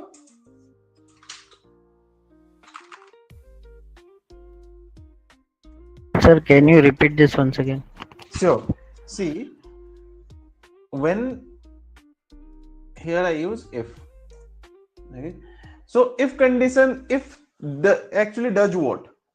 It checks a condition, and in case if this condition is true, then this particular activity executes, right? That is dependent. Okay, this activity depends upon what? This particular condition, right? Okay, but it executes for how many times? Just for one time. But in case I replace this guy with while, okay, I replace this guy with while, what happened? Execute it. Now it will start running and it will not stop. It is running for infinite number of times. You can see asterisk symbol. I have to forcefully stop it. I stopped it forcefully from here, right? That means if this condition is true, right, and I am using if, this will execute for one time. But if this condition is true, I am using while, this will run for infinite number of times, and it will wait for that time when the condition becomes false. But condition can't become false, right? Because age is always 25 and 25 is always more than 18, right? Isn't it? So can I use something like this? I is equal to 0. Okay, and I'll say I is smaller than, let's say, 10. Okay, now I will execute it. So I is always smaller than 10, right? Because I is 0 and 0 is always smaller than 10, isn't it? If I execute it, so it will run for infinite number of times. So what we need to do? We need to make sure that after each execution, the value of I should increase, so that after some time the value of I can be 10 and this condition can be false and loop can terminate. Okay, if I will not change it, the value of I will not change and loop will run for infinite number of times. Understood?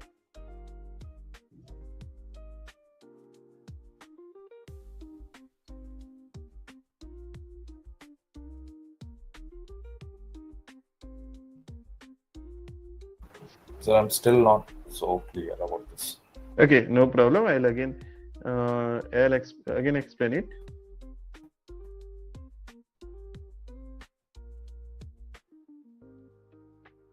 Okay, so fine. Do you understand if like how if works? Yeah. Okay, so let's say if I use over I is equal to 0, right? And I'll compare over here I is smaller than equals to 5. So here I'll get true. So based on this value, if I compare, if I is smaller than 5, then print I is smaller than 5. Okay, right? So it worked. It is actually smaller than 5, so it worked and it printed. Now I'll copy the same program and paste it over here. But the difference is what? Instead of if, I will use while. Same program. Okay. But now if I execute, it will do what? It will keep running, keep executing for multiple number of times until unless it will find that the value of I is equals to 5 or more than 5. Okay, if I execute it, you can see it's just running. It's just running. It will keep running. It will never stop. Right? Same program, only one difference. So I'm stopping it forcefully from here. Okay, now I stopped it forcefully. I don't know how many times it runs, but yeah, I stopped it forcefully. Right? It means what? In case of if, we compare, and based on the comparison we get the result. In case of while, we compare, and based on the comparison we get the result. But in case of if, things are controlled, the activity will execute for only one time. In case of while, it will keep running for infinite number of times. So how to stop it? To stop, we have to make the change in the value of I after each iteration. What are we doing? Increase the value of I after each execution so that after some time, while condition can be false. So that after some time, the while condition can be false. Okay? Because the value of I will starts from what? 0, then we will making it 1, then 2, then 3, then 4, then when it becomes 5, when the value of I becomes 5, okay, the condition is false, and then after it is not becoming 6. Am I clear? So here the first value of I was 0. So 0 is smaller than equals to 5. Yes, executed. This thing executed. The second time it is 1. So 1 is smaller than 5. It is true. It executed. Then the value of I is 2. This is true. It executed. Then 3, then 4, then 5. Okay, so 5 is smaller than equals to 5. This is true. So as this is true, this line executed. Okay, but when the value of I becomes 6, after 5 it will 6. So 6 is smaller than equals to 5. No, it is false. As it is false, execution stops. Please tell me, do you have still doubts over here, or is it clear? Sir, it's clear, but at the same time, what is the practical scenario to apply these while conditions? Yeah, practical scenario I will explain, but first you need to understand the concept, right? That what while means. Don't worry about the practical. There are a lot of practical scenario are there. Sorry, sir. We are going to explore, right? But first you need to understand that what is while loop. Any doubts in while loop? Please let me know. Everyone, is it fine? While you first check the condition, after that execution start. Which condition? Whatever we given here right now, while I is less than equal to 5, this is a condition right now. First check if make, then inner part is good, otherwise will not is good, right? Correct. This condition is something which will decide whether loop should run or not run. Yeah, first check the condition right now, then start executing the whatever inside the be executing. Similar way, one more right now, do while. First do and then check, right? No. Don't get confused. In Python, we don't have any do while. Okay. Yeah, it may be there in some C or some other language. It's fine, but don't take that thing over here. In Python, we have only two loops. One is for loop, other is while loop. That's it. There is no do while or any other kind of loop. Just two. Okay, so no need to worry about that. Okay, so now where do we use it? All right. So let's see. Here we write a program. Okay, a program which had given the user 4 attempts. Okay, here we wrote a program which had given a user 4 attempts. Now I want to give the user infinite attempt, no control. Okay, that means login activity where user can enter user ID and password for infinite number of times, Okay, unless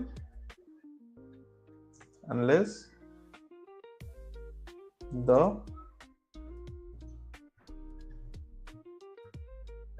where user can enter user ID and password for infinite number of times unless the credentials becomes correct. Okay, unless the credentials becomes correct. This is what we want.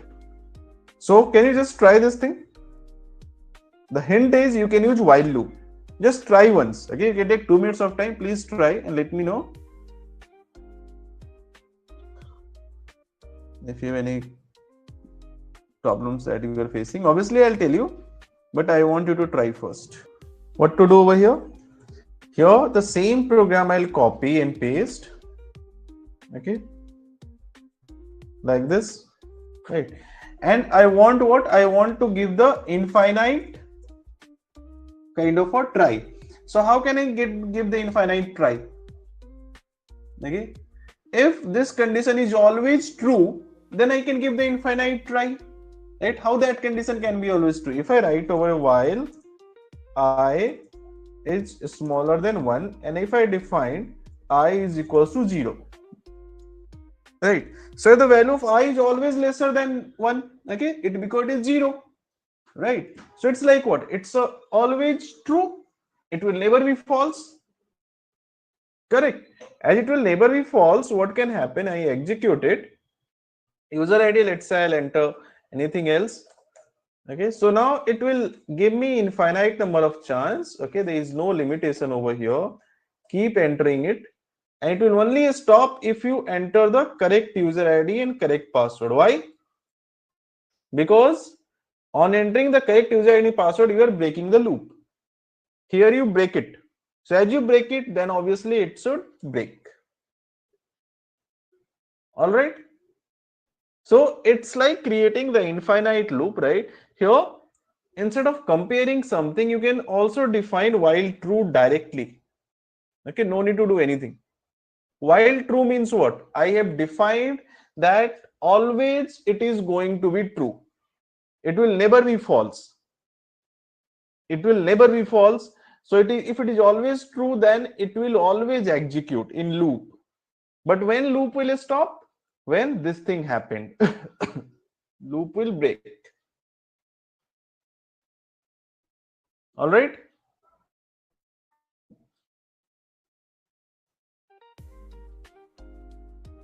Hello. Sir, I used one while one and then. Yeah, it's fine. It's fine. That is also fine. Is it working? Yes, it is working. Can you please check? I have shared in your chat. Okay. Okay, fine. I'll check. Just a minute.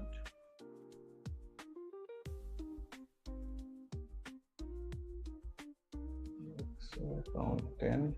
Okay, you had enter over here. So mine is about Karthik. My name is Karthik. Right. Yogesh also did it. Nice. And yeah, Karthik also. Yeah, right. While one. Yeah, right. It's fine. That is also fine. Yeah.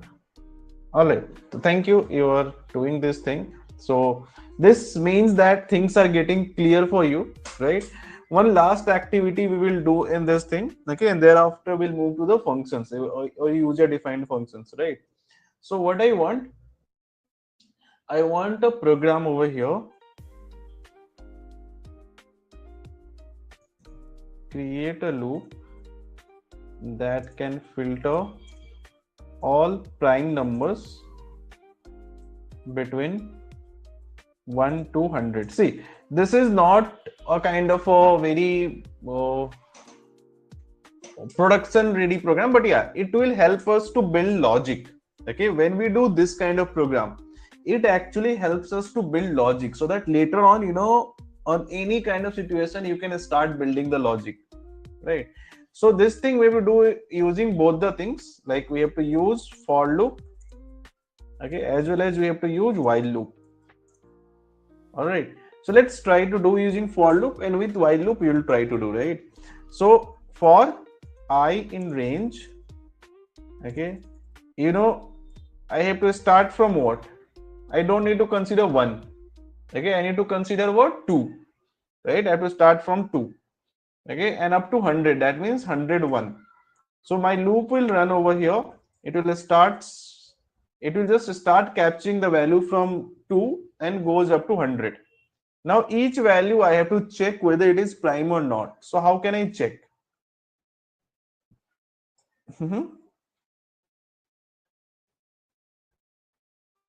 Just think of the logic. What should I do over here? You know what is prime? It is divided by itself. Okay, and 1, right? So let's say if I have a number, let me give you the hint. Okay, I have a number called 10. I have to check whether it is prime or not. So what do I do? I will first take the half of it. 10 by 2 is equals to 5. Okay, and thereafter I will check, is it divided by any number between 1 to 5 or not? Okay, is it divided by 1? Is it divided by 2? Is it divided by 3? Is it divided by 4? Or is it divided by 5 or not? Right? Because obviously it will not be divided by 6 or 7. Right? It should be only up to half. Right? So if it is divided by 1, obviously everything is divided by 1. So obviously we don't need to check it. No need to check it. Alright. Thereafter, we'll check from 2. Alright. So is it divided by 2? Yes, it is divided by 2. That means it is not a prime number. Okay. Let's take a number 11. So 11, 2, 3, 4, 5. Okay. Now for 11, what we do? Again, 11 divided by, we'll take over here 11 modulus 2. 11 modulus 2, or sorry, 11 floor division 2 will be what? 2 into 5. The output will be 5 only. Right? It is a floor division we should take. Right? So now 2 divided by 2, no, it is not divided. 3, no. 4, no. 5, no. Okay, so we have to check only up to 5. Okay, that means it is not divided by all these things. That means it's a prime number. Okay, let's take 12. So 12 modulus 2 will be equals to what? 6. So check 2, 3, 4, 5 and 6. Divided by 2? Yes, divided by 2. Remove it. 13. 13 modulus 2 will be what? 6, right? So 2, 3, 4, 5, 6. Divided by 2? Yes, divided by, not divided by 2. 3, not 4, not 5, not 6, not. Right? That means this is a prime. Alright?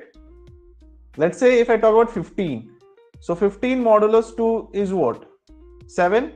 So we'll check over here 2. No, it is not divided by 2. 3. Yes, it is divided by 3. Alright. So that's how we have to do. Now, how can you build a logic around it? Isn't it? So, for I in range 2 into 101, I have to filter the prime number. Right? So, first I need what? Modulus, sorry, floor division 2. I'll divide. Okay. I'll just divide each of them by 2. So I'll get it like for each number how many times I have to run. Okay.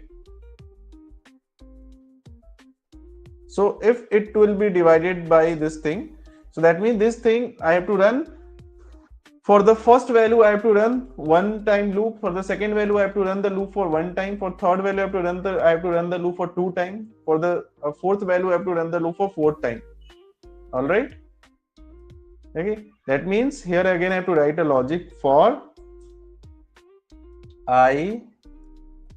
for k in range, okay,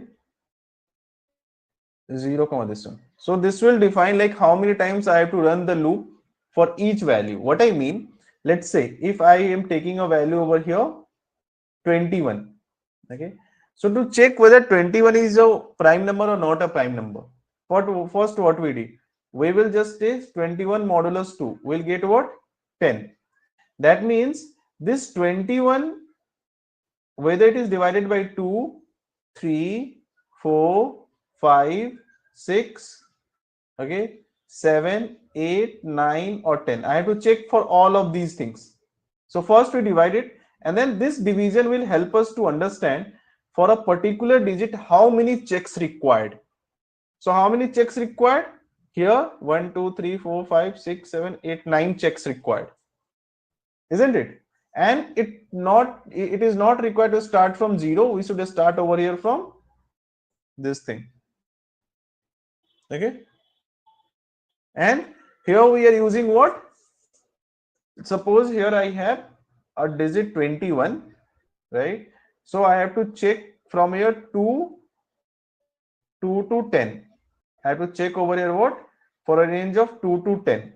That means 2, 3, 4, it will take up to 9 only. But 10 also I have to check. So as 10 also I have to check, then what we do? We'll use over here plus 1.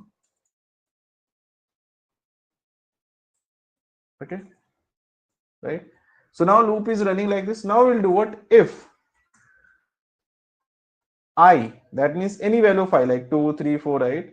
If I modulus k is equals to 0, right? What we can say? We can just store that particular value into a list that is a prime numbers. Okay, is equals to a blank list, and in this list we'll try to store the number, right? Dot append what? The value of I, right? So let's check if it is successfully doing the things or not. Print prime numbers. Okay, so now it is not doing the thing successfully. That means something we are not doing as it is expected. All right. Even numbers came. Sir, Even here numbers it is not equal to. Sir, we can do after that for I range after that, right? Yeah, we should use over here not equals to, but again still we are not getting the result as we want. Okay, we have to just modify a bit. Okay, what we have to modify? Just think of it. Again, a very simple, or you can say very small modification we have to do, not much. Okay, but I wanted to think of it, like what changes I wish to do over here. Instead of +1, we should mention as -1. Sir. -1? Why -1?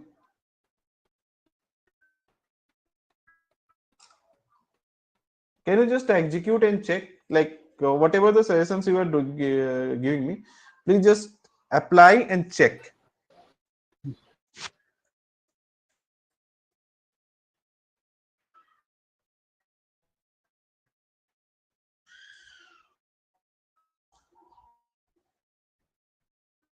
Sir, we can do right now for I in range 2 comma 101. After that, right now enter, we can make a condition if suppose if I some bracket right now I is module divide by 2, if is equal to 0, it means is equal to 1, it is a prime, else it is a non-prime. Right now you can easily Okay, fine, let's try to do it, right? Okay, if see, that is why I said, like, when these kind of program we do, what happen, we basically, it helps us in building up a logic, right? And logic building is very important. Okay, so let's see what is happening. I want to filter the prime number between 1 to 100. So this range will first generate a list of all the numbers.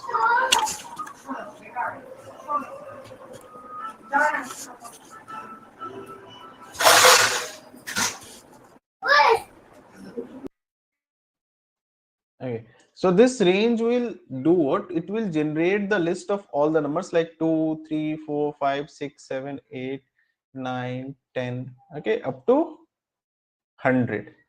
Okay, so now this will do. Now it will pick what? The first value of I. Okay, it will pick the first value of I. Right. So for k in range, what? 2 comma 2, this one 2, right? So this will be equals to what? 2 comma 1, right? So how it can run? Okay, 2 modulus 2 is 1, so it will not run, right? Because it should be either 3 or 4. Okay, but let's say you did what? Here you did 2 comma and then you are using +1, so it will become 2. So 2 comma 2. Okay, so again, if I will write a loop like this, let's try to write a loop like this. Okay, for I in range 2 comma 2, what it will do? Print I, nothing, because 2 comma 2 is what? 0. It will not run for a single step. Okay, right? So it will not run for a single step over here. So can we use it over here? Like at least we can make it, let's say add over it 2. Okay, so that at least it will run for the first time also, it will run for at least one step, right? So that is what a small change we can do. Now we are comparing if I modulus k, that means suppose here I took the value. All right, so here I took the value, let's say over here 5, or let's say 6, not 5. 5 is basically already a prime. So let's say I'm taking a value 6. Okay, so the value of I is what? 6. Okay, and the value of k will be what? So value of I is equal to 6, and the value of k will change from 2 comma 6 6 floor division 2, that is 3. So 3 plus 2 5. Okay, so now for k in range, this one, okay, that means 2 to 5. Now it will do what? I modulus 5. So I is what? 6 modulus what over here? 2. 6 modulus 2 will be equals to what? 0. Right? So it says that it is not a prime number, right? It is not a prime number, right? And if I take over, let's say 7, okay, so let's say the value of I is equal to 7, right? So 7 floor division 2 will be what? 7 and floor division 2. Here I am taking what? 7 floor division 2 will be what? Is equals to 3, right? Here also it should be 3. I did mistake, right? No, it is fine. 3 plus 2 5. Okay, so now this is what? K will be equals to what? 2 comma 5. Okay, again the loop will run for these many times. Okay, so now what will happen? 7 modulus 2 is equals to 1, right?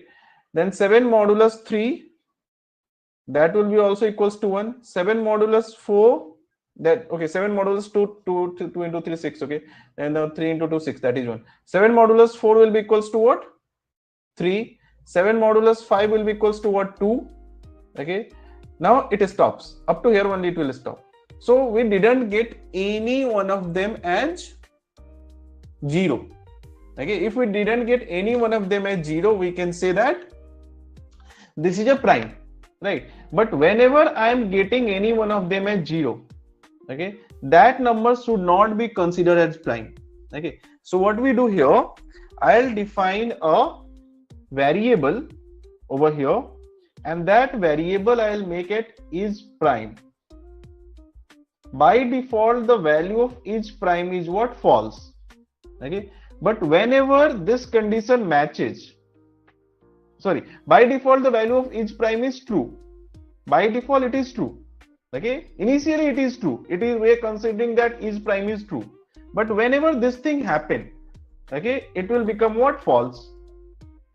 Right?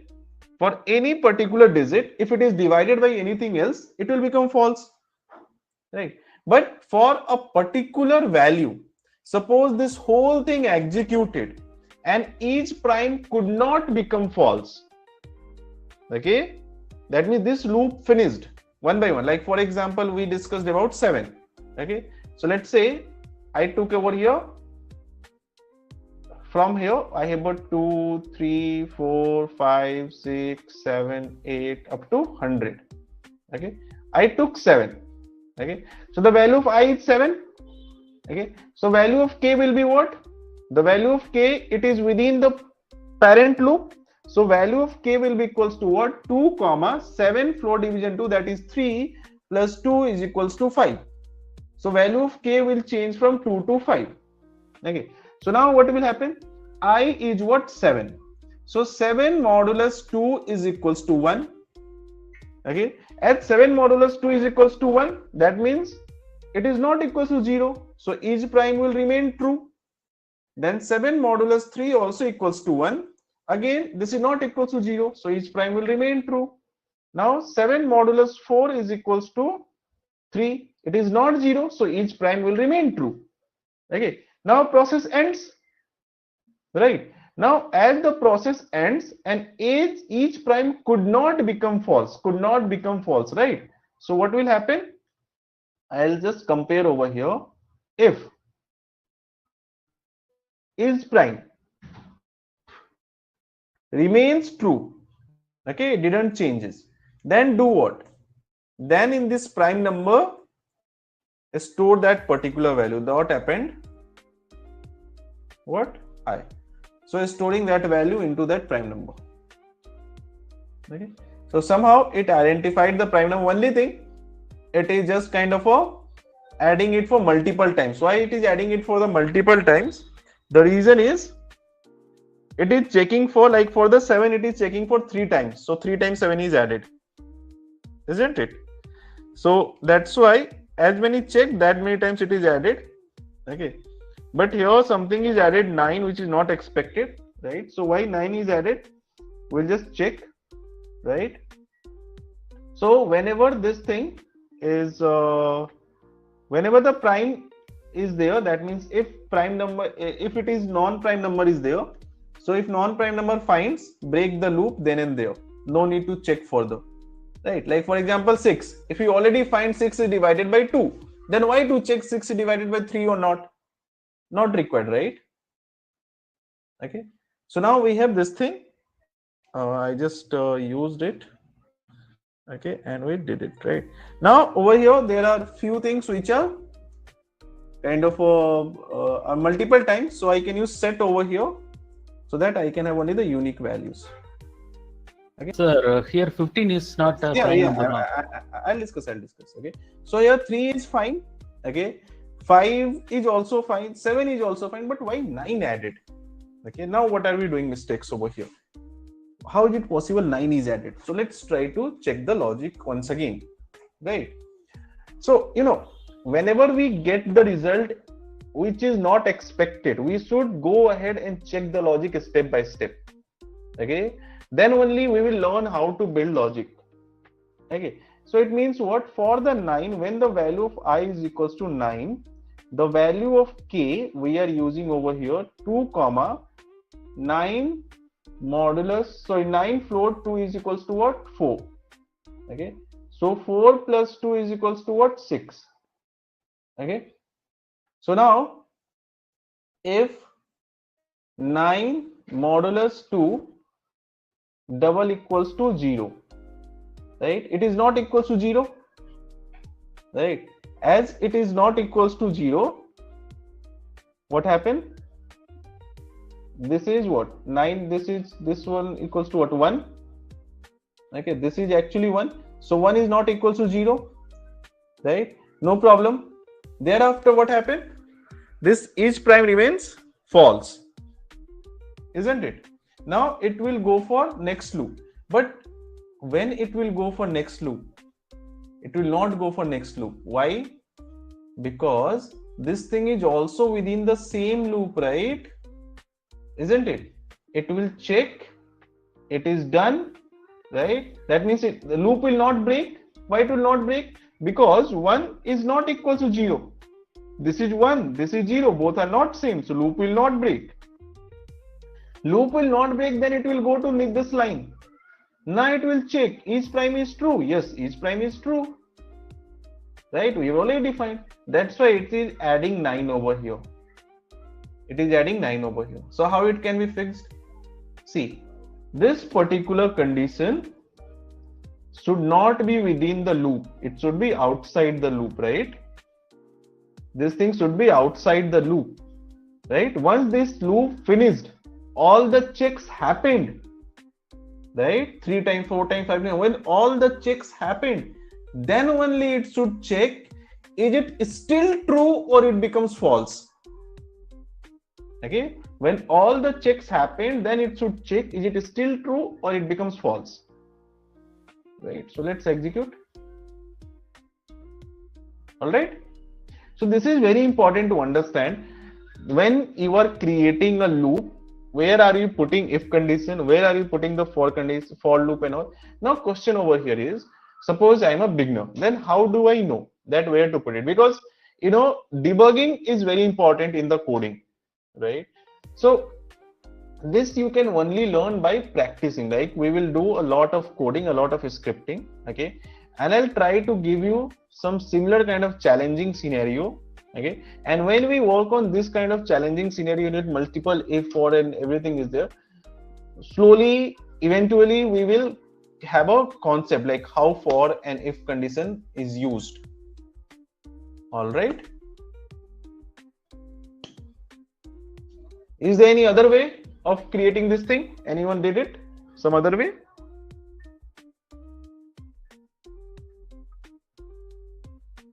Okay, so now I'll give you a very simple assignment to do. Please try to do it.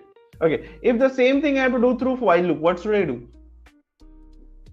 Can you just let me know if I have to do the same thing using while loop? You can do it and share your code in the chat. Using while loop, right? I'll wait for 2 minutes. So can you do it like this? Here we know I have to collect all the prime numbers over here. Okay, then while I is smaller than 101. Okay, and then I have to increase the value of I by I plus 1. Okay, and the value of minimum I is what? I can start with 2. Right, so I can start with 2 because here also I'm starting with 2, and then I'm increasing the value of I over here. Right, so this will check that how many times I'm changing the value of I. You can see the value of minimum I is 2, right? Then it becomes 3, then 4, then 5, and when it becomes 100, after 100 it is what? Become false. Why it becomes false? Because after 100, when the value of I was 100, okay, just try to understand here. When this becomes 100, okay, the value of I becomes 100, right? Thereafter again 1 is added, so it is 101. Now this 101 lesser than 101, okay, this is what? False. As this is false, this will not execute further. Loop terminates, right? Am I clear? So how can you do it now? Now I have to run this thing for how many times?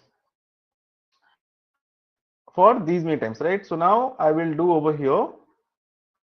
Can we use again while? Yes, we can use again while. Okay, let me just do it with is prime is equals to what? True. By default it is true. Now I am saying, let's say I'll copy and paste it. Okay, all right, so every time it is just doing this thing. Now can I just check it out? Let's check it out at the end. Print prime numbers. Okay, now is it possible to use over here while? Yes, it is possible to use over here while, and I'll ask you to do this thing. Just try this thing and let me know if you can do it or not, right? Apart from that, few more things just try to do, okay, whenever you get a time. Those are very simple thing. Filter and identify all even numbers. So this is very simple compared to what we did, okay, between 0 to 100. Okay, thereafter filter and identify all odd numbers between 0 to 100. These two things we have to do, and as well as we will deep dive into the concept of user defined function in the next class. So obviously I'll explain it, but today I'll give you the understanding what is functions. Okay, what we do, we are going to start user defined functions. Okay, this is going to be very important concept, and please do take care. And we are almost going towards finishing up the basic Python thing. So what is function? See what happened. If I will write it over here, f of x is equals to x plus 3. Now I'll give f of 2. That means what? 5. I'll give f of 6. That means what? 9. I'll give f of 6, f of 7. That is what? 10. Okay. So what a function is doing? A rule is defined once, and that rule we can use anytime whenever we want. Okay. Rule is defined once, and then by just defining this argument, I can let this rule do its job. So function is what we can say as a function. Function we create for reusability. Okay, what's the purpose of function? The purpose of function is, okay, it is used for code reusability. What? Code reusability. You know that you have to code, or you can say logic. Okay, you know that there is a piece of code or there is a piece of logic you have to reuse again and again. You are quite sure about it, that these things I have to reuse. Okay, if you are sure that these are the logic or these are the code I have to reuse for multiple times, okay, what we do, instead of keeping it independent, we will put it into a function. What do we do? We'll just put it into a function. Understood? Right? Like for example, if I have to create a function similar to this mathematical function, right? Very simple approach. F of x is equals to what? X plus 7. Okay. So how do we create it? So now this is a reusability. Whenever I want to get the output, I have to just change the value of x. So in Python, we create a function by using a keyword called def. Def is your defining a function over here. And then we have to give the name of it. Let's say the name of the function is add7. Okay, the name of the function we are giving over here as what? Add7. Right? Okay. Then we have to do what? We have to just write the logic. Let's say logic I'm writing a print x plus 7. Now this function will not do anything, right? It will sit idle. To let this function do a job, I have to trigger this function. How can I trigger? I have to call this function and then put over here a particular argument. Okay, you can see I passed 9. Let me pass something else. Okay, let me pass over here 2. Let me pass over here 3, right? So it is what code I just created for one time, and whenever I want, I can trigger it, I can reuse it. Okay. Same way, let's create a function to add two numbers, right? So I have to give the name of the function. The name of the function, let's say do sum. Then I have to define the parameter.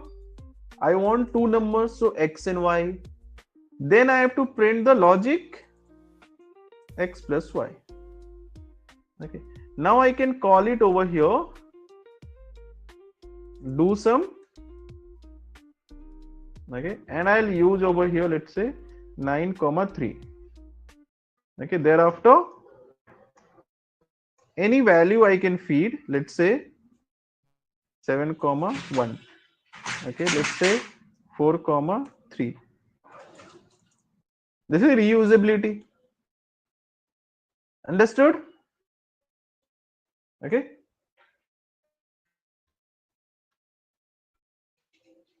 Now, can we create a function which can calculate the square of any number? Very simple functions as of now I'm creating. Okay. You know, first we create simple, then we go to intermediate level, then we go to advanced level, right? So here, let's say I want a function. Okay. to calculate and print a square of a number. Okay, so it's like df calculate a square, okay, x, right? So I'll do what? I have to use over result is equals to x raised to the power 2. Done. And then I have to print the result. Okay, so now can I do it? Let's try. I'll give over here 9. I'll give over here 7. I'll give over here, let's say 3. Working good? Right. So I hope you understood what a function does. Okay, whenever we know that there is a particular piece of code and that piece of code we have to reuse again and again. Okay, we can make use of function. Okay, like for example, we know that whenever user ID and password will come, okay, whenever user ID and password will come, I have to use this logic. Okay, whenever someone will enter a user ID and password, right?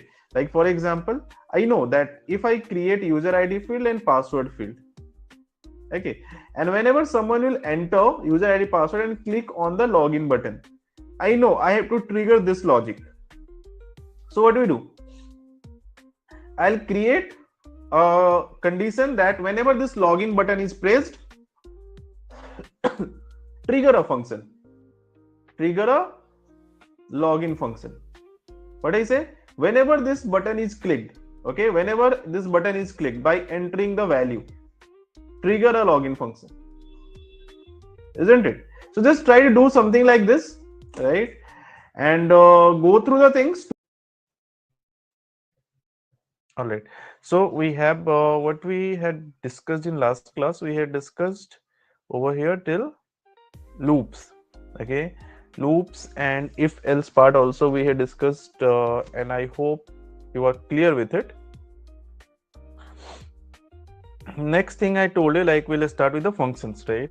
So today is going to be a day where we will discuss the function part, right? So let's just start.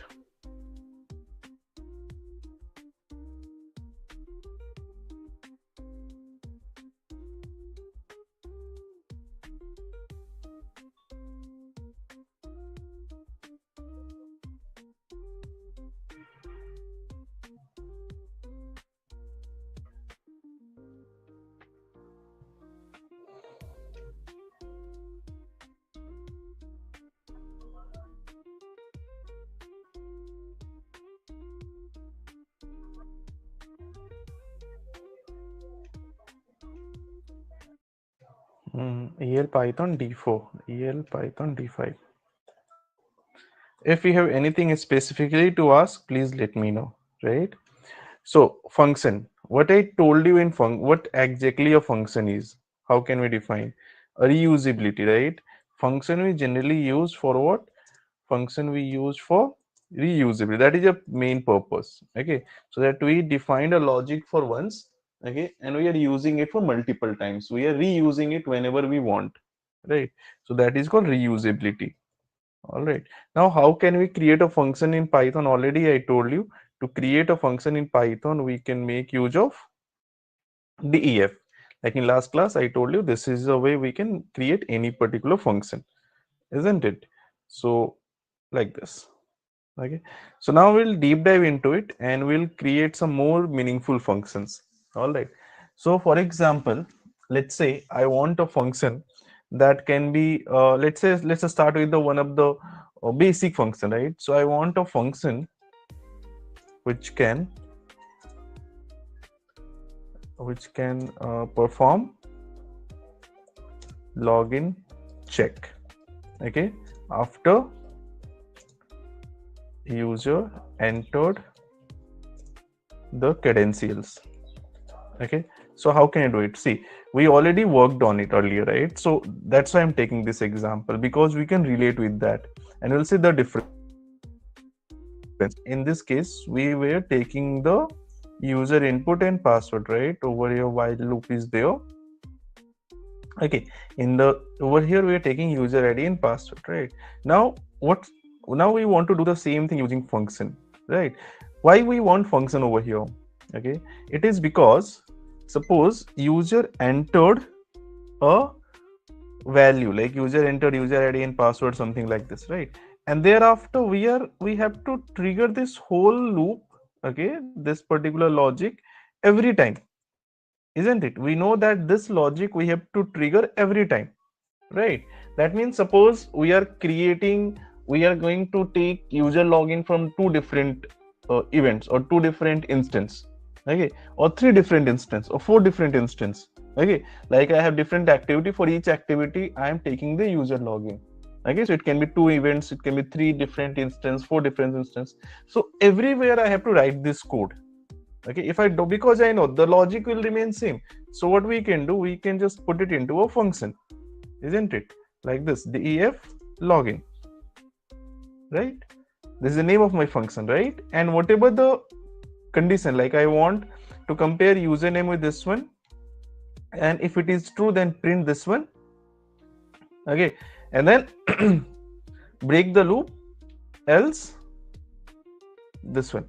Now here break the loop and all I'll not use as of now, later on we'll come to it. So now this is your function, which function will do what? It will just compare username with admin. But where is username? Okay, this function don't know, like for example, if I'll call this function over here, okay, it is showing me an error. Okay, username is not defined. Where is username? Okay, this function should know where is username, right? Then only that username it can compare with admin, right? So this username we will give as a parameter. So define over here, like, okay, whenever I'll call this function, I'll make sure that I will provide the username. Okay, whenever I'll call this function, I'll make sure I'll provide the password, isn't it? So we'll define it like this, right? Now when we define it like this, here I can just feed something like username or password. Okay, so if I enter over here incorrect, it will say login failed. If I enter over here correct, it will say login successful. All right, that means after taking the value from the user, what I can do, I can just trigger it. All right, isn't it? And thereafter I can do what? Everything is fine, right? So function is already created. Now I can use this function whenever I want, wherever we want. Okay, I need not to write the logic once again. I can reuse it, right? This function is being created, which is having two parameters, username and user password. So I'm taking the username from the user, I'm taking the user password from the user and giving it as an argument. Now if I call it, if I trigger it, this function is going to work. Okay, so now I'll enter over here anything like this, it will say login failed. If I enter over here correct, it will say login success. All right, am I clear?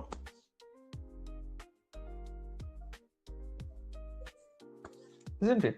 So it's like whenever button will be clicked, okay, like suppose you are creating some sort of events, right, or some sort of application. So what you do, you will have a button, and whenever that button will be clicked, what you do, you will say call the function, right? And when the function will be called, you'll you can trigger this logic, and whenever this logic gets triggered, job is done.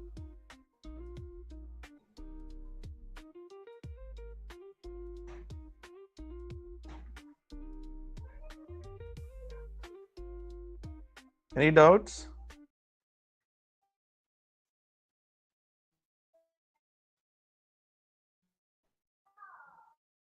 Okay, so if it is clear, then help me with a kind of a logic of a function that can be used. Okay, let's say define a function in which I can feed a number as argument and the function can tell me it is okay, in which I can feed an year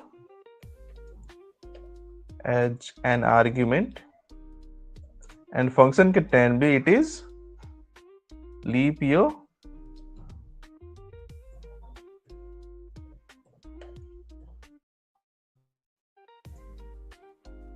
or not. Okay, so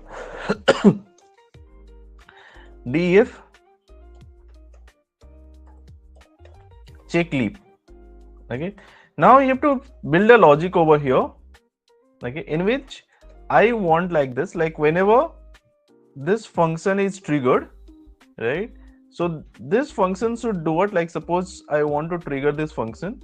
So what I do, I will just pass over here, let's say 1992. So it should tell me whether it is a leap year or it is not a leap year. Okay, right now it will do nothing because pass is there, so it will do nothing, but it should work like this. Okay, it should do what? It should check over here whether it is a leap year or it is not a leap year. So this is what you have to do. Divided by 4. Can you just do and check once?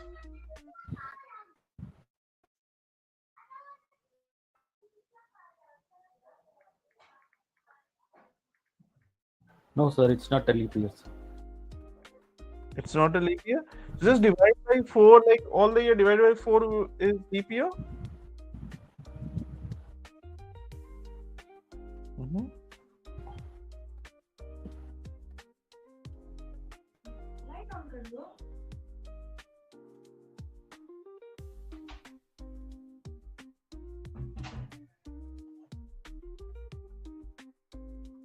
Just check by doing.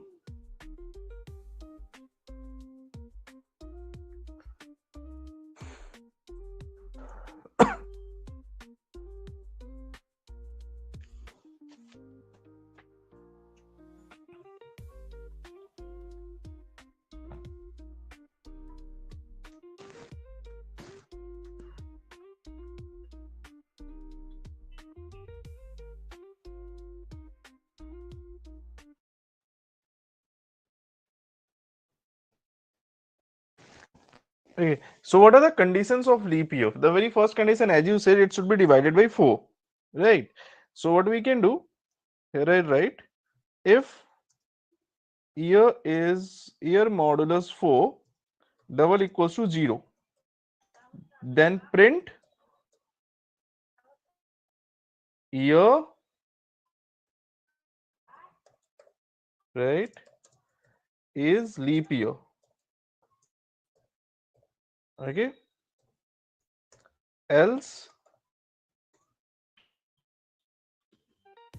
print year is not a leap year. Okay, so now if I'll check over here, so it is saying 1992 is a leap year. So was it a leap year? Let's check. 99. Actually, 365 is not a leap year. 366 is a leap year. That's fine. I'm just checking like whether a 1992 year is a leap year or not. So it was a leap year, right? Now, 2000 was a leap year or not? Leap year, sir. Yeah, after every 4 years, right? So 2000 is also a leap year. Okay, and 3000? Not a leap year. Not a leap year, right? So if I'll feed over here 3000, I just want to check is it working good or not. Fine. This is what I want to show you, right? 3000 was not a leap year, but it is showing it is a leap year according to this condition. Right? That means this logic is not complete. It means what? It should also be divided by what? 400. Isn't it? Yes. Okay, it should be divided by. It should also be divisible by 400, and there is a condition. I'll write it over here. It is divided by 4. That is for sure. That means it should be divided by 4. Next, it should not be divisible. Not divisible by 100. Okay, unless it is divisible by 400. Okay, so unless it is divisible by 400, it should not be divisible by 100. What it means, let's say if I'll use it over here, this is a one condition. Sorry, this is just one condition, right? Okay, and okay, if I will use here modulus 100 should not be equals to 0. Okay, so now it is saying 3000 is not a leap year, right? And if I'll use over 2000, it is also not a leap year, right? So 1992, it is a leap year. So now 1992 is leap year, 1996 is a leap year, but 2000 is saying is not a leap year. Okay, because it is saying that, because with the condition we said year modulus 100. So this thing modulus 100 will be what? Will be 0.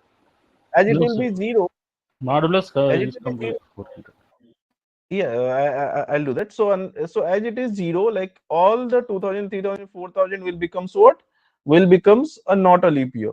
So we'll say that, or okay, or this thing, or year modulus what? Let's say 400 is equals to 0. No, it's fine.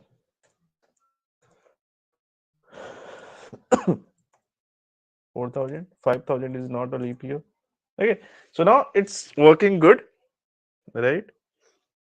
And you can see here I have to just feed whenever I want. I have to just feed, like for example, I want to check it for all the year between 1992 and let's say between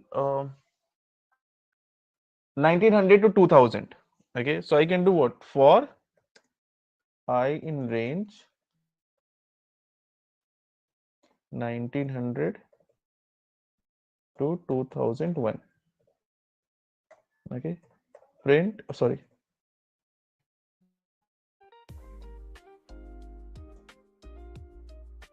so I'll execute it, right? So here I have to feed what? I, right? Okay, so it is doing it like this, right? It is identifying which one is leap year, which one is not a leap year. That's fine. But what we want over here, you know, this is working good, but we want to collect. Suppose I want to collect all the leap years in a particular list. Okay, I want a list, I want a sequential data in which I want to collect all the leap years. So how can we collect it? Because this guy is just printing, right? This guy is doing nothing. It is just printing, isn't it? So we can do what? We can write over here something called return. Okay, I'll say return true or return false. Print is fine, but you should also return. Okay, let me just do one thing. Let me just kind of write this program again. Okay, separately, so that there should not be any confusion. Let's say I'll say what? Return. Now let's say return true. So I'm saying that if you're printing that, fine, but you should also return. Okay, you should return something that I can compare later on, that I can operate later on. That means if suppose I am using this thing, okay, and I'm feeding over here any particular year over here, like 1900, so you're printing something, that's fine. but you should also return something. Okay, because if you don't return, how can I operate? Okay, because now as you're returning something, what I can do, I can compare it with something, right? I can say that whether the returned value is true or not. So return value, if the return value is true, okay, if the return value is true, then do what? Leap years. Okay, just store the year information into this leap year dot append. I told you what append function do. Add the value Right. in the last place of. Right. So for year in range, isn't it? In range from 1900 to what? 2001. Okay. If a particular year is a leap year, it will return true. Okay. Then just store it over here. Okay. So I'll execute it. So it had printed everything. I don't want this print. So I can comment it. I can comment it. Right. Now I'll check it over here. Print leap years. All right. So it has created a sequential data of all the leap years between 1900 to 2000. But one important point, what this return actually doing? Now let's try to explore the return more, because we are going to create mostly return type function. So that's why the understanding of return is very important here. Okay, very much important. So what is return exactly? Isn't it? See what happened if I talk about any function. Let's say there is a function over here, like say do sum. Okay, this function is created to just do the sum and print something, x plus y. Okay, so now I'll do what? I'll call this function. I'll feed over here a value, let's say 6, 3. It will print 9. Looking good. But if I want to operate on top of it, or suppose I want to store this 9 in a particular variable, what I mean, this function did its job, we are getting the result, but I want to store this result in a particular variable, let's say result 1. Okay, I want to store this thing into result 1. Can I store it? Let's call result 1. What I'm getting none. That means I can't store. Okay, a function did its job. Okay, it is printing 9, but that output is not getting stored in any variable. Okay, and if it will not get stored, suppose if I can't store this thing into any variable, what I mean, I can't operate on top of it. I can't, because it is none, so I can't operate on top of it. So this problem solved with the help of return. Okay, if a function is a return type, what it can do? It can return the output, and that output can be stored in a variable, and that variable can be operated later on. So the value of this variable depends upon what? We are not hard coding over here. We are not, kind of forcefully giving any value like 9 over here. No, we had defined a function. This function is doing a activity. Okay, and based on the activity we are getting the value of this variable, and that we are operating later on. Okay, the output of this function is stored in this variable. That is what return type function. Okay, that's why here also we created a return type function. That function is not printing, it is returning something. Okay, so that later on, like suppose here I'll say status is equals to, call this function for each year. Okay, we are calling this function for each year between 1900 to 2000, and later on we are checking the status where it is true or it is false. If it is true, we are storing it over there. Are you getting the return type function? What is return type function? Default parameters. Okay. Now what is default parameters? See, when I have a function like this, let's say def, what I do, I'll create a function which can Predefined value. right predefined value, right? Correct. Like say users age or users detail. Okay. So suppose I am taking a user's detail like name, right, age, and weight. Okay, and once I took these values, I am just defining it in a particular variable. Let's say details is equals to name colon name, all right, age colon age, okay, and then weight colon weight. All right, fine. And now at the end, I am returning the details. All right. Now, if I will call this thing, let's call this function, right? And here I'll feed the name, right? Let's say Ajay. Here weight 23, and I'm not feeding the weight. Will it work? It will not work, right? Because it is saying that one of the argument is missing, right? That is a positional argument. So here it's like, you know, if in case I missed it, it will not work, right? So if I want that whether I am entering or not entering, this should work. So here I can use weight is equals to what? Not available. That is a default value. If user will enter, like suppose when user will enter, it will be used. Okay, like say suppose someone is entering over a 55. Okay, so it just came over here. But if someone is not entering, then also it will not give me any error. So that is a default parameters. Now, can default parameter we can use here? Let's say here I am saying age not available. Will it work? Yes, it will work. I'll show you. Okay, let's say if I don't give it working, but can it work like this? That is important to understand. Okay, will it work like this? No, it will not work. Okay, that means default parameters can be the last parameter, last two parameter, last three parameters, right? These kind of things can be what? Can be your default parameters. It's not like the default parameter you can define anywhere, right? That is important. Next, it is keyword arguments. Okay, that you should know. What is keyword arguments? Let's say if I will feed over here Ajay at the end.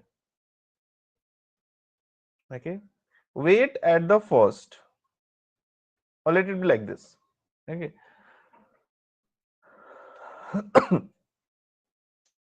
Again, it is not working as expected, right? Because we are using over a positional argument. So there are two ways of passing the argument. One is called positional, other is keyword. Positional means what? Use the same position as it is defined, like name, age, and weight. So I am just keeping it in the same position, name, age, and weight. Okay, but we can also use over here keyword, like this is the keyword age. I am passing age first, so I am just using age over here. Then this is what weight, and this is what name. Now it's fine. So this is called what? Keyword arguments. What we call it? Keyword arguments. Am I clear?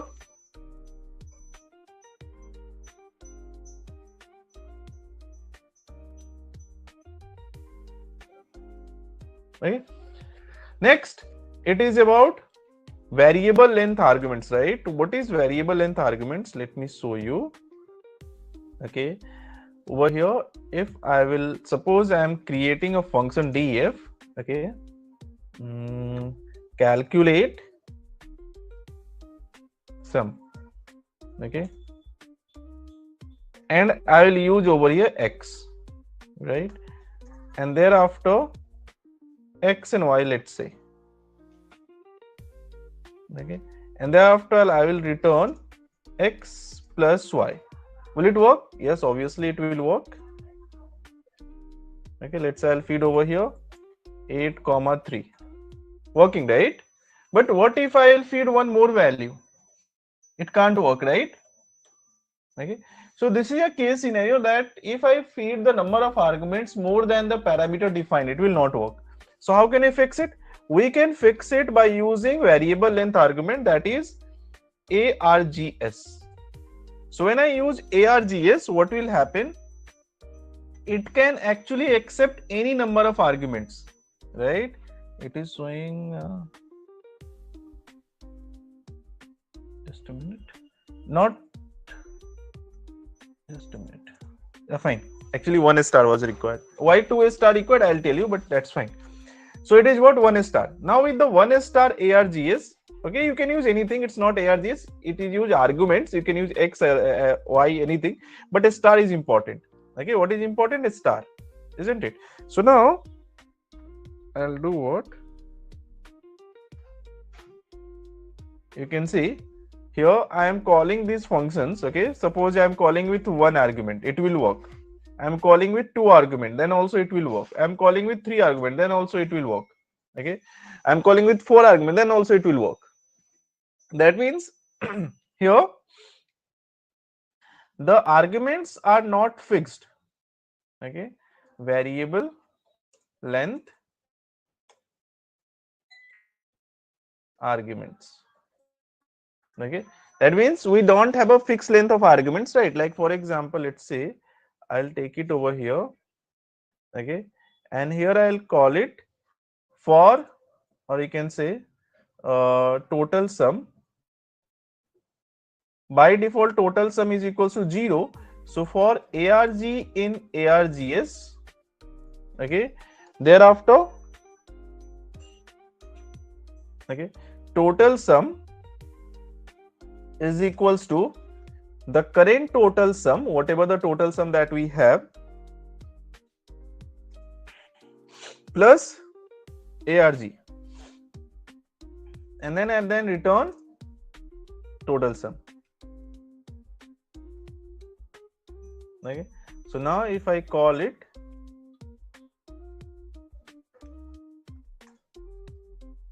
okay, and again if I call it, you can see. So now this function is ready to accept any number of arguments. So there can be a lot of situations where the number of argument, because you're working with the data, right?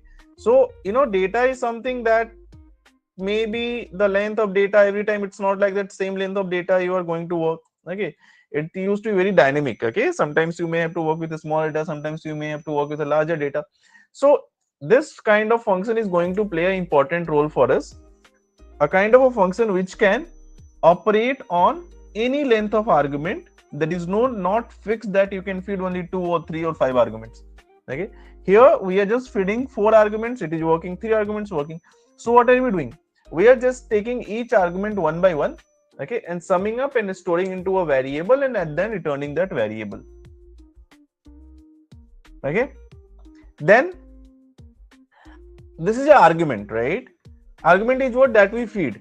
Now I already told you keyword arguments. Okay, what is keyword arguments? Keyword argument is something with which we feed the keywords. Okay, so can we have a variable length keyword argument also? Yes, we can have a variable length keyword argument can also be there, right? So let's try to check variable length keyword arguments. Okay, so for that, def, okay, user details. Okay, so here I use double star kwargs. So this is a function which can accept keyword argument of any length. Okay, like for example, here I am feeding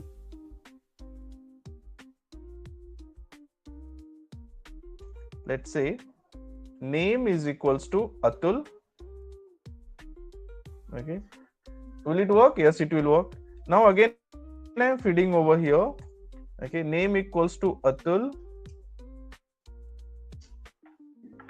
Okay, and then I'll feed, let's say age is equals to 23, and here I feed what, let's say age equals to 23, and then let's say city is equals to, let's say over here Delhi, right? So in all these three cases it is working. It is not giving me any error for any one of these three cases. Obviously it will not give you any output because we are using pass over here, okay, but it is accepting any number of keyword arguments.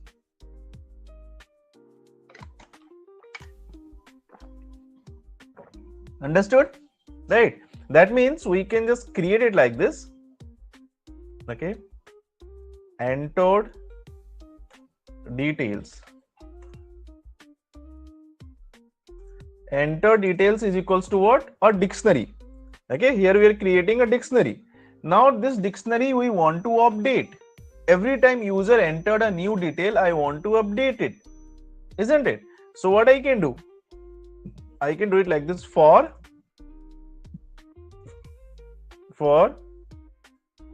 key in keyword arguments,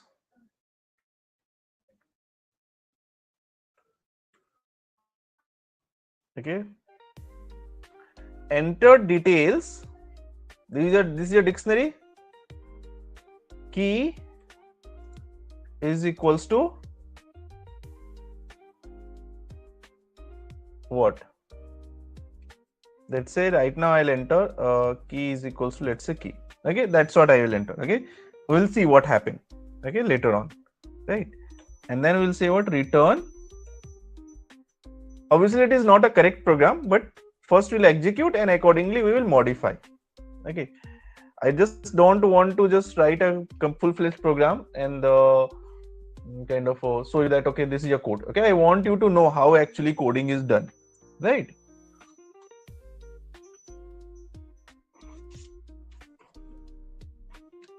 Sorry, I joined late. This KWARGS, if pass one parameter also accept, if multiple parameter also accepted, right? Right, but with keywords. Okay, like when we are feeding the argument, we are also feeding the keyword for it. Like this is name, this is age. Okay. It means we pass as a keyword, then it based on the keyword we can split, right? Correct. Okay. So I'll once again explain. Once I finish it, I'll once again explain from the top. All right? Okay. Okay. So now if you see here, I had given the details, right? Like over here, let's say I had like, let me check if anyone is waiting in the, no, fine. Okay, I had given the details. Okay, what details? Name is equals to Atul. So name equals to Atul went over here. For key in keyword arguments, that means when I run this loop over here, what happened? It picked up name. So enter details name is equals to name, but I want Atul over here. How can I have the Atul? Isn't it? So for that, we'll run over here. Let's see. To show this thing, first of all, I will just create a dictionary. Let's say name.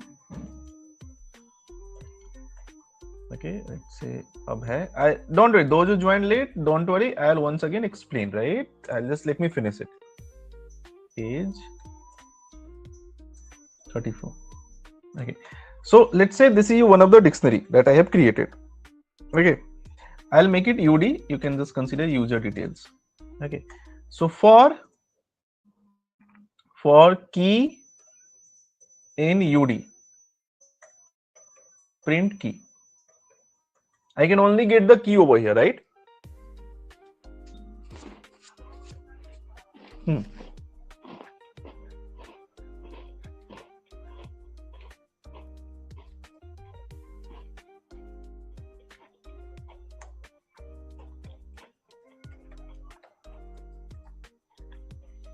Now see,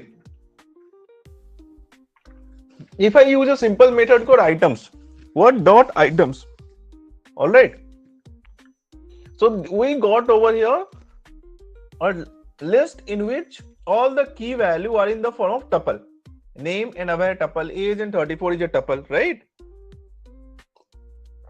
So I can use over here ud dot items. Okay. Now we have two entity. As we have two entity, first entity I can use as a key and second entity I can use as a value. So I'm just printing the key. I also want to print value, no problem.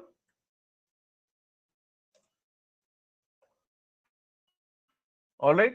So in this way, we can just separate both of them into different variables by using dot items. So same thing I can do here. For key comma value in keyword arguments dot items. Okay. And here I can use value. All right. So this is working for a single keyword arguments. Let's say if user is entering multiple entity, let's say user entering name and then user entered the city. City is equal to, let's say, Jaipur. Okay, what happened? Oh, sorry. All right. Suppose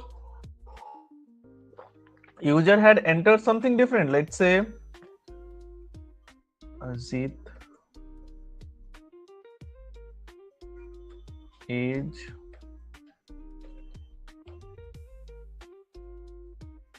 (45), city, let's say Chennai. Okay, this is how, right? So if you say user can enter any number of arguments and it will accept that in the form of keyword arguments. So let's have a quick discussion what we discussed today. First, I started with the functions. Okay, function basics already I told you. First function we created for the login activity, where the function is doing what? It will just pick up the username and password. Once user will enter, we are passing this thing as an argument, and then this login activity is doing the job according to logic defined. Next, we create a function to check the leap year. This function is just checking up the leap year with this logic and printing it is not a leap year, it is a leap year, right? Next, we understood what is a return type function, because a function which can generate outcome and I also want it to be operated, we need a return type function. Like for example, this function is returning something. So as it is returning something, the output of this function can be stored in a variable. If it is not returning, the output of a function can't be stored in a variable. Again, I'm repeating. If a function is not returning, just printing, what it is doing, suppose a function is just printing. So output of that function can't be stored in a variable, but as it is returning, the output can be stored in a variable and that can be operated later on. Right. So this function is doing activity, returning, the output is stored in a variable and that can be operated later on. Similar things we did. Here we made it return true or false. True if a year is return year, false if it is not a return year. Right. Now we are running a loop and try to check all the year between 1900 and 2001. So we are just taking each year one by one, right? And then we are calling this function. The function is reusable. So every time either it will return true or false. So whenever it is returning true, we are storing that value over here. And whenever it is returning false, we are not storing the values over here. So at the end, we have a list in which we have all the leap years accumulated. Next, I am telling you the default parameters. That means a function in which there are some parameters whose values are predefined. Okay. That means if user will enter the value, it will be used. If user will not enter the value, then default value will be used. Like your weight is predefined as a not available. Okay, so if user is not entering weight, it's fine. Here weight and age both are not entered, then also it's fine. Okay, if it is entered, then also it's fine. So it will not give me an error in case age and weight is not entered. Okay. Thereafter, variable length argument, that means a function which can accept any number of argument. Like this is a function which can accept 1, 2, 3, 4, 5, 6, 7, 10, 100, any number of arguments. That can be done through what? Asterisk sign, star sign, and args. So this is a function which is doing what? Which can accept any number of argument. I want to operate each value in the argument. Okay. Suppose I want to operate on each value of the argument. Okay. We have how many values? we have 4 values, 8, 3, 2, 1. I want to operate on each value. So how can I operate? I can operate by running a loop which will pick the first value, okay, operate, it will pick the second value, operate, it will pick the third value, operate, it will pick the fourth value, operate, and it will pick the fifth value and operate. So we are just running a loop. This loop is taking each value one by one, okay, and then operating and finally getting the output over here. All right. Thereafter, variable and keyword argument, in which again there is a function which can take the arguments, but any number of arguments, but in a keyword form. Like we can feed name, we can feed name age, we can feed name age. There is no control. You can feed any number of arguments. So we are feeding all the arguments. There is a by default dictionary defined. We are just running a loop to pick the key and value from the argument passed. The key we are passing as a key for dictionary, value is just a value. So if loop will run for 2 times, there will be 2 items in the dictionary. If the loop will run for 3 times, there will be 3 items in the dictionary. And at the end, we have this thing. Any doubts by anyone? Anything that you want me to explain again, please let me know. I'll take more examples to explain. Please let me know.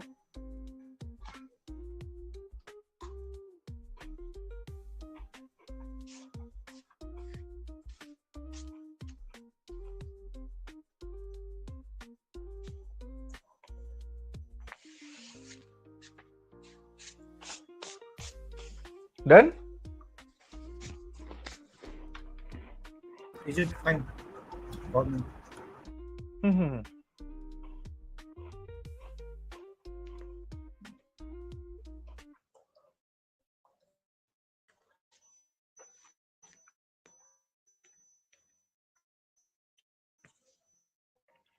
Now, one more important thing that we need to know, lambda function.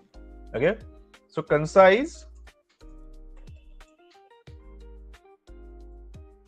See, lambda function will only be written in single line. You can't go to the next line. Okay. And it will always be a return type function. You don't have to type return also. Okay. Okay. So concise one line function. And this will be a return type function. Okay. Now suppose if I have to create a function to sum 2 values. Okay. Function to calculate sum, so many times we did. Let's say product, to calculate product of 2 values, right? So what do we do? We'll do it like def calculate product x comma y, return x multiplied by y. This is what we do, right? So whenever I call it, it will just calculate the product and give me the value, right? Already we did it for so many times. Now, how can we do the same thing using lambda function? So for the lambda function, if we type over here lambda, okay, and thereafter the parameters, okay, x comma y, and thereafter the logic x multiplied by y. I don't go like, we can't go in next line. We can't do it like this. Okay, this is incorrect. Everything in a single line, right? So now I'll do what? I'll just use over here product, or you can say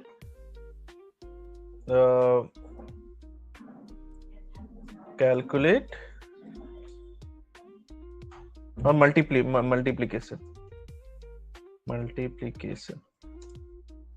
Multiplication is equal to this one, right? Okay. So now I'll execute it, right? Now if I will call it 3, 2, working, call it 9, 3. So that is called what? Lambda function. What we call it? We call it a lambda function, which is used just to multiply, like, you know, we have to just define everything in a single line. And when we will work on data science and machine learning things, this kind of function is going to be very important. Okay. There are a lot of times what happen, you will have a data column. right? Like this. Okay. And in that data column, you have multiple values, right? Okay. So many values are there, right? Like this. Now, suppose you have to operate on each of these values. Yes. You have to operate on each of these values. So any function can pick any single value to operate at a time. Okay. For example, let's say I have a function over here.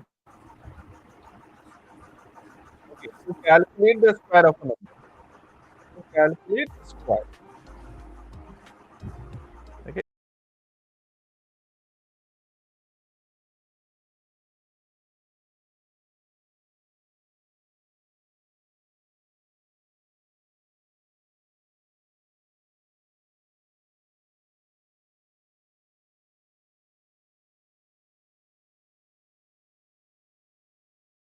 Function into the same thing I want in a form of lambda function. Okay, it is true, it is false. Okay, so it's working good, but I want same thing using lambda function. So how can I build a logic? I'll give you 2 minutes of time. Please think. Little different, right? Because in this case we were just operating, isn't it? Just operating. Here we have a condition, isn't it? So how can I do it? Very simple. First I have to write lambda, then what? Argument or parameter for the argument. So I will use num, right? Thereafter we know this kind of operation we have to do. I'll copy and paste it. So this much we understood, okay, that this is what we have to do. Okay, so that means when this function will be triggered, okay, let's say events. Okay, suppose the function name I have defined as events. Okay, so if this function will be triggered, this function will return true or false, that's for sure. Okay, automatically it is returning. We don't have to type return also, isn't it? Because I told you it will return true or false. Like, you know, this is a default return. Okay, but suppose if I want over here something else. Something else means what? Let's say I'll write over here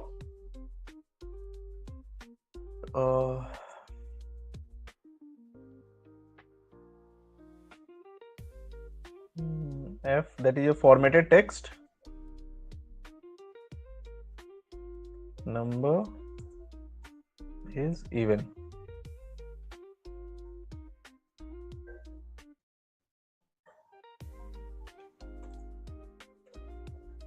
Okay, so here now it is a return type, so I have to print every time. Calling the function I have to print. Okay, all right, so now it is working good. Okay, it is saying it is even, it is. So how can we bring this kind of activity over? Because by default it is comparing, so comparing it will by default return true or false. Okay, it is returning true or false over here, isn't it? But how can we bring this kind of, you know, properties in this lambda function? I have to decide, I have to modify what it should return. Okay, it's not just true or false. By comparing it is running true or false, that's fine, but I have to modify it, what it should return.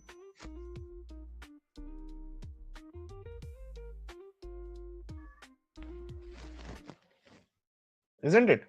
So for that we can do what? We can just write it over here. Return events, return even if this condition is true. Okay, return even if this condition is true, else return odd. All good?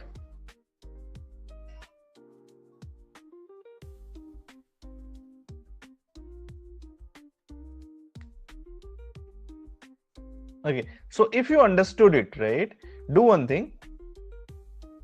Here we have a function, right? Here. This is little bit tricky. That's why I'll give you some time also. I have to convert this function into a lambda function. Okay, I just want you to be good in the lambda function thing, because this is going to be very important for your next level of learning that you're going to do. Okay, I can go ahead by just telling you the function only. Okay, this is, I can skip this part easily. Okay, but I don't want you to be a mediocre level coder, right? I just want that, you know, you should, if you're doing the coding, it's like you should do like a professional coders, right? So that's why I'm telling you. So please just give it a try. Okay, just try. You may be right or you may be wrong, that's fine. But please give it a try. How can we convert this thing into a lambda function? See, first of all, I have to define what? Lambda. Okay. Thereafter, username and password. That means there are two arguments, right? Username and user password, right? So both the arguments, I'll pick it from here and we'll use it. Okay. Thereafter, colon. Then what I want to return? I want to return this thing, login success. If this condition is true, right? If this condition is true, then only I want to return this thing. Okay. Else, what I want to return? Login failed. All right. So now I can give it a name. Let's say login. Okay. So now this function is ready to do its job. Okay. Login. I can just give over here admin and then password. Okay. It is saying what? Login success. And if I give anything else, it will say login failed. Understood?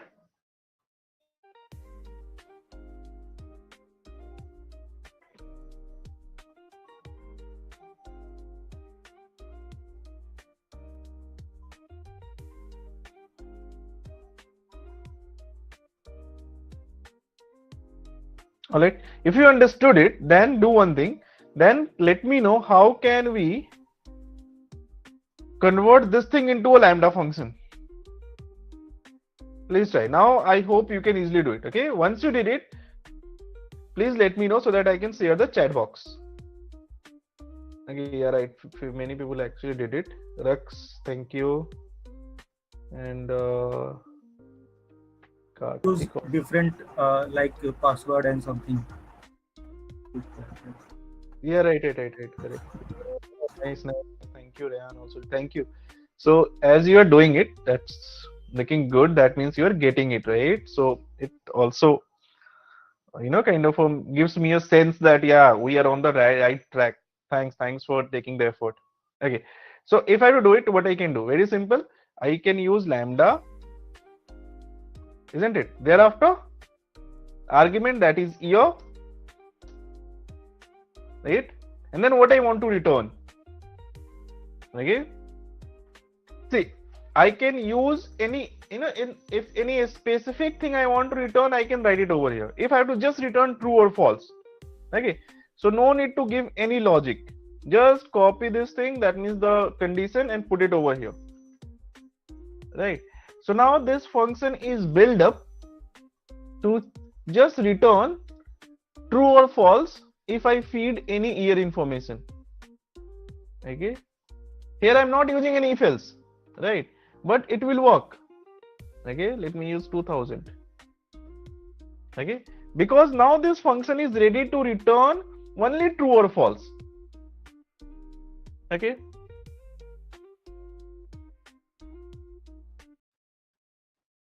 Let's see.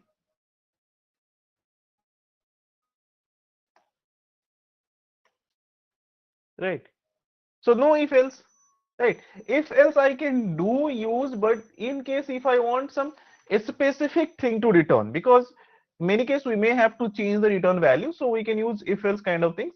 But if I don't use, then also it will return true or false by default.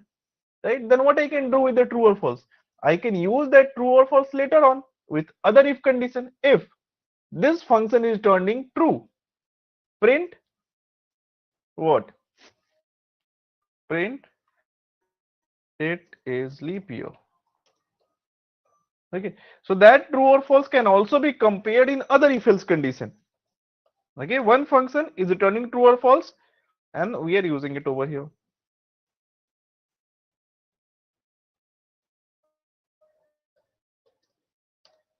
All right.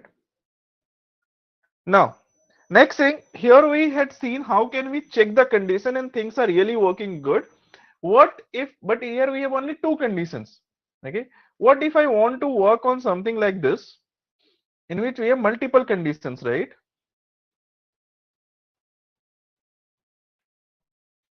Let me show you.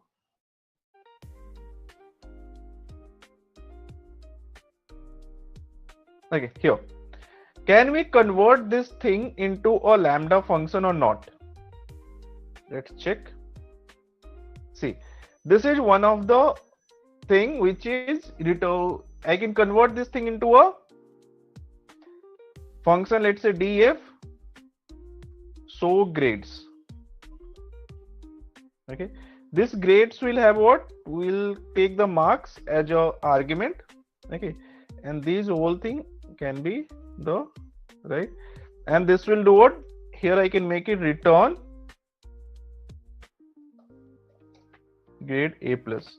Okay, so I'm removing the print, I'm just adding the return everywhere.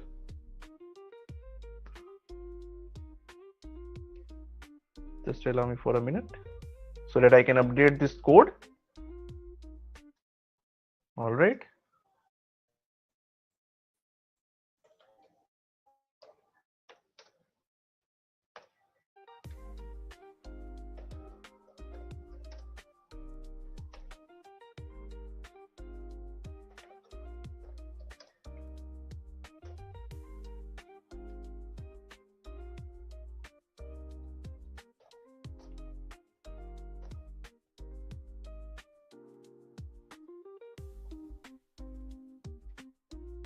Right, so now this function is doing what? If I have to use this function, I'll take the marks from user and then I'll call it. All right, I'll feed the marks over here. Let's say marks I'm feeding, sorry, let's say marks I'm feeding over here 76. Oh, sorry, made a mistake. It should be marks. Okay, let's say 76. Okay, so it is doing, but can I convert this thing into lambda function? Yes, we can convert. We can write over a lambda and then marks, right? And thereafter logic. So what is logic? The first thing it's to return grade A plus. Okay, when it's to return grade A, so I don't require return thing over here, right? By default it will return. So when it will return this thing, if this condition is true. All right, if this condition is true, else, just a minute.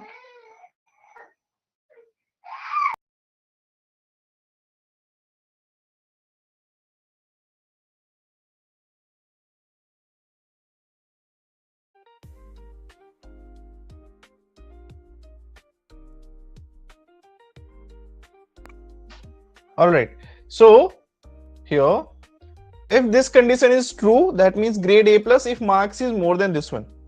Else what I should do? Here I can't use elif. Else it should return grade A plus grade A. Now next if condition. Okay, generally if I have only two conditions, then we stop over here, right? Like suppose here I'll say grades. How it will work? This will work like this. Grades, I'll call it, suppose I'm entering 95. So if I enter 95, it will return what? A plus. But if I go 85, it will return what? A. If I give 75, then also A. If I give 55, then also A. If I give 5, then also A. Because second condition is true. So if we have just two conditions, we stop over here. But we have multiple conditions, right? So else grade A if this condition is true. Okay, else what? Grade B plus. Okay, That means here if I use 95, it is A plus. If I use 85, it will be A. But anything lesser than 80, it will be what? B plus B, something like that. Isn't it? So I can go for the next condition. Else B plus. If. B plus when? If the marks is more than 70. Okay. Else grade B. If marks is more than 60. Okay. Else, okay, grade C plus. Okay, let me just stop it over here. Okay, you can just take it forward, right? So if I will use over here, let's say 65, it is B. If I use 55 for all the other condition, it will be what? C plus or something, like 45 also C plus. So you can take it at, but you have to keep everything in a single line. So this is how you can check multiple conditions as well, okay, and can create the whole sequence. All right.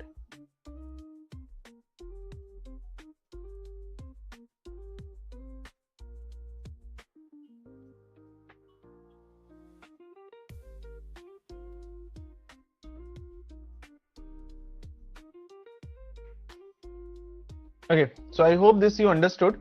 Next thing that we have to go through kind of for today, let's start, but again we'll explore more deeply into the next session. File handling. Okay, so what is file handling? It is about read, write, update or delete a file using Python script.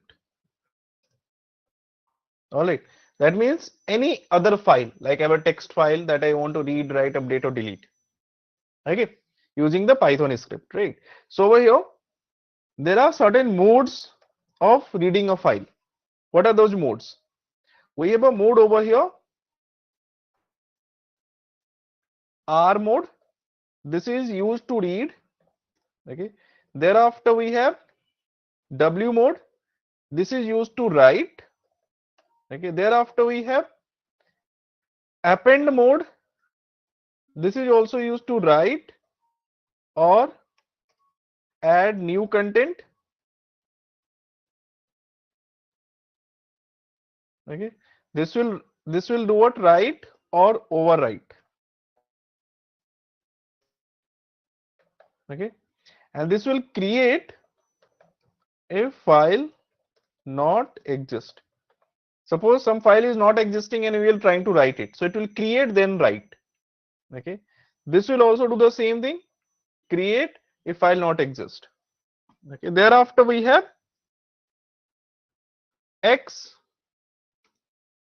This will use to create and write, okay. That means if file is already there, it will not work. It will just create and write. So let's try to understand. To access a file, we use over here my file, that let's say this is a variable is equals to open, okay, right. Now I'll give over here file 1.txt, okay, and then which mode? Let's say read mode I want to read it, so I'll execute it. Will it work? It is working. Why is it working? It is not giving me any error because file1.txt may be there. Let's check. You can see it is already there, okay. So now let me delete it.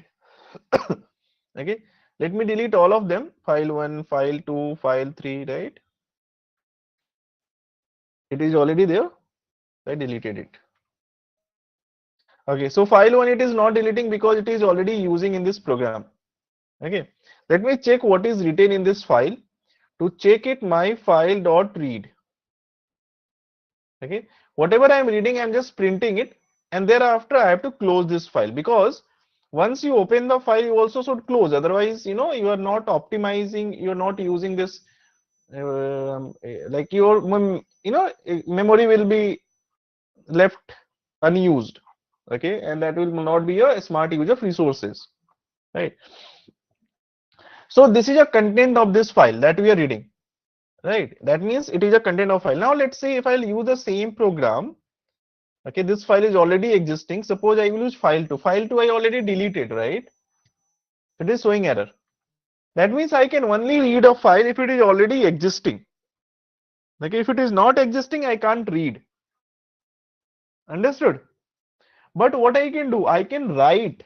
Okay, file2 is not existing, but I can write. Okay, I am using W over here. And as I'm going to write, I can't use read. So I remove it.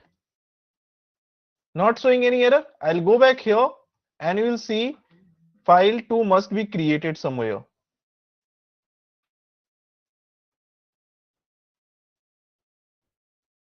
Where is file2?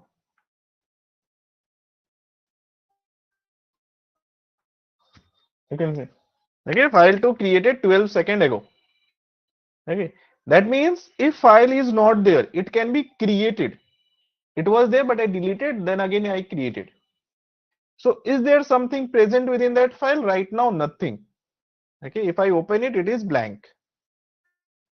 All right, now I'll write something over. Let's say my file dot write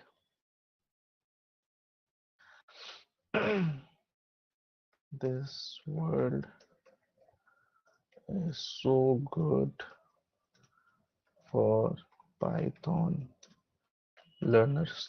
Okay, something random I created. Okay, so now I execute this thing and I'll go here and I'll check. All right, isn't it? So it's like whatever I write over here, that thing get updated in this particular text file. Understood? Now can we use something else? Let's say if I will again do the same thing for same file, but this time I'll write something else. Okay, let's say I write Python programming is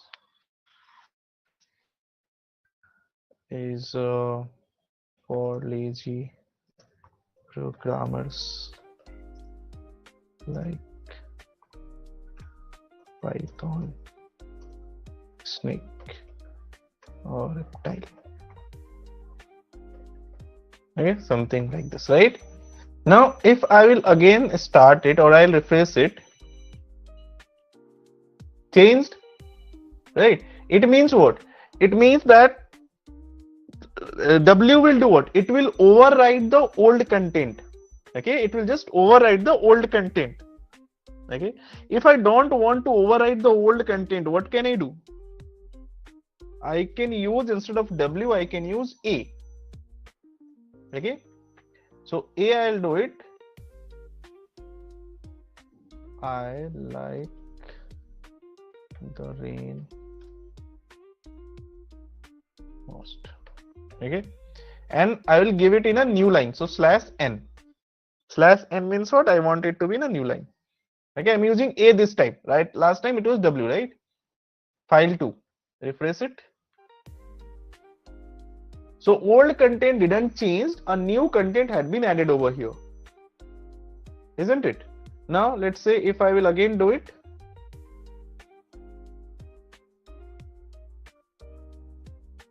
Okay, so I'll use over here rabbit runs faster but turtle wins race. Okay, so again I'm adding it into a new line using A. I'll refresh it. Okay, so how to read a file, this is important to understand, because later on if you work on NLP or something like that, natural language processing, where you have to read the text file or word file, then how can you do it? So this is the first step actually you do. Okay, here it looks to be very simple, but later on for a text file kind of processing, this from here you will start. To read, you will use this thing. To write, you will use this thing. To append, you will use this thing. Can append work on a file which is not present? Yes, it can work. Let's say I'll use file 3. File 3 is not there, right? And I'll use over here in file 3 something I'll write like kids are really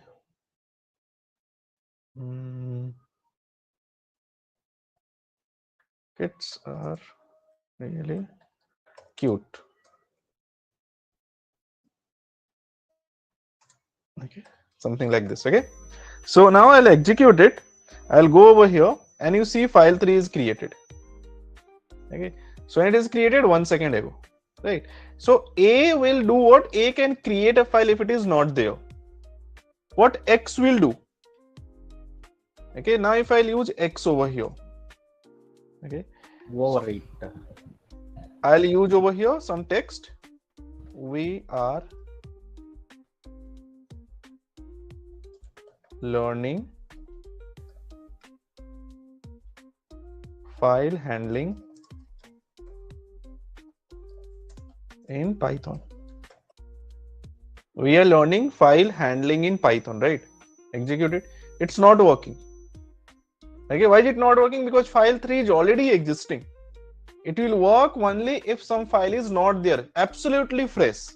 Okay, so now I'll use file 4. File 4 was not there, so it worked and it created a file 4.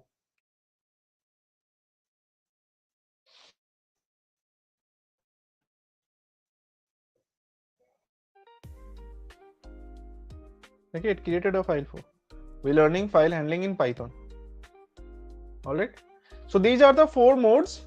Okay, we'll deep dive into more in the upcoming class. Okay, so today we will continue from here. In case if they suppose if again there is a missed, okay, just give me a call. Like suppose if network breaks, right? Because I'll just put my number, right? In case suppose again there is a break, okay, you can't hear me, or suppose I like the network glitch is there, just give me a call. Okay, just give me a ring, because I'm explaining and it's like I'm not sure, like in the background network was gone and the meeting was off. Fine.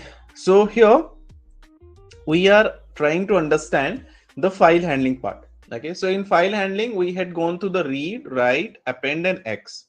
Read can only possible if file is already existing. Write is possible if file is not existing or existing, both the case. If file is not existing, write will create a new file and then write into it. If it is existing, then it will overwrite the existing file. Okay, A will do what? Will add a new content if file is already there. If it is not there, it will create a new file and write into it. Okay, X will work only if file is not there. It will create and write into it. Is it fine? Okay, now we'll go ahead from here and I'll create a new file.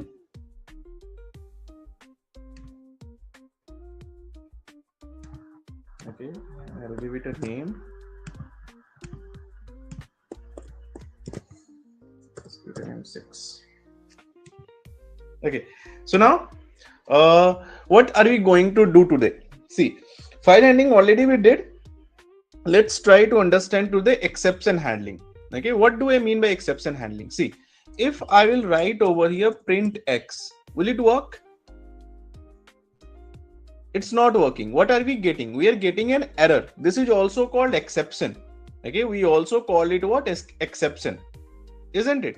So now if I don't want this exception, or I want my program to handle such exception very gracefully. Okay, so what we can do? We can say my program that try this thing. I'll say try it. Okay, I want my Python program to handle these exceptions very gracefully. So I will tell this guy that first try this thing, isn't it? And in case you could not, okay, in case you failed, okay, then what you have to do? Okay, in that case, just let me know why you failed. So accept exception as ERR and then print ERR. Okay, it's like we want my program to try this particular thing. Okay, and during the trial, if it failed because of any reason, so don't raise any exception, handle the situation very gracefully. It's not like that you went into panic and showing so many errors and all. Just silently let me know, quietly let me know that what is the error. Okay, what are the exceptions? So here exception is what? Name X is not defined. All right, this is called exception handling. Okay, this is going to be very important for you in a lot of cases, right? Like for example, if you have to work on a program where you want debugging should be done easier. Okay, debugging means what? Error or error handling or finding out where the problem exists. So we write a program in a way with the help of exception handling that debugging can be done quite easily, right? Because exception handling can tell you where actually the problem exists. Am I clear? So let's take an example over here. Let's say I will do what? I will take this code. Okay, and I'll run it. Okay, now I'll make a change. Let's say I'll give it file 10. So I'm not sure file 10 is there or not there, but if I execute, I got an exception, right? So what I can do, I can use this program using try and except. I'll say try this thing. Okay, so it will try this. In case you failed, okay, then accept exception as ERR. Okay, print ERR. All right, so you can say it is handled properly and it is saying that this file is not there. Okay, we are not getting that. It is not like that your program will get crashed. Okay, it will show you what's the reason behind it. All right. Okay, now in this particular thing, like when we work with the exception and all, okay, there are a few more things are there. See, when I execute this code, okay,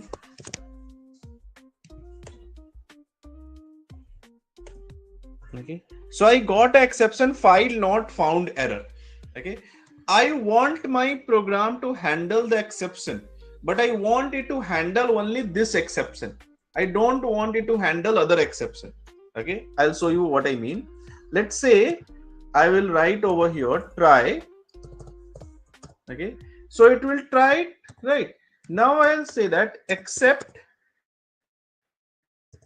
Okay, after accept, what we do? Exception as error. Okay, accept exception as ERR so that it can capture the exception and show you, right? Here I want it to only capture this exception. Okay, except file not found error. Then print the file you are trying to open is not existing. Okay, all right, what it means? It means that, let's say, if I'll again execute it, file 1 is there, no problem with the file 1. I'll execute it, it will work. Why it is not working? This is file is it is working. This is a file created using Python script. File 2 is also there, it will work. It's working, right? So now if you see over here, in this case, it is showing no such file or directory. By default, it is capturing the exception. Here it is dedicated to capture only one exception, which is file not found error. Here we don't have any exception, so this part executed. But what if I will write a program like this? My file dot write. Hello world. What it means? It means I'm trying to read. Okay, I had given the mode as R, but I'm trying to write over here. Okay, in the open I had given the mode R, but here I had used right method. Incorrect, right? It is not correct, right? So now let's say how is it behaving. Okay, so what it means? It means that this exception handling thing is dedicatedly, like it will only handle one kind of exception, which is file not found. Okay, only it will handle file not found. It will not handle other kind of exception. Okay, if I do it like this, it will handle any kind of exception, right? So it depends upon the need how you are creating the exception handling, whether whatever the exception is exception possible, you just want to capture anything and then you want to use it, or you want to write a program for every exception separately. Okay, so that you can know that what exactly happening. Okay, so here the exception is unsupported operation. So can we use it? Let's say except unsupported operation print mode chosen and operation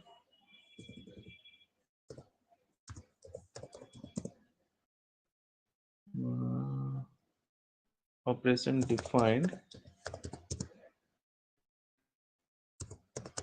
are different. Something I wrote. See, it is not working, isn't it? Still, if I try to do this thing, it is showing unsupported operation is not defined. Okay, so always take care. Or it doesn't mean that always you can use this one. Okay, here I'll write it in a different way. I'll show you. I'll write input output error. Now it's working, right? Isn't it? So most of the time, okay, it is giving what mode? Why it is giving me this one? Because now you're getting input output error. Okay, so most of the time when you run a program like this, okay, let me just run it, print x. Okay, so whatever the exception you are getting, that actually we have to use. That means here I can use try.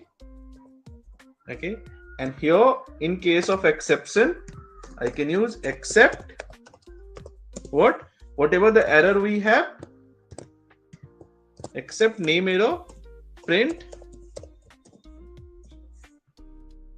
you are calling a non-defined variable. All right.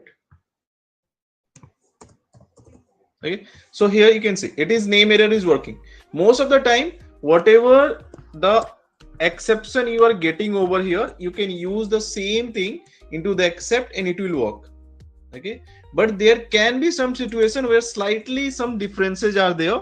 So don't worry about the differences. Wherever it is there, I'll tell you.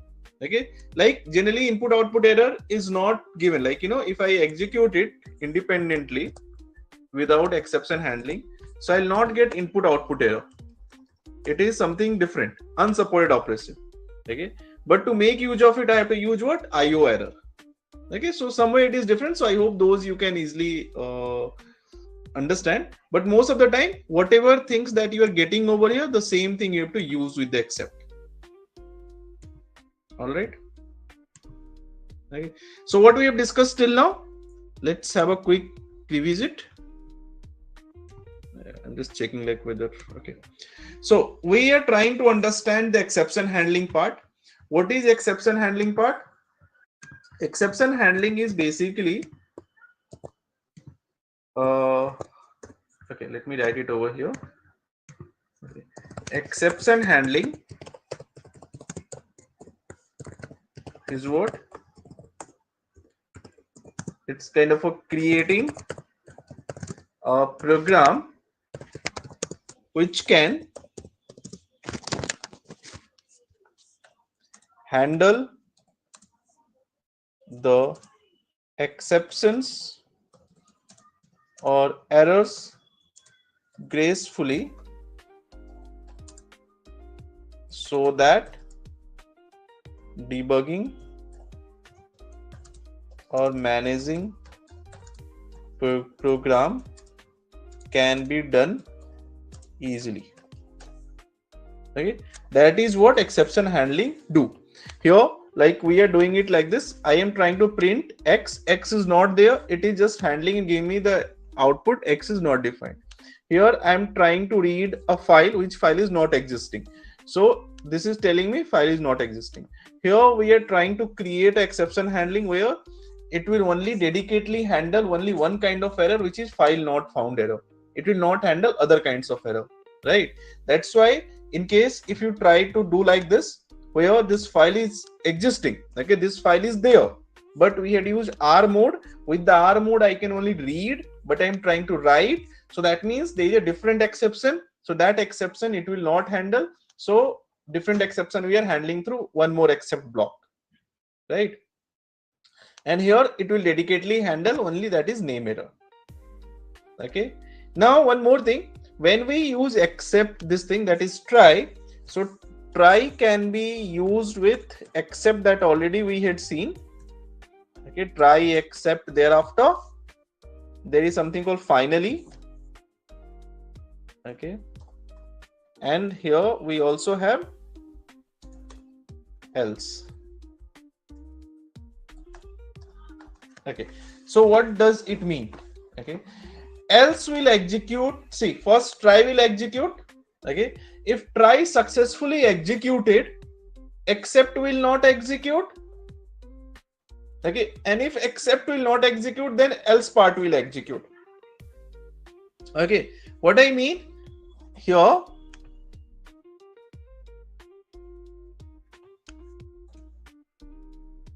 okay, here we are.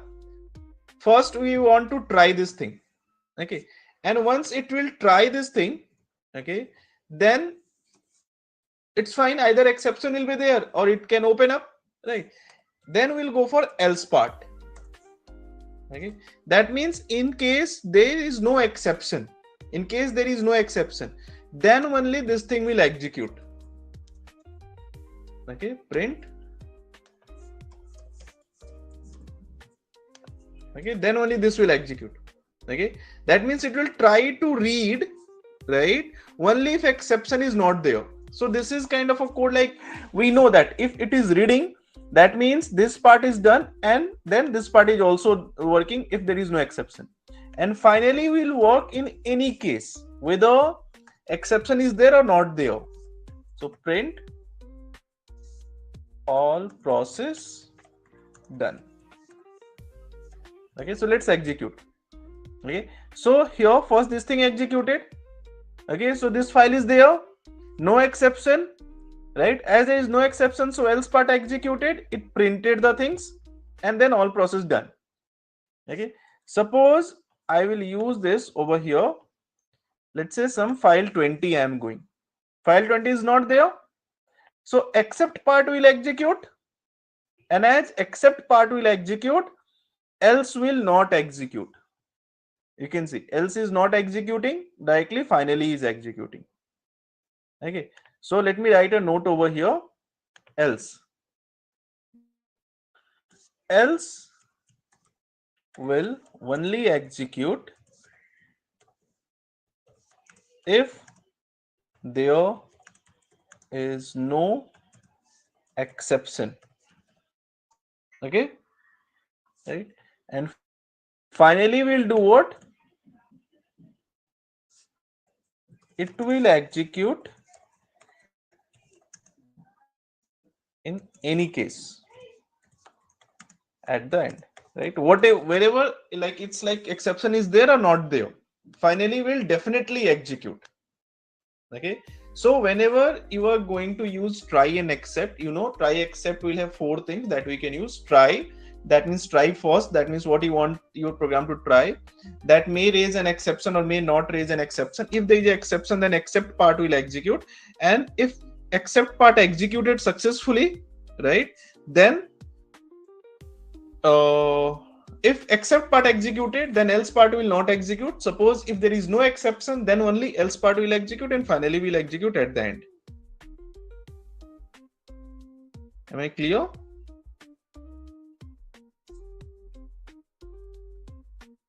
Create a program to capture weight as user input. Okay, weight of a person as user input. Okay, any weight of a person as user input, right? And thereafter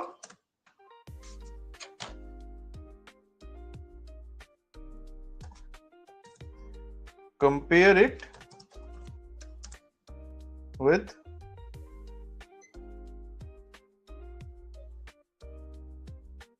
value 50 if it is I can use over here weight.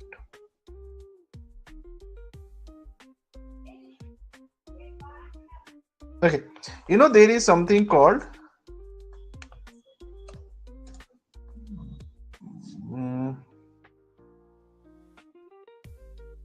BMI calculator.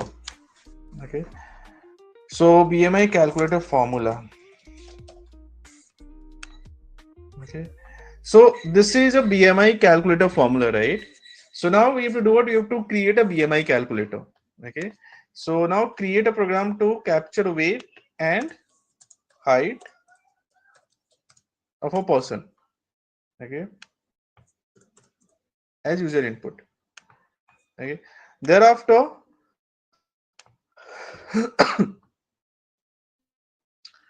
so how can I give it BMI threshold? THRES.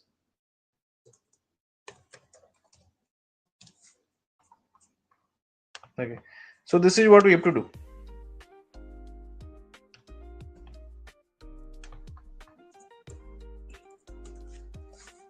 Okay, underweight BMI this one. Okay, overweight this one, and obesity this one. Okay, use try and accept for the process to capture and handle exception properly. All right, so this is what you have to do. Just try this thing. Okay, just give it a try. Okay, and the formula already I told you. The formula is simple. Okay, this is your formula.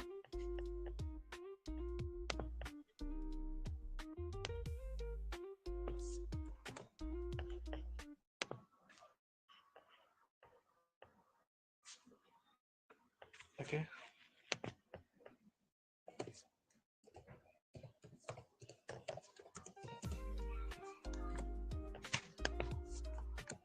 okay, so it's not like simple you have to capture using try and accept. Okay, just try to do this thing and let me know if you find anything which is difficult.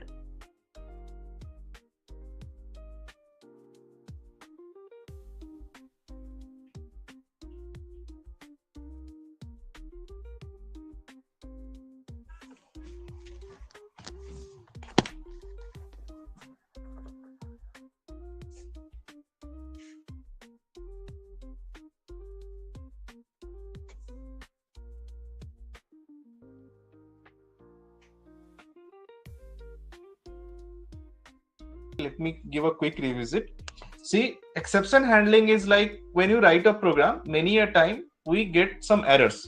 Okay, so it is all about writing a program in a way that debugging can be easier. Okay, if there is any error happened, my program can be more sustainable. Like it can just let me know that where the actual error, what's the region of actual error. Okay, so that later on debugging can be done easier, right? And exception can be caught easily. Okay, instead of just searching here and there where actually the problem exists, it can tell you where actually the problem exists, right? So we'll just put the logic over here in the try section.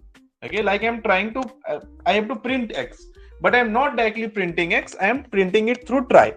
but X is not defined. That's why this exception part, like when I will execute it independently, right, it will give me an exception, right? This exception, right? Now this exception captured by this except block. Except block captures the exception and just show me the output. Okay, like this is a reason that this program will not execute. All right. Same way here, I use try and except. I am trying to open a file 10, which is not there. So if file 10 is not there and I'm trying to open it, it will give me an error, right? But I'm using it in the try section. As I had used it in the try section, whenever exception will be there, it will be captured by this guy, okay, and I'll get it over here. No such directly. That means proper capture, properly exception will get captured, and I will get the output like this. Okay, it will not kind of create a problem in execution of my program, right? Same way here, what we did, we have try and except again. Here I am trying to read, okay, and then exception over here, file not found. So what I did here, see, here I had used exception as error. Here I did what? File not found error. What's the difference between it? See, this is uniform. This is kind of a universal. It can capture any possible exception. Okay, it can capture any possible exception. But this can capture only file not found exception. Okay, exception can be anything. Maybe you had written some incorrect line of code. Maybe instead of print, you just write print. Okay, suppose you are doing like this, PRIN. Okay, so if I use PRIN, this is also incorrect, right? This is also incorrect, right? So as it is incorrect, this can also raise exception, but this exception will not, here, just a minute. I guess this file is not there. Fine, it just handled over. That's the problem. You can see here, if I am giving this incorrect, okay. But then, first it is checking the file, na? Right. Then Right. It is just checking this file name. This file is not there. It went to this one. Okay. So it went over here. Right. Yes, now, yes. What happened? This file is there. That's why it just given the output over here. Okay. Next, in this case, we have multiple things I am checking. Like file is not there. This one. Okay.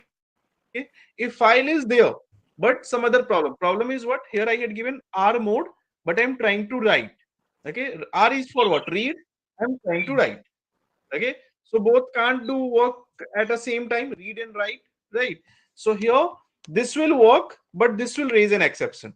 So the exception that this guy will raise is not file not found, it is input output error. Okay, so to handle this exception, we are using input output error. That's why you can see mode chosen and operation defined are different, right? Now this is done.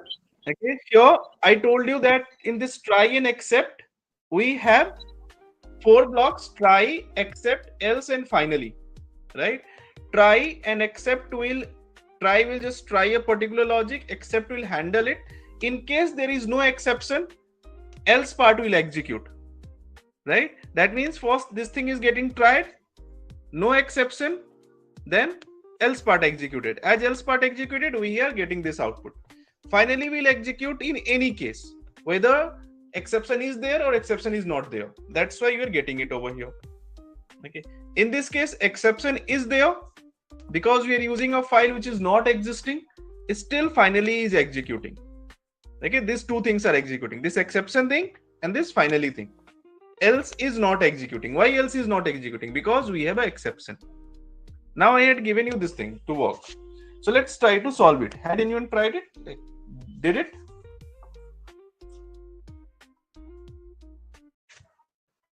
I will do.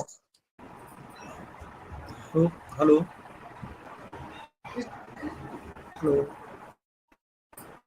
Yes, please tell me. Yeah. How we can throw the exception? Suppose suppose we write make a connection string to connect to DB. Okay.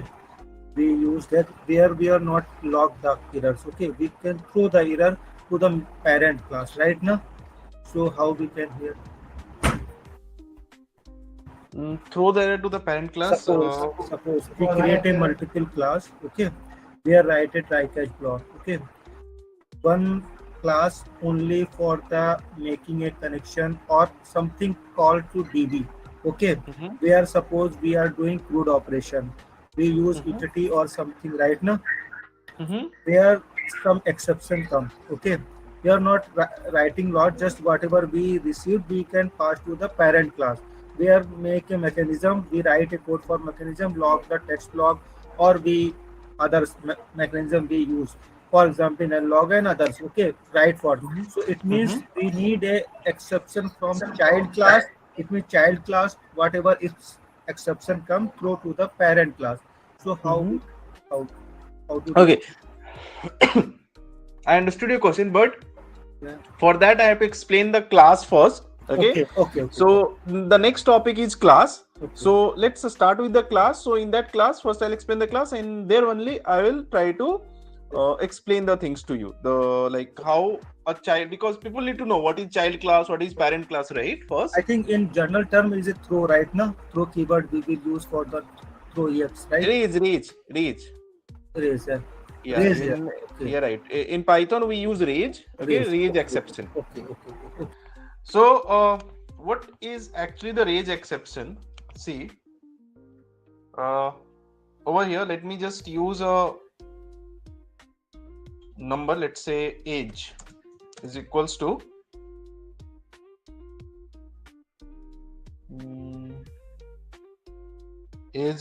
let's say 25. Okay, now you know that in a particular case I want to raise a exception, right? So here, can we use it like this? If age is greater than 18, okay, range exception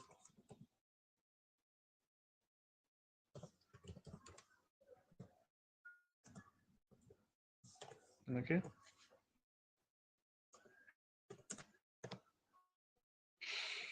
age is more than the threshold. Okay, I'll also try to explain you with the help of class and everything. Don't worry about it. As of now, I'm just trying to tell you what is actually the range exception. Okay, so it is saying the invalid syntax. Okay, so if you will see over here, I'll show you the things.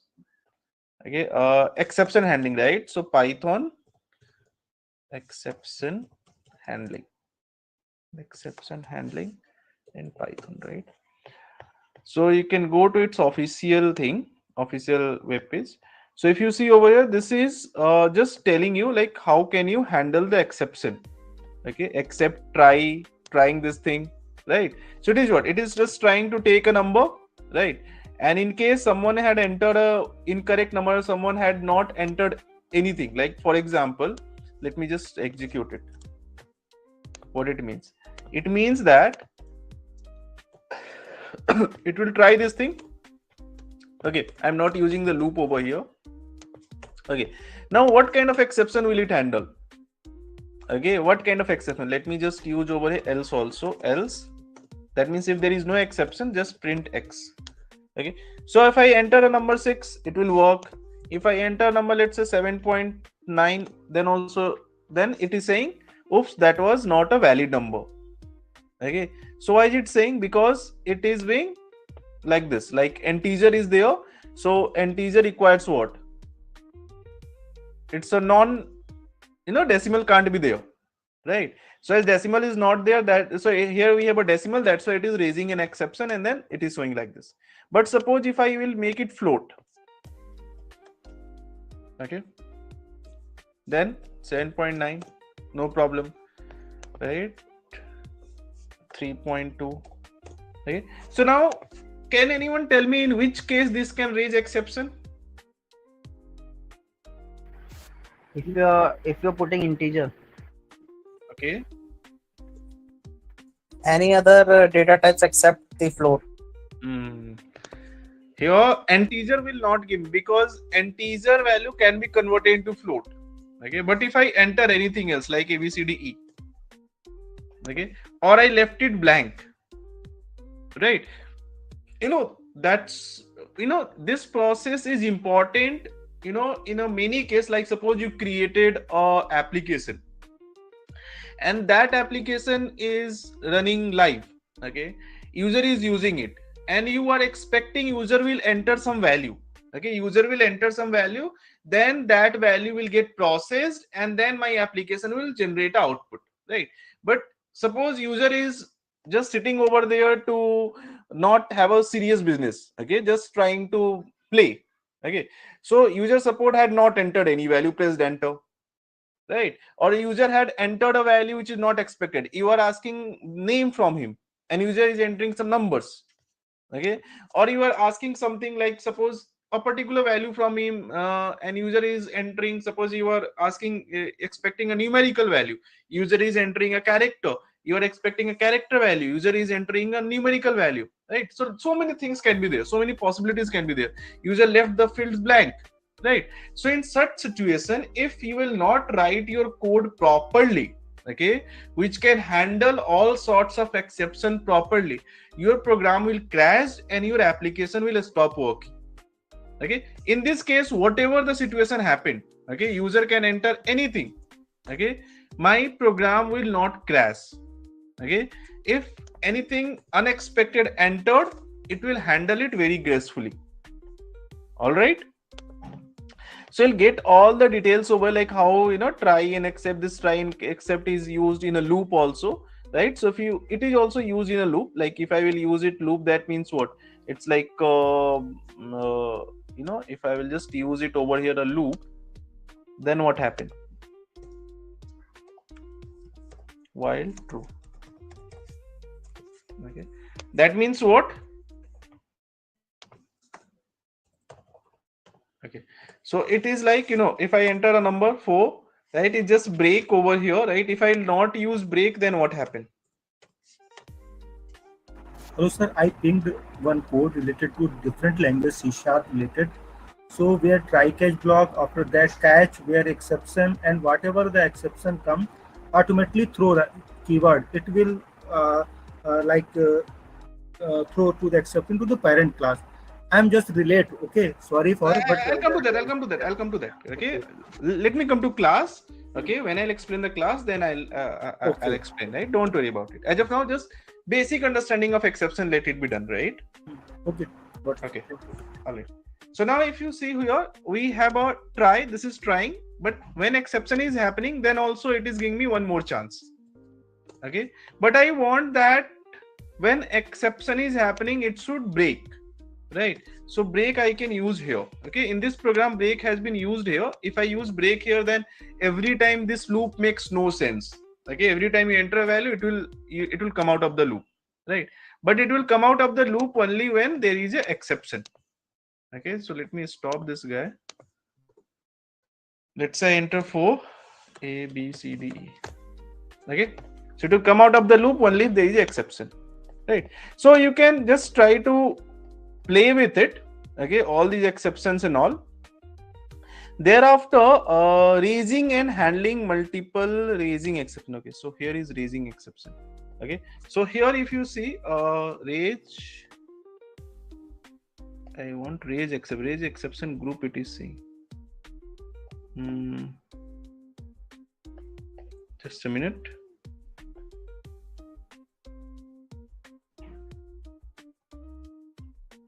Okay, no problem. Okay, raise exception is doing what here? Raise, already I used raised exception. Okay, so you can see what it is doing over here. Age is more than the threshold. Same thing I can get it over here, isn't it? I can also use like this range. It means what? Let's say I have a input integer, right? So let's say input, enter your age.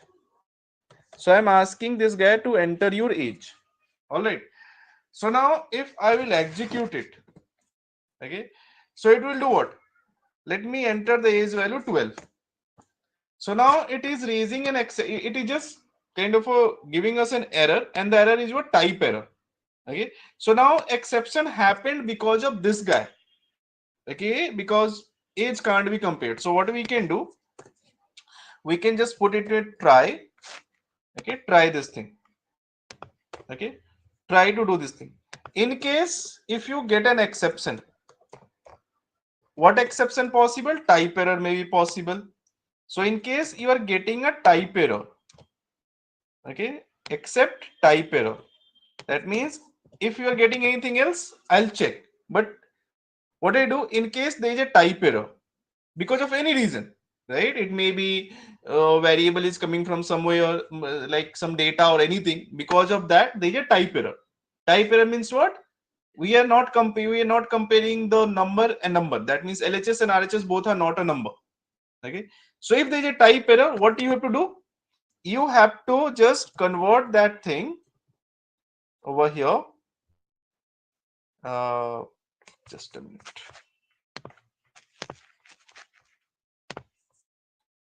Okay. So you have to do what? You can just use print float of age, that is typecasting I am trying to do, is greater than 18. All right. So now let us execute over here. Let us see 12. So it is executed. It came over here. Exception happened. It came over here. False is the result. Okay. So now we can say that it is working. Okay. It is working over here properly. Isn't it? So we can say over here if, right? So, but if I'll execute it like this, okay, I'll remove it from here, and let's say there is no error, and I want to generate error from my own end, because suppose if I use over here simple float, if I use float, then there will be no error, right? It will be no error. It is float. It will execute. But the now exception I want to generate, it can be it is a kind of a user defined exception. Okay. Normally, if I will execute it, let me just try to execute this thing. Okay. If I'll execute this thing, print age greater than 10. Okay. I'll enter 21. It will return true or false. Right. So it is turning true because it is more than 10, right? If I enter over here 7, it will return what? False. No exception. But now I want it should generate an exception. When it should generate an exception? If the age entered is more than 18. All right. So it should raise an exception like this. All right. So now if I execute it, if I enter 12, no problem. But if I enter 21, it is raising an exception. Okay. Right. Can I give it anything else over here? Like range over age.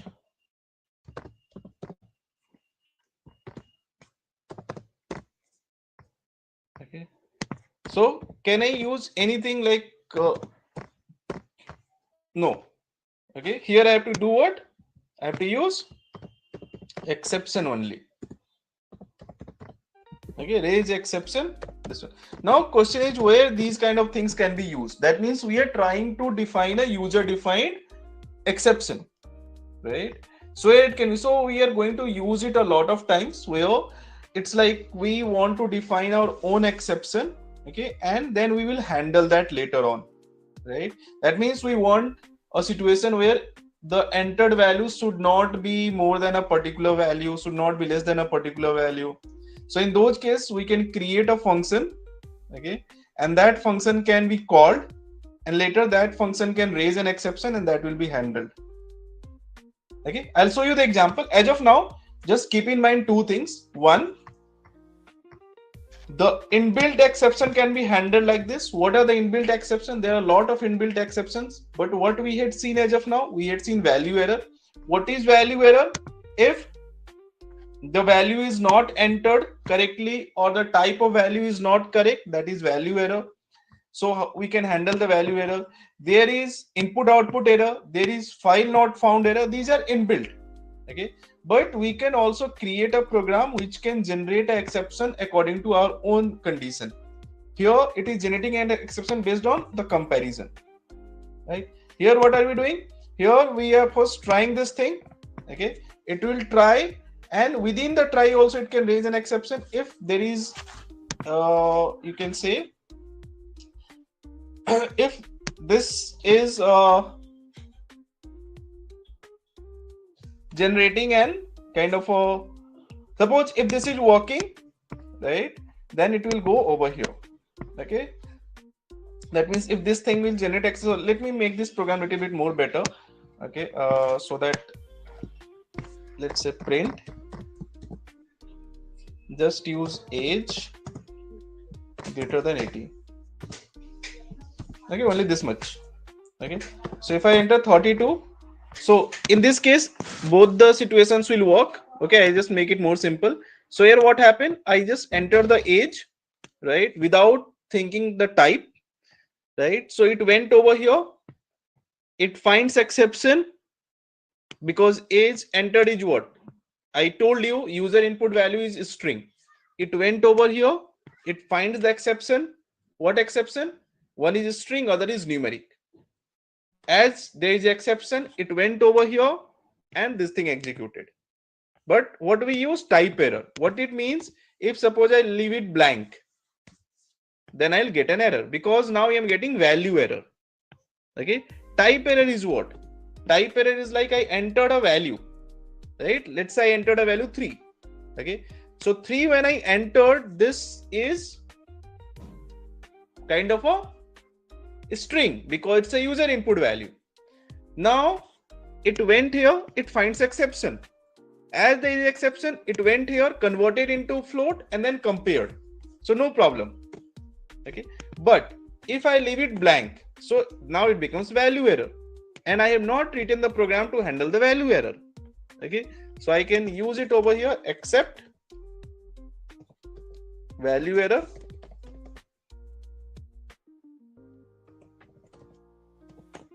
Okay, and then I'll say print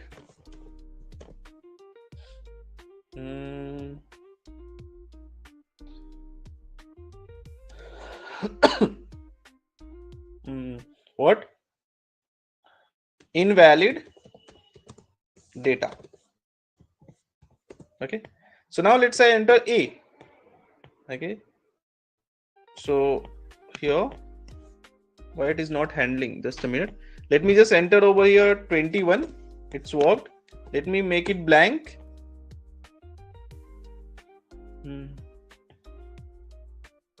Okay, so when I had left it blank, one more thing you have to check here. Okay, when I left it blank, what's the problem you are getting?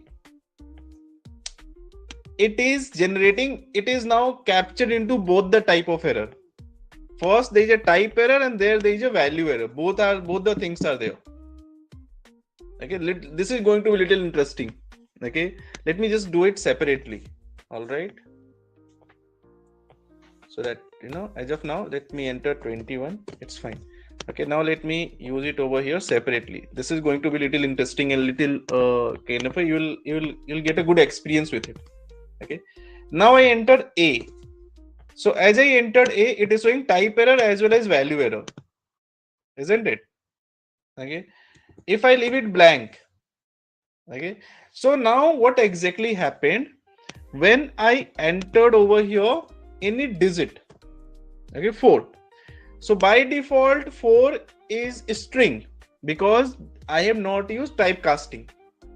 So as I have not used typecasting, this will raise exception. It will go here, float of 4 is a numeric value and this will work, no problem. Okay, but if I will enter A is again non-numeric, again exception, it will go here, but this time A can't be converted. So now the exception is because of this guy. That means exception is, we are getting exception within the exception. right? So what we can do, we can write a logic like this, we can again create a try over here. We'll say try this thing. All right. And then if you are getting accept, type error, print captured data type is invalid. All right. So now let's say enter 3. It's fine. It's working. This thing. So 3 is by default user input value string. This will give me exception. It will go here. This will execute and I'll get false. Okay. Now I'll enter over A. So as I enter A, this will execute. Okay. And then it should handle it, right? But if I'm trying to handle this thing, why it is showing me this one? Okay, but let me just use exception as ERR. Okay, and just try to see ERR, right, and check what happened. So now it's working, right? You can see it captured the things and it works. But if I am trying to do it through type error, it is not working. Let's try with the value error. Right, value error, right? Value error. Where is value error? Spelling, I just want to make sure it should be correct. Okay, no problem. Except okay, fine. Let's directly use this thing so that I can have the. Okay, so now let's say I'll use it.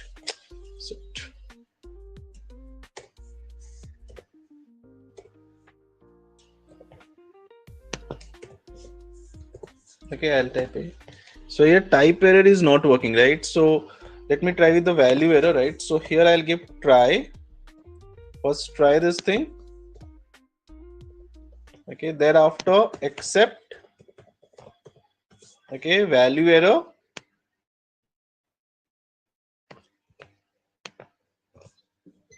Okay, and thereafter print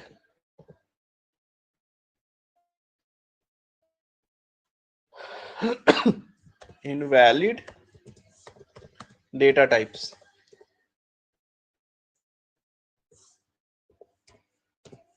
Okay, yeah, fine. So value error is working. Okay, it is getting type error and value error both, but you can use value error over here in these kind of cases. If I leave it blank or if I give it any value like this, okay, and if I give it a numerical value, it will work. Okay, so building a exception handling program is like, you have to just use a logic properly, right, so that you can build a exception handling program better. Weight and height of a person as their user input, right?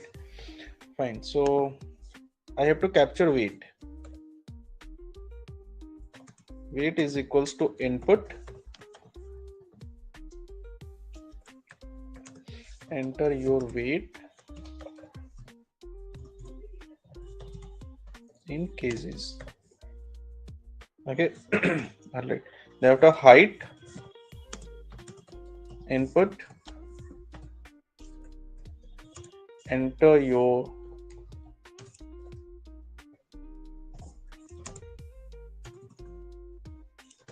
height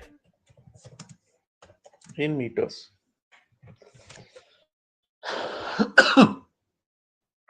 All right. Now I have to calculate BMI. What is your formula of BMI? So BMI is equals to weight upon height square. So if I will directly try to do this thing, okay, let's say weight I enter 50, height I enter 1.3 something, right?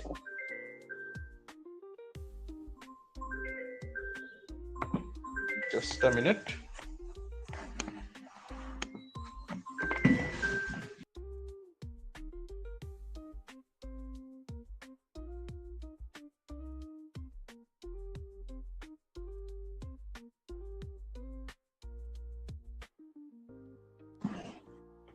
All right. So here, height I enter 1.3, right? Now I execute it. You can see I'm getting an error. Why am I getting an error? Because user input value used to be string type, right? So we can do what? We can, to handle this thing, we will use try. Okay. I'll say try this, isn't it? And thereafter, in case you have an exception, what can be the possible exception? Type error, value error, right? So let's say except type error. Okay. If we are getting a type error, then do what? Then I use the same formula. Okay. And here I can use float. Okay. And here also I can use float. Okay. So, you know, if I do it like this, okay. So, you know, it's like output is not affected much. Okay. Now, if I'll execute it and then I'll leave it blank and I'll give it over 21. Okay. So I'm getting what? Value error as well. Okay. So now I'm getting the error like when this thing is done. Okay. It came over here. It came over here. It get an exception. It goes over here. When it goes over here again it is getting an exception. Right. So now the exception is because of this guy. Isn't it? Why? Because I left it blank. Isn't it? So what I can do? I can again use try over here. Okay, I'll say try this thing. Except value error. Okay. Print invalid data input. All right.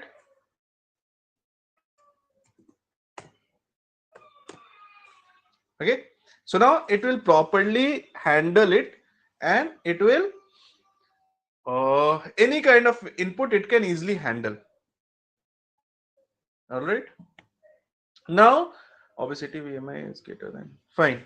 Now we have to do this thing. We have to give these values, right? BMI value, this one and this. Okay, fine. One more thing. Let's say if I enter a value over here 43 and here I enter 0. Again, I am getting an error. Okay. So this error is something, why it is, why are we getting it? Because now I'm getting 0 division error and I have not handled 0 division error anywhere. Okay. So here it's like type error I'm getting that is handled like this. Now when it is executed, we are getting what? Value error that also executed. But when it is executed, value error handled by this, but 0 division error is what? Except I have to again handle the 0 division error, right? 0 division error. Print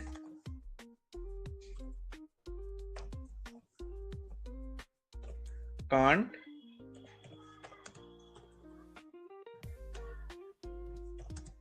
divide by 0. Okay, so let's say 4. All right, so almost whatever the possible errors are there, we are handling it. Okay, so that the user experience can be smooth. Okay, users should not get affected. Okay, your program should not get affected at the end users. Okay, so 0 division error, blank error, so whatever the possibilities, we are just handling those things, right? Okay, now let's say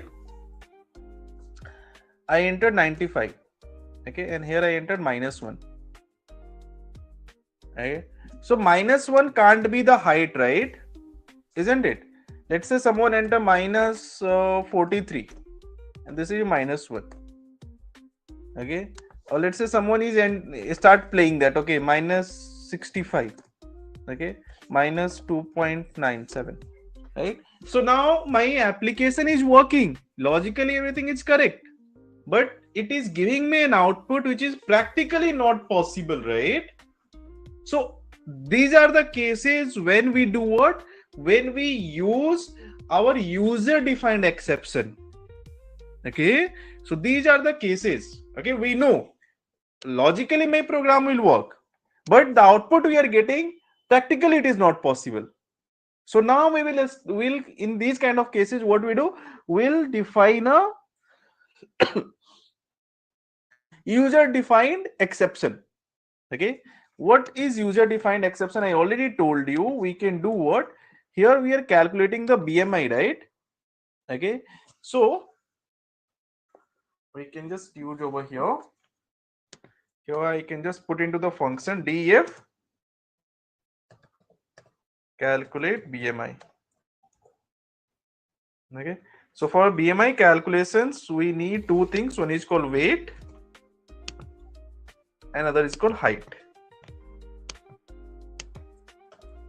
Okay, fine. And then this can be done over here. And instead of print, I'll do what? I'll return. I'll say return this BMI. Okay, and here also I'll say what? Return this BMI. All right. Okay. Now what I do? I'll just remove it from here.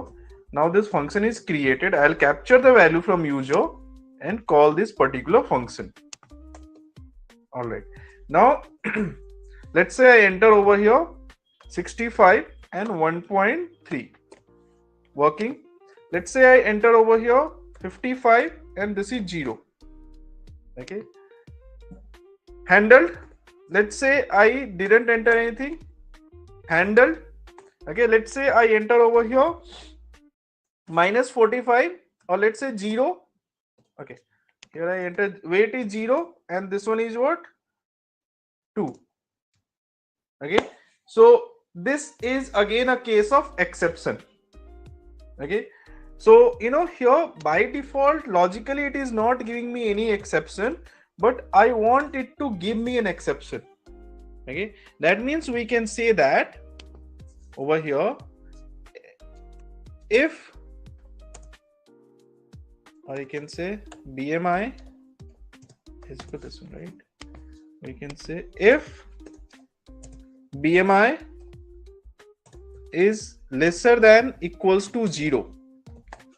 Okay, I will raise an exception, raise exception. Okay, weight or height. Okay, can't be 0 or negative. All right, so now if I execute it, let's say okay, actually I should print BMI also over here.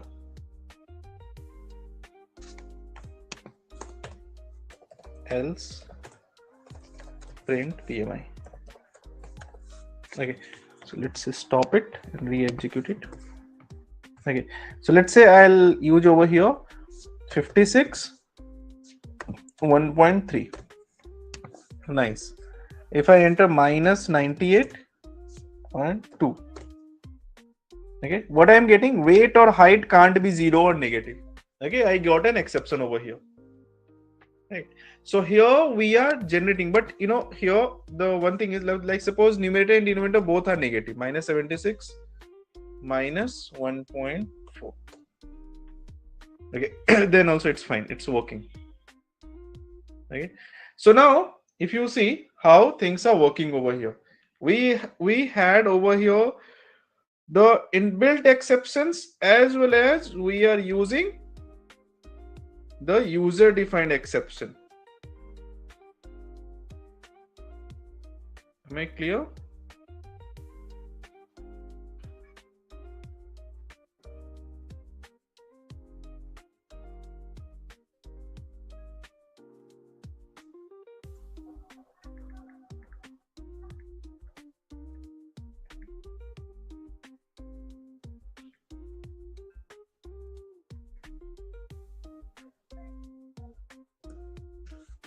Yeah,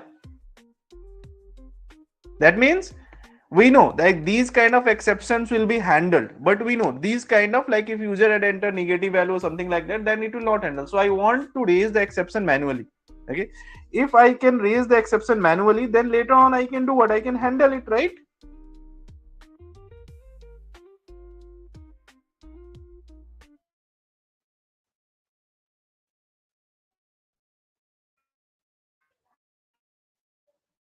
Am I clear?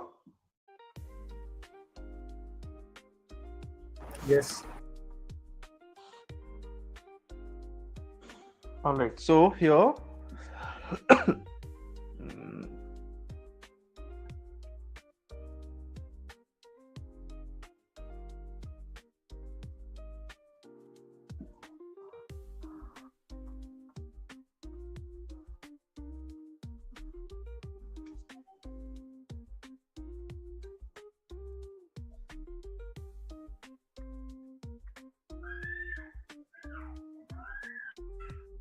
okay, so if I have to calculate this thing, this whole function, I can just make it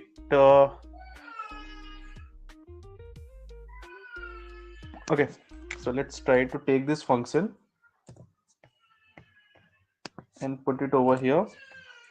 And in which case I have to raise the exception. I have to raise the exception whenever the value is negative, right? So here I am calculating the BMI. So I can put it over here. If BMI is this one,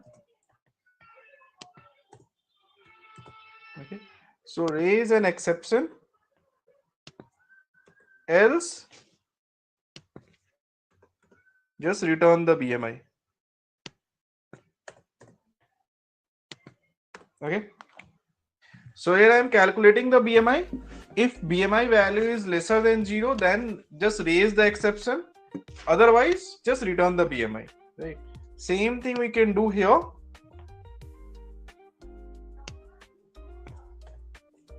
Okay, if BMI value is this one, less than 0 or equal to 0, this one, otherwise return the BMI.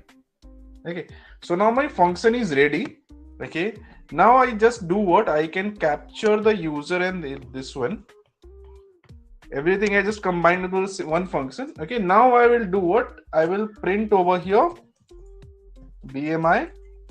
All right, so if I enter 43 and 1.1, it's working good. If I leave it blank, invalid data input, okay, and then it is showing me what? Why it is showing me none? Can anyone tell me why it is showing me none? Why is it showing me none? It is showing invalid data input. Invalid data input, it is showing me invalid data input. But why it is none? Divided right now. That's the reason in null, undefined value. Undefined value means what? I'll tell you. See what happened when I am calling this function, right? The output of this function we are trying to store in a variable. So output of a function I can store in a variable when? If the function is return type, right? So function is returning these values, but Yeah, done. yeah, when like before connection break, was this done? That is done, but one error come like none. Okay. Also, what is the error also come like invalid data input, but also one more print is none. So, None. Okay, so yeah. none. So I was telling you about the none thing, right? Yes. Okay, fine. Okay, sorry. We just the connection stopped. So why we were getting the none? Let me just do it once again. Print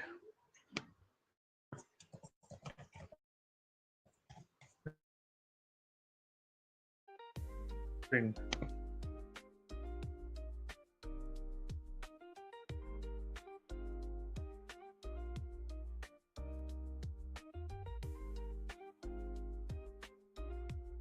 Okay.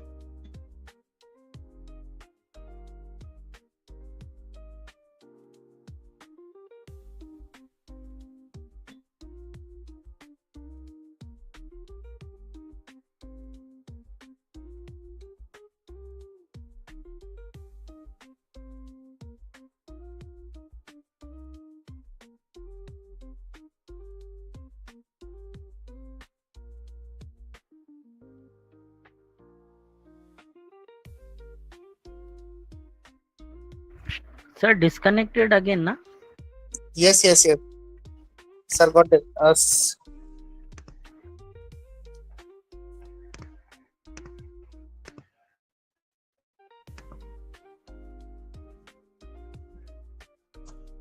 Like facing a lot of issue today. I don't know why. Okay, so our fine. Can you see my screen now? Yes, sir. Okay, so here, this is what I was explaining. Now, why we are getting none over here? We are getting none because if you see, in this case, we are using print, right? Isn't it? What are we using? We are using print over here, right? And this is what? This is a function, right? So a function is what? A function when executes, either it print or it will return, right? So the output of a function can be stored in a variable only if it will return something, right? Isn't it? Please do respond so that otherwise. Correct. Yes, Function sir. return the value.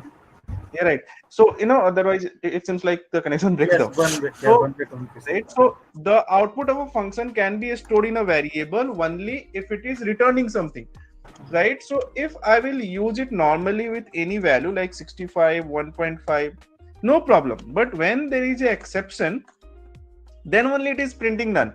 Because when there is exception, this function is created to print something. Okay, it is not returning anything. So it printed, and after printing, as it is not returning anything, that's why when I print BMI, it is showing none. Clear? Yeah. So now if I'll use it over here, return. Okay, return. And I'll use it over here, return. Okay. Now will it work? Let's say I'll give 67 1.1. Okay, that's fine.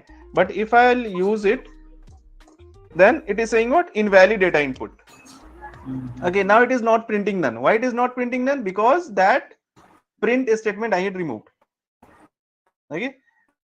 But now, let's say if I will give over here a value that is negative 9 minus 76. Okay, and 1.1.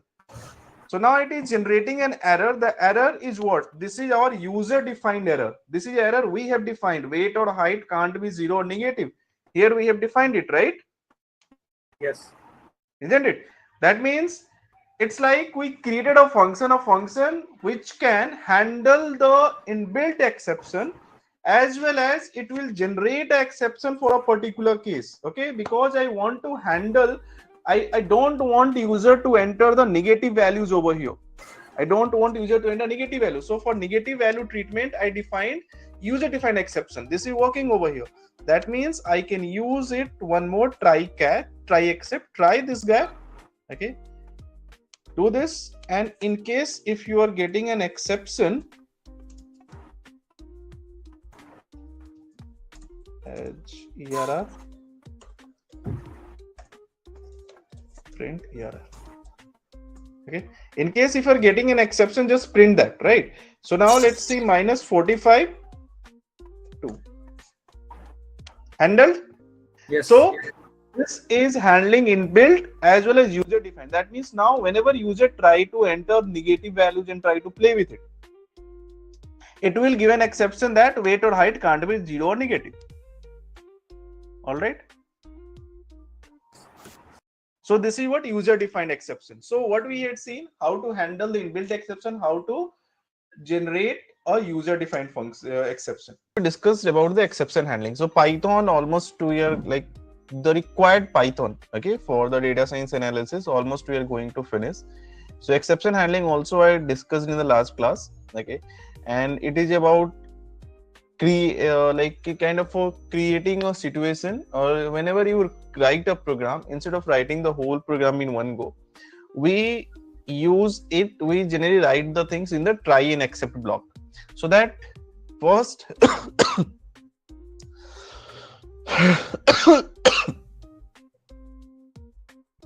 excuse me, first Python interpreter will try for certain logic, In case if it will get executed, there is no problem in execution. If it is smooth, Python will execute it.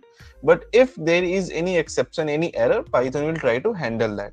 So that is a brief about the things that we already covered. I had shared an assignment with you. I hope that you are working on it. For today, we are going to start with the new topic in the Python, which is called object-oriented programming. Okay, or you can say the class. Okay, the class as an object. So first, I will try to explain why class as an object is required, and thereafter I'll explain in deep, like what is class, what is object, and all. Right? Fine. So, fine. Let me just create a new file over here. Let me just open over here. Okay. So why do we require the object-oriented programming or class? And first of all, see, till now, whatever is being covered, that is enough to work as a Python developer. That means you can easily create any script in Python. You can easily create any logic in Python. Okay. But when it comes to more structured coding, okay, structured coding, or you can say more production ready coding or production oriented coding, right? Then something we have to use which is better than conventional functions and everything. Okay, so we use what? We go with the object oriented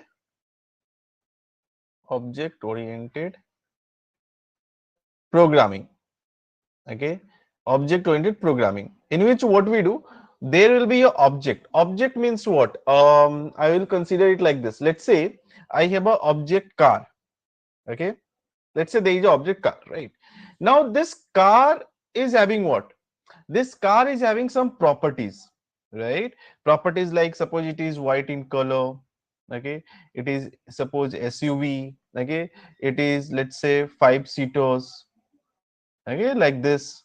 Okay, these are its properties. So there is an object, that object is having a property, correct? So it's like when I have to kind of use this particular property, 5-seater. Okay, so whenever I have to use this property, so it's not like that I can take the seat away from the car and then I can use it. No, right? It's like I have to associate with the car, isn't it? If SUV is a property, then this is associated with this object, right?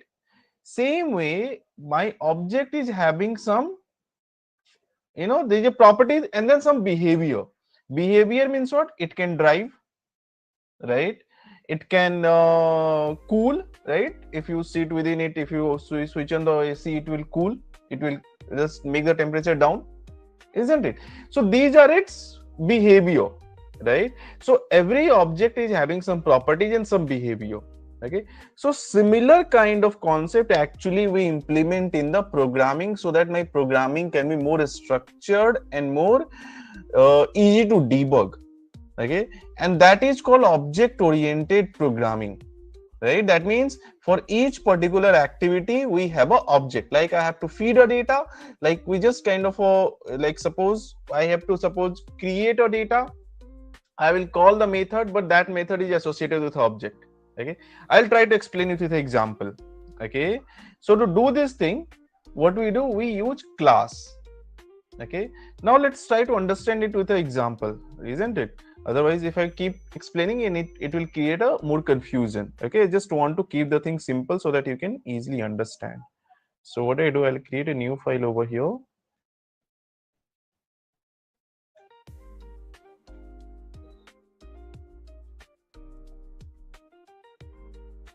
Okay, see, suppose I have a variable over, right? Name is equals to Arun. Okay, so how do we call this variable? We call this variable like this, name, right? Then after some time, I am writing a program. Okay, and during the course of writing a program, what I did, accidentally I changed the value of this variable. Okay, I made it, let's say here I did something different, like x is equals to 8, y is equals to 3, okay, z is equals to x plus y, print z, like I am just doing some program. Okay, and after some time accidentally I made name is equals to Joy, Okay, and thereafter again I did something like this, like age is equals to 23, right? Now when I did it, okay, now if I call it name, name is what? Name is now Joy. Okay, that means this information will be lost. Okay, because it is over. I want to keep both the information, right? Like for example, I should use it name 1 and name 2. Okay, I should use name 1 and 2, but accidentally I use the same variable, and because of that, what happened? The information stored over here is lost, right? And then this information is currently available. Now when I am debugging, I find that okay, Arun I'm not getting, so again I am going through the process. I said okay, Arun is, I have defined Arun, okay fine, I may have not executed. Now I execute it, I'll come back, and then Joy is lost, right? So at a time only one entity is there, isn't it, associated with that particular variable. Getting it? So this is one of the problem, right? Next, let's say I have a function over here. All right, the function, and in this function I'll define a name of the function. Let's say call what? Call my friend. Okay, or let's say just say so details. Okay, let it be simple. Why to complicate it? Okay, details. All right. Okay. Now what happened? Let's say if I want to show the details, I'll use your details is equals to name colon name age colon age. Okay. Now I'll say return details. All right. So you know this function will do what? This function is responsible to return something, and I hope you know what is return type function, isn't it? My voice is clear. Fine. Okay. So now if I will call this guy, okay, I'm getting it like this. Name is something like this, right?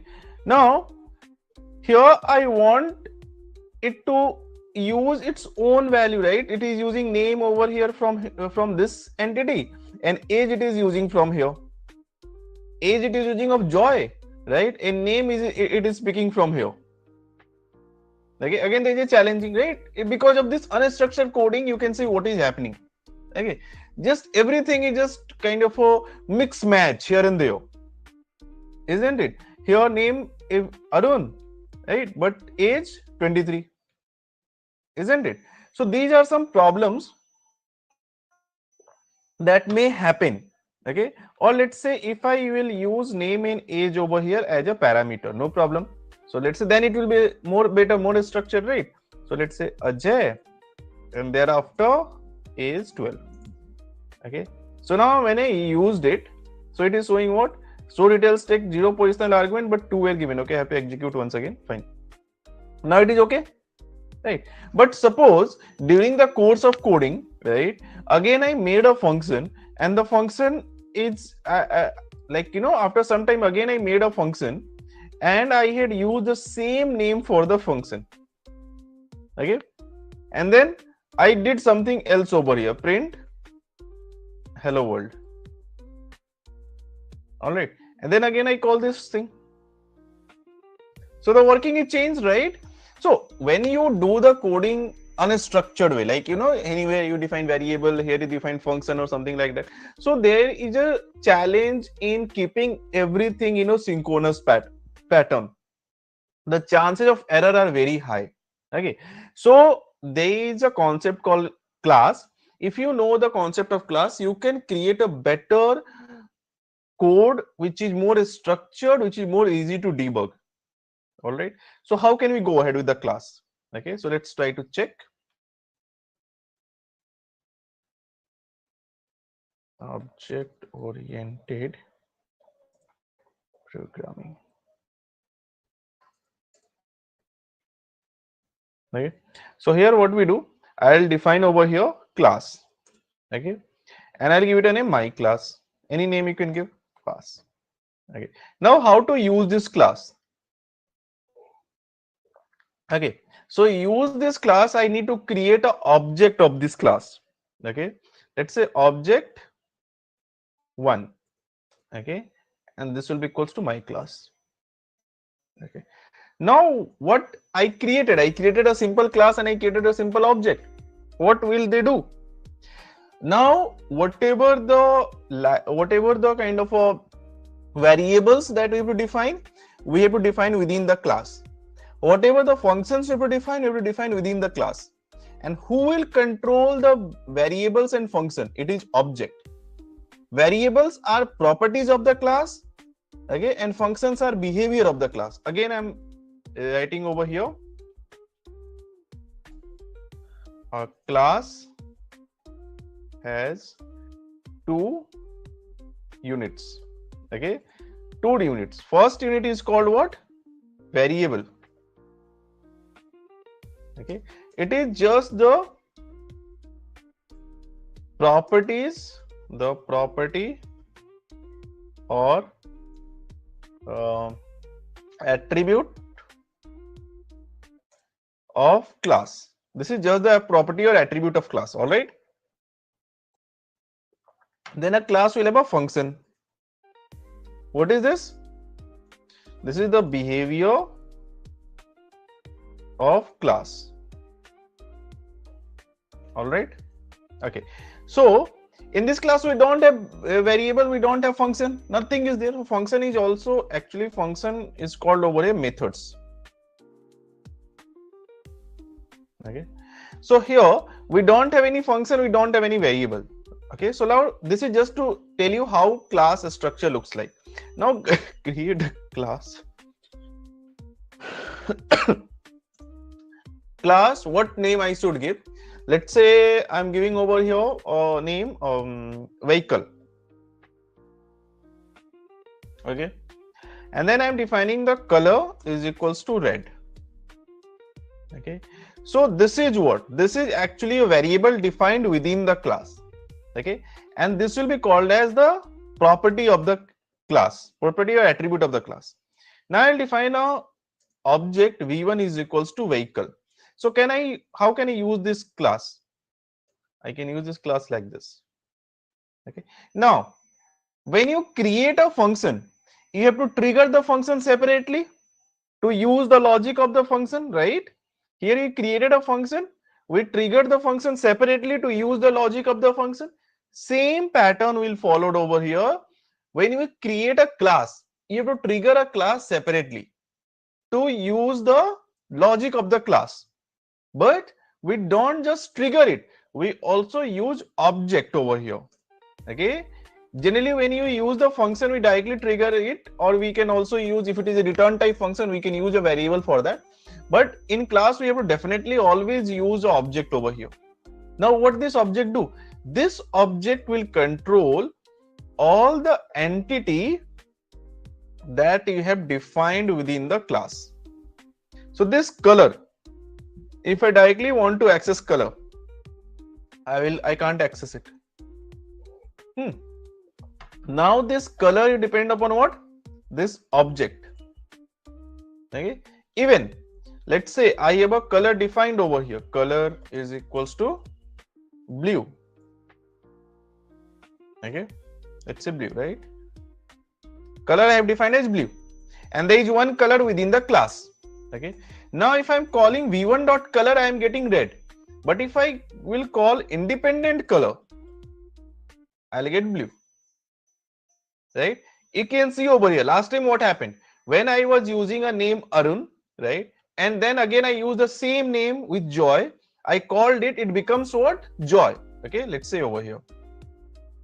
Okay, Arun is lost. But now if you see, we have a variable called color. Independent variable, independent, not within class, not within function, just independent, right? And then we have a class over here, and within the class we have variable color, right? So v1.color, that is called object oriented, right? So now this color is what? Object. It is dependent upon the object v1, and v1 is what? v1 is representing your class. Okay, that's why v1.color is what? Red. It is not going to be blue, right? But independently it is blue. Right, so things are not just kind of affecting each other. All right. So when we define a variable within a class, this is called what? Property or attribute of class. All right. Now, if I define over here any function, this is called actually method of the class. Okay. Okay. So here I define return 120 km/h. All right. So now, if I have to use this thing, that is your drive. So how can you do it? Okay. So this is called your function or method of class, or it is also called behavior function. I should call it behavior only, okay, because I should not call it function, okay, because if there is a function within a class, it is called method. Okay, a function within the class is called method. It is looking like a function, okay, that's why I'm calling it a function. Okay, but you should call it, should be called as method. So the method we can call again with the help of object v1 dot what? Drive. Okay, so am I getting anything? I'm not getting anything. I'm getting an error. Just try to understand the error over here. Vehicle dot drive takes 0 positional argument, but 1 was given. Okay, here it is saying 1 argument we need to give over here. Whenever there is a method within a class, okay, if there is a method within a class, method within a class, okay, then defined with a default parameter self. Okay, here what we do, we just define over here self. Okay, now what this self actually do, okay, that I'll explain. Okay, don't worry about it. This self is basic. What this self actually do, I'll explain. As of now, just keep in mind, today only I'll explain. Okay, as of now, keep in mind, when we define self over here, right, you can see this worked. Okay, so are we not feeding any argument for, because there is a parameter self, right? Okay, self is a parameter. So here it should be defined as, here we should keep something like 98, 97, like anything we should give over here, but not required to give. It should be blank. Then what this self is doing? Okay, so self is actually the instance. Okay, now self represents instance. Okay, now you may be worried like, okay, what this technical term instance and all. So don't worry, we'll try to understand it in detail. Okay, what is this self and how it works. Okay, as of now, keep certain thing in mind. This is called the property. Okay, this is called your method of the class. So whenever we have a class, we create an object.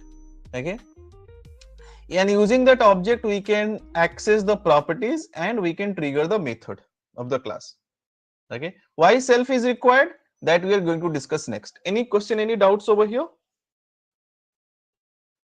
Object is an instance of class, right? Sorry? Object is an instance of class. Self is an instance of class, you are saying? No, object, even you Yeah, create right. That is a instance of class. Then Yeah, this is, we can say V1 is object or instance of a class. Then self is? Self represents current instance. I'll explain. Okay. You know, like suppose if you have a one object, right?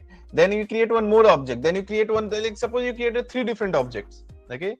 So all 3 different instances will be internally, will be like within the class, it will be handled by the self. Okay. All the 3 instances when you create, like suppose I can create one more instance over here.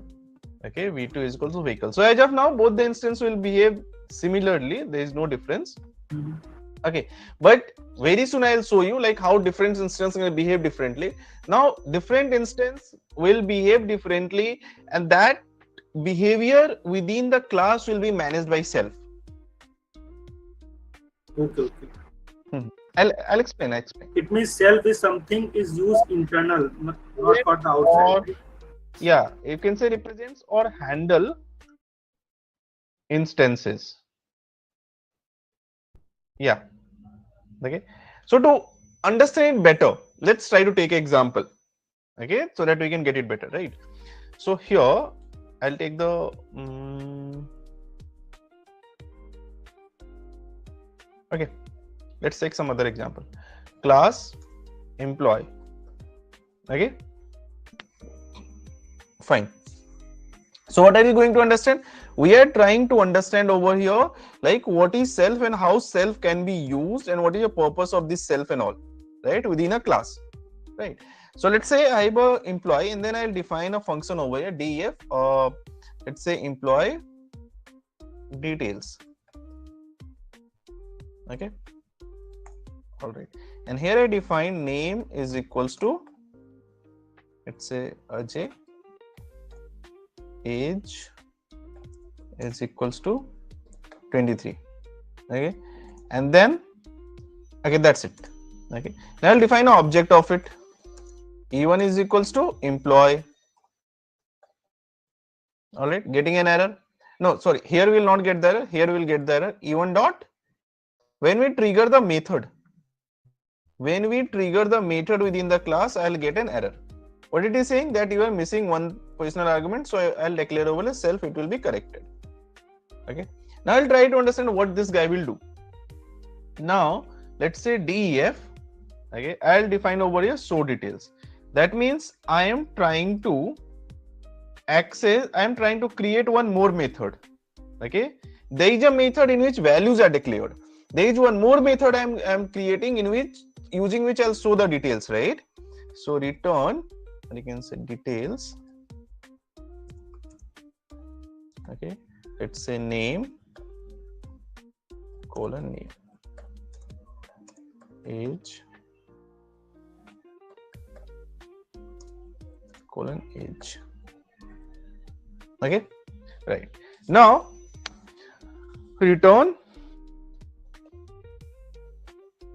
details. All right, so I'll say e1 dot employee details not showing any error. Okay, now I'll call over here e1 dot show details.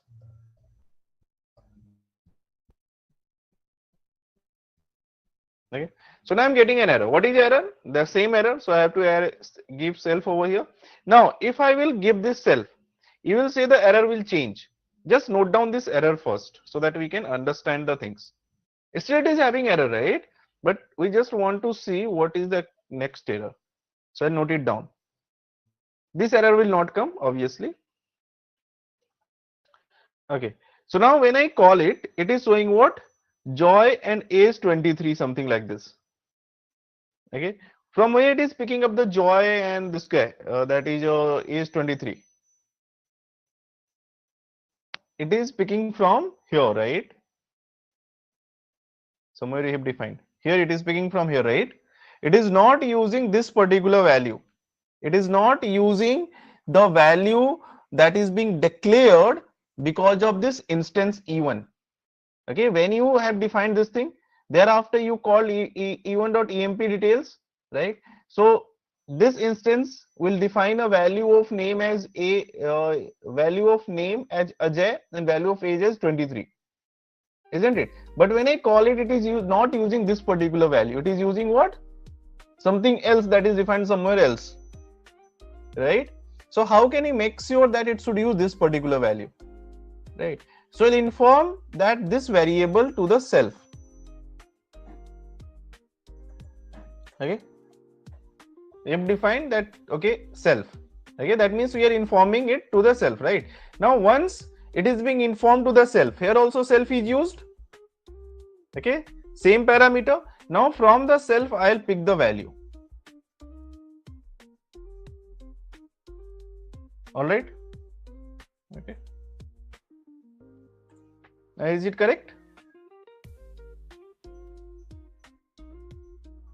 All right. So that is your, this is one of the purpose of the self in case of this thing, right? Like for suppose you are creating multiple methods and you want the variables or the things, whatever the properties you are defining, those everything should be connected. Okay, it should not pick the value from somewhere else in your program, right? So we use over here self, so that, and self is something you can consider it like that, like this, that here is a self which is common, and this self actually know everything. Okay, but we have to inform it. Okay, here we are informing to the self that okay, there is a name. Now why I call it an instance, like it represents an instance. See, even each object, it represents an instance. It is object, or it represents the instance of your class. Using the object or instance of the class, you are basically going to trigger a method. Okay, so here also we are doing the same thing, right? Here we use what? emp details, show details. What are we doing here? Self dot name, right? Self dot age, right? That means we are just creating one single instance. Okay, and that is basically used everywhere. Okay, for example, let's say instead of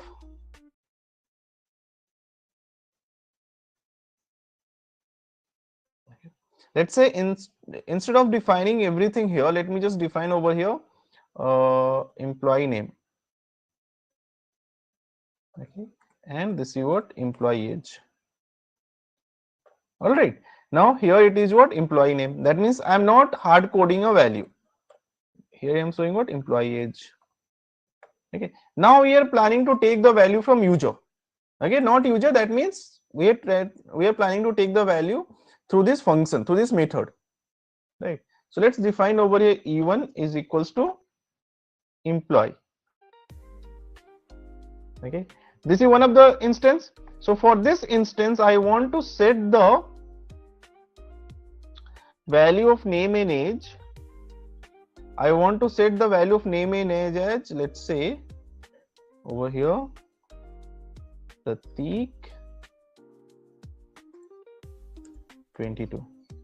Okay, and then I'll call it e1 dot. Okay, I'll not do anything. Okay, this is one of the instance. Now I'll create one more instance. e2 is equals to again employee. Okay, e2 dot employee details.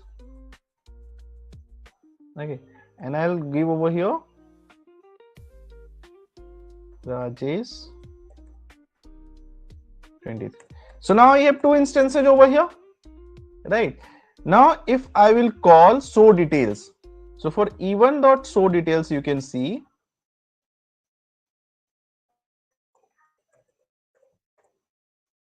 it is Prateek and age 22, right? And for e2 dot show details, if you see same method.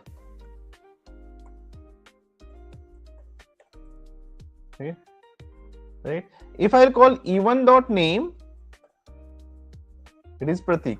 If I call over here e2 dot name,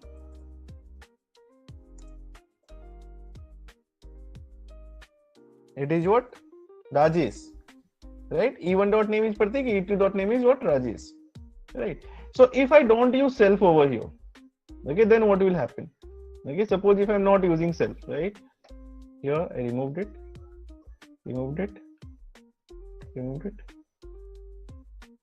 right? Okay, even though show details joy, it is still joy.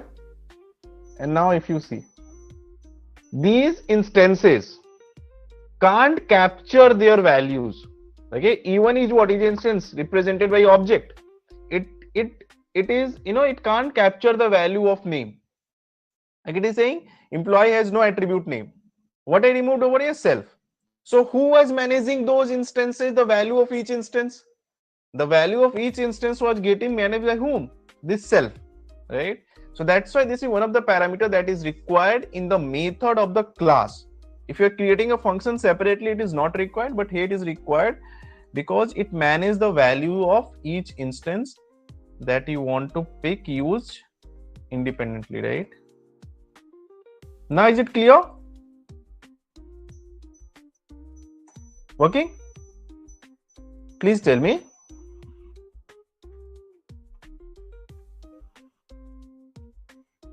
Anyone having any doubts, any questions over here?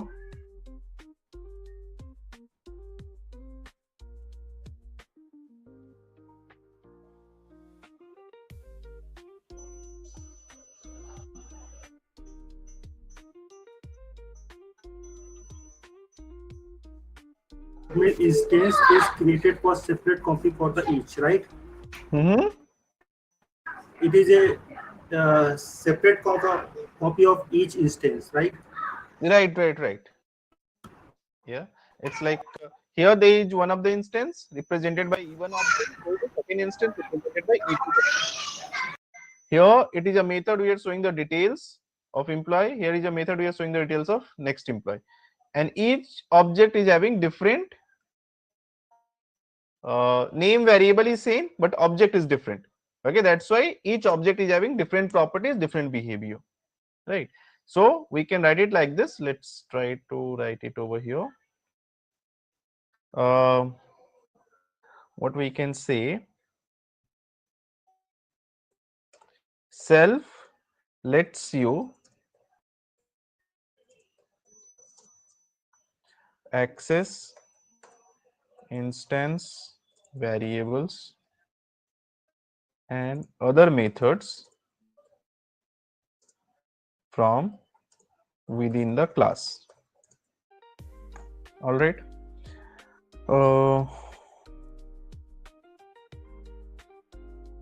Yeah, that is fine.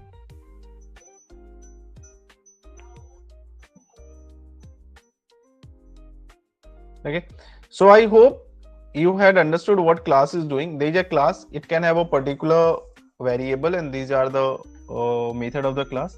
What is a structure we can create? How can you create a method of the class? This is how we can create, right? And what self is doing, that also you must have understood, right? In case if it is not clear, you can let me know, but we are going to take multiple examples to make this thing more clear. All right, so let's say I have a class over here, okay, students. Okay, now I want to create a few things over here. A student class. Okay, thereafter a variable to count number of students. Okay, thereafter a method to feed student details. Okay, a method to show student details, and a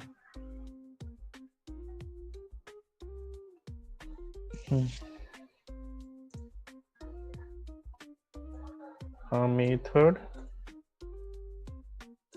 to add marks to the students. Okay, fine. So there is a class students. Okay, so I need a df a student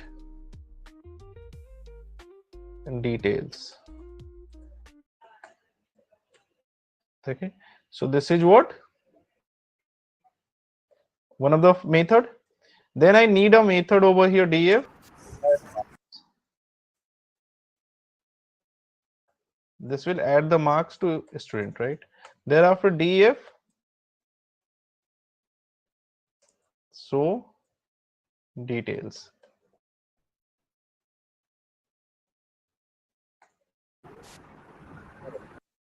Okay, this is what we want. Okay, so in the student details, what do we want? Let's say I want name and class. Okay, actually I should use over here not class, I should use standard, because class is an inbuilt keyword, right? Okay, and thereafter I can use over here yes, fine, that let it be simple. Self dot name is equals to what? The name of the student. Okay, that we pick.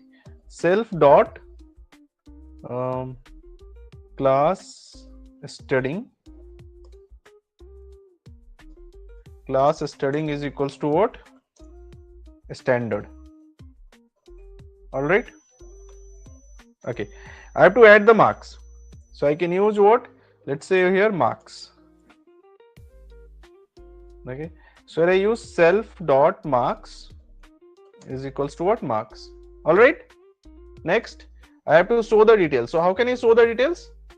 Details is equals to name colon name. Is it correct or I should do something different? Please tell me, is it correct?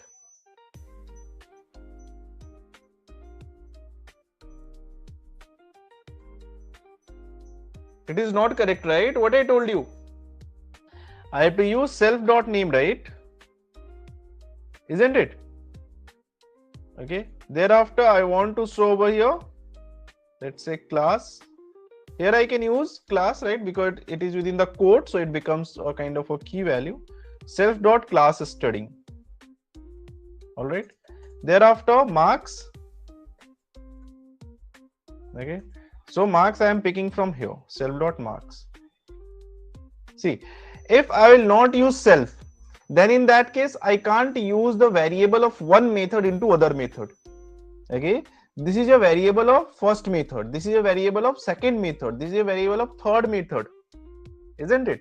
So I can't use the variable of one method into other method if it is not declared with self. Right. And then return details. All right. Now, how do you use this class? We have to create an object. This is object over here. Okay. S1 is equals to what? Students.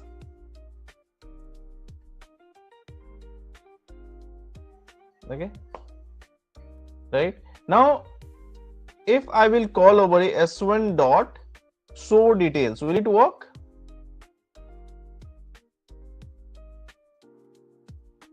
Not work. Why it will not work? Because it is not having the value, the required values like name, class studying, self marks. It is not having everything, right? So how it can get those things? It can get those things if I will call the required method. Like for adding the student details, this is a method. So I have to call it s1.student details, isn't it? And what is the name I have to give? I can give any name. Let's say Arun. Let's say 5th. Okay, I'll call it. Will it work? No, it will not work because I have not added the marks, right? So let's add the marks over here for the first student. S1 dot add marks. Okay, let's say I'm adding a marks 34.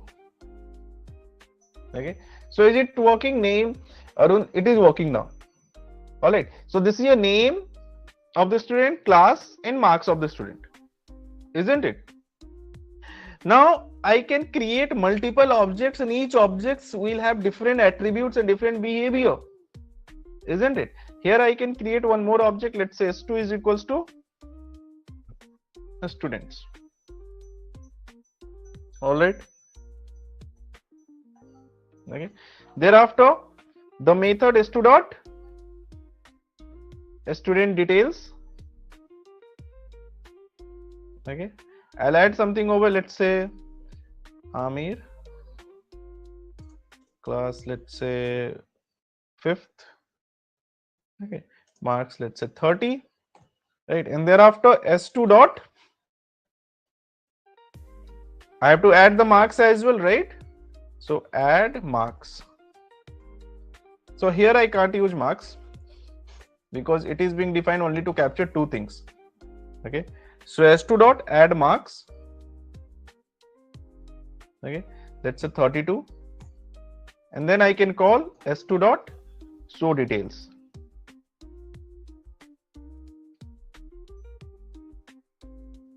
All right. So what is this doing?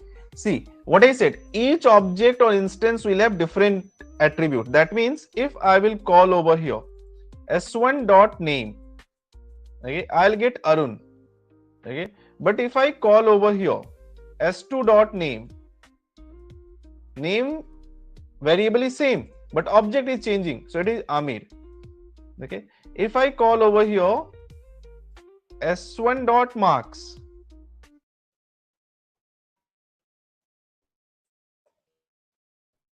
Okay, I'll get what 34.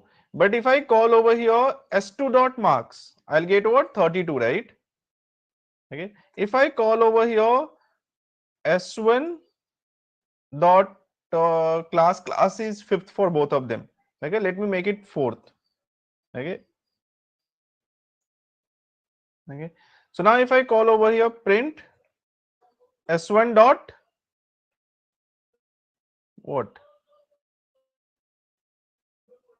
class studying, right? So it would be what fifth. For s2 it would be what fourth, right? That is what object call. Now is it getting clear? Please tell me.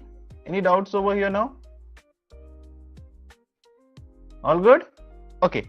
Now one more thing I told you, how can we do the counting? Here I added 2 students, right? I want one more function that can show me the count. Okay, so obviously self will definitely be there, but what logic shall I use, okay, which can show me the count? Can you just think of it? Just take 2 minutes, take the code. I am sharing the code with you in the chat. Please just think of it. What logic shall we use so that we can get the count, okay, count of students over here? Please think.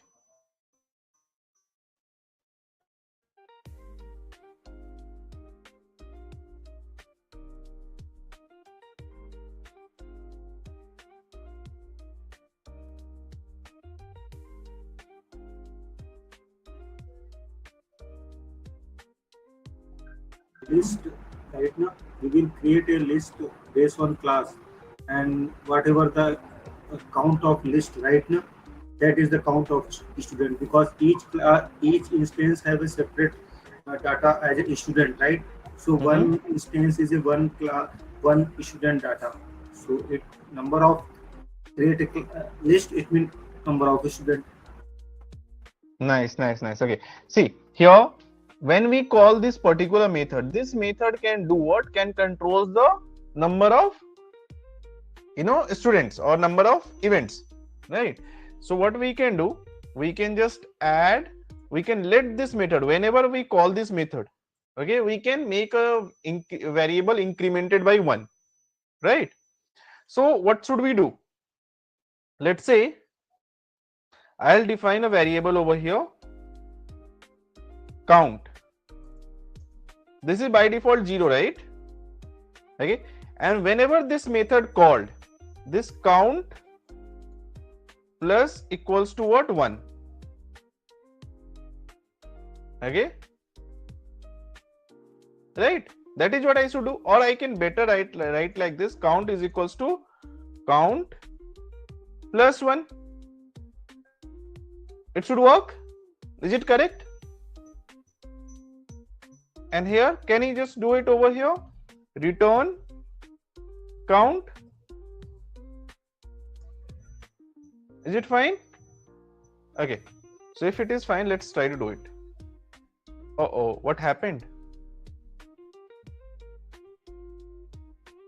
It is saying cannot access local variable count. Now why it is showing error? Can you tell me?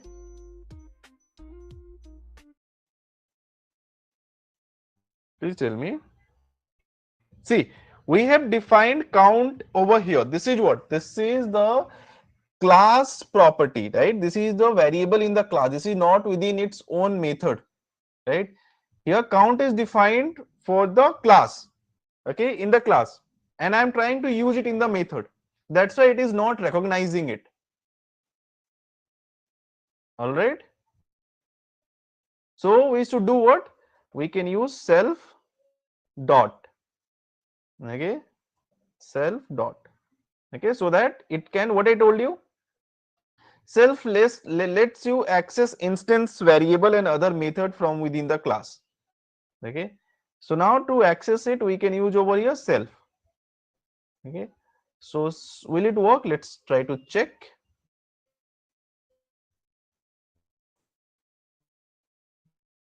Working? Everything is working. Now at the end, I want to check the count. So who is responsible to return count? This guy is responsible to return count, right? So let's say I can use any object s1 dot show count. It is showing 2, right? s2 dot show count. This is also showing, sorry, this is showing 1 and this is also showing 1. I said 2, sorry. So here this is showing 1, this is all, that means I had added 2 students, but still my count is showing 1. Okay, if independently I'll access the variable, that will also show me 1. Okay, because ultimately this is returning the value of that one only. Why is it so?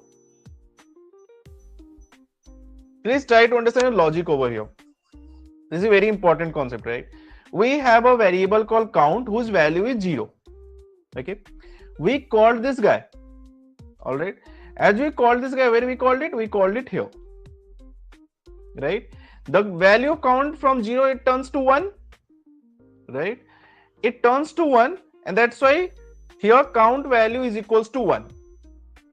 Okay, now when you call it for the second time, okay, when you call it for the second time, again it did what? Again it is increasing the value by 1, but again it is increasing from here 0.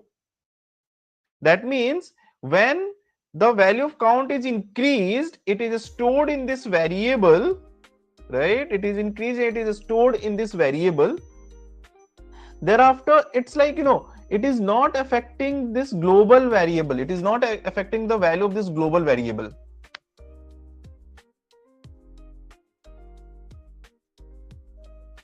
Understood? It is not making the change of this guy, right? That means the count value is changing, but the value of this thing is not. Okay, let me try to explain it like this.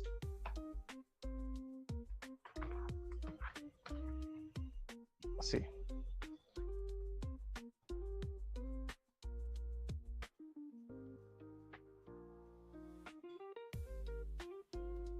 here count is equal to 0.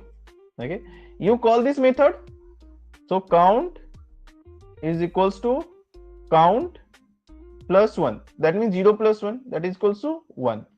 Okay, but this is 1 only for when you call it s1 dot student details. When you call s1 dot student details, you added name, you added class, everything you added. This thing changes. So for s1 dot count, this becomes 1. Okay, when you call s2 dot student details, again s2 object pick the count from here, and again it is making 0 plus 1 is equals to 1. So count remains 1 only, it is not going to 2, right? So how can I make sure that whenever I'm making the change over here, this should change this particular value, right? Like for example, from object 1 changes the count value from 0 to 1, then it should be stored over here as a 1. Then s2 should use that thing from 1 to 2, right?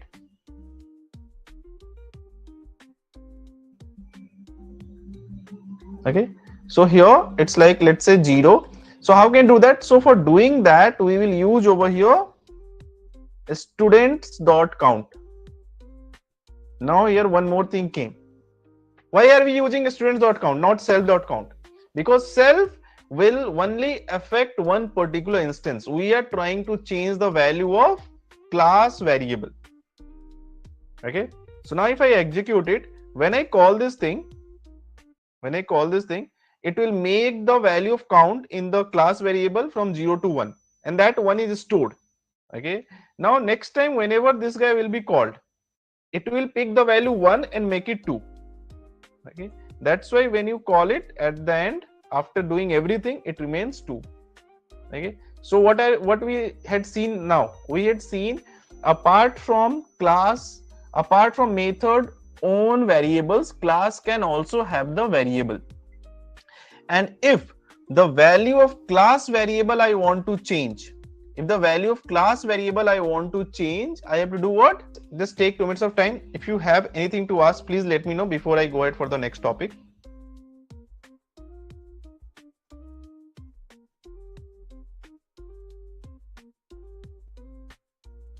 Here we are defining or asking the variables for the method, right?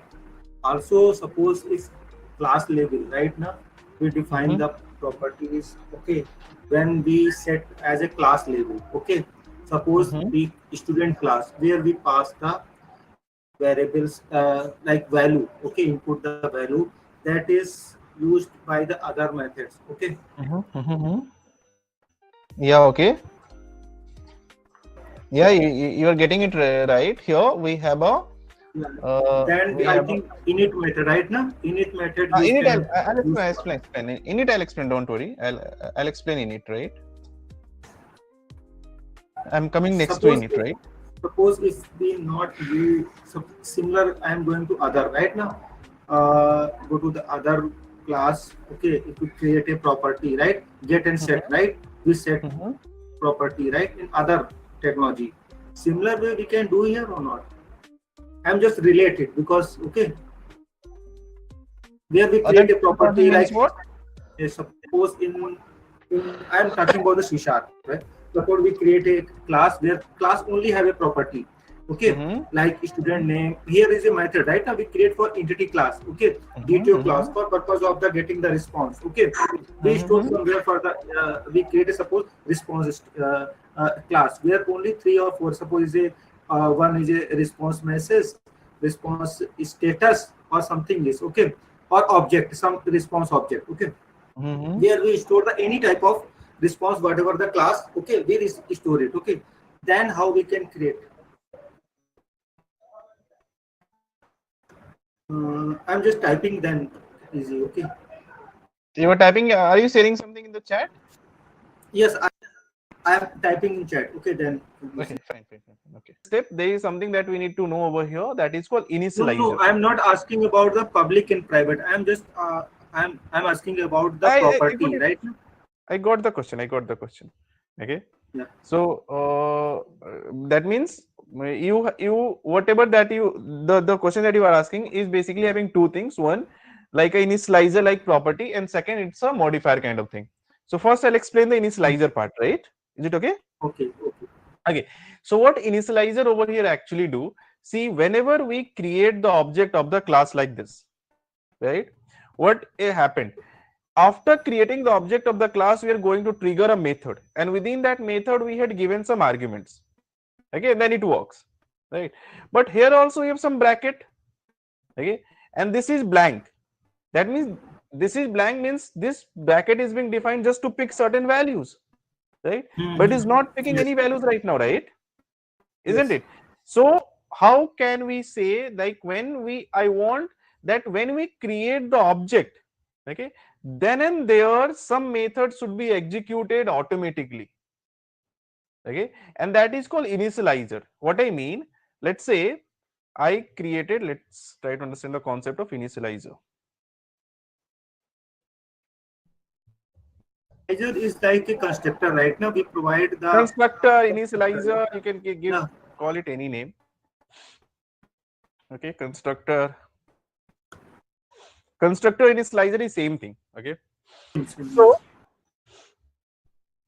let's say I will define over here S1 is equals to students, okay, and I give it a name, let's say Abhay, okay, and age I am age, right? Sorry, standard, okay, let's say I'm giving over here 6th. Okay, so now what I want, that I don't want to trigger any separate method. Okay, separate method is what? Student details. I don't want to trigger it. I don't want to trigger any separate method. What I want, when I create the object of the class, right there the first instance should be created. Okay, how is it possible? It is possible by using the constructor. Okay, that means instead of, let's see how it will work. I'll create a class over here, class students. Okay, and I'll give it a name. Sorry, I'll just give it a constructor def init. Okay, and thereafter one keyword is required called self pass. Now what is this init? Init is that guy that need not to be executed separately. Okay, that will be executed on its own. Okay, like for example, if you buy a product, okay, the packet come on its own. Okay, you buy a product, right? But the packaging, okay, come it on its own. You don't buy that; it comes automatically, right? Same way, this thing will execute automatically when you create the object. So if I know this guy will execute automatically, okay, this is double underscore int. That means there are some variables I can declare right here. I can say name, class, or standard. Okay, I'll say self dot name is equals to name, self dot standard is equals to standard. Okay, now you can see it's working. So what it means? It means that if I will call over here s1 dot name, I can directly get the name Abhay. Okay, if I call over here s2 dot name, sorry, s1 dot standard, stnda. All right. So now, in case if I will create multiple objects over here, okay, s1, s2, s3, s4, right? So each object can have different names. Okay, let's say Abhay, here I use Pawan, Samir, Ritu, right? 6th, 5th, 4th, 7th. So now each object is having a different properties. S2, okay, thereafter S3, right? All right, working good. So it means what? It means when you create the object of the class, right here this thing executed first. As it executed for, that's why the value of this name in a standard gets defined, right? Okay, now in case if you want some method that you want to execute separately, okay, like we have s1 representing a student, s2 representing a student, s3 representing other student, s4 representing other student, right? Now if I have to add the marks of Abhay, so what I need to do? I need to use s1 dot add marks. If I have to add the marks of Pawan, I have to do what? S2 dot add marks. But where is add marks? Here is add marks. Self marks. So self dot marks is equals to marks. Okay. So now here, if I will use over here, if I execute it, okay, everything is fine. Now let's say if I have to add the marks of Abhay, so what I do? S1 dot add marks. Okay. So what marks? Let's say out of 50 I'm adding, or out of 100 I'm adding marks. Let's say 80. Okay. S2 dot add marks. Okay. Let's say I'm adding a marks 87. Right. Then S3. This is adding the marks for the third student Samir. So add marks. So function is same. Just because of object, I can affect the different instance. S4 dot add marks. Okay, that's why when you call it s1 dot marks, okay, then s2 dot marks, all right, s3 dot marks,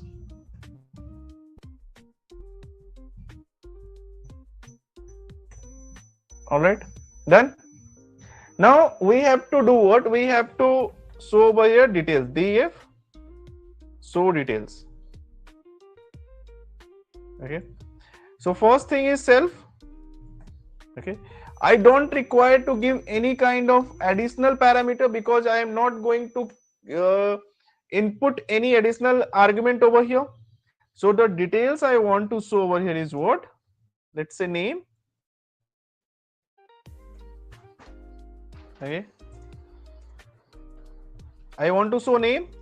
Then I want to show over here, let's say a standard, right? Standard. It should be self.name, right? And it is what? Self.standard.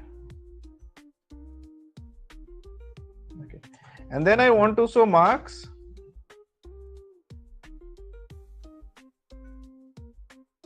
But here I want to show one more thing. Okay, and which is called grades. Okay, we want to show over here what? Grades as well. So what should we do?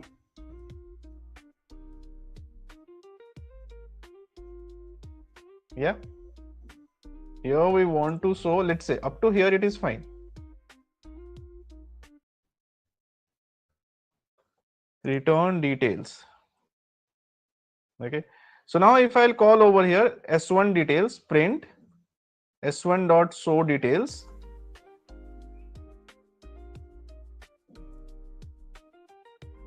Okay, s2 dot show details.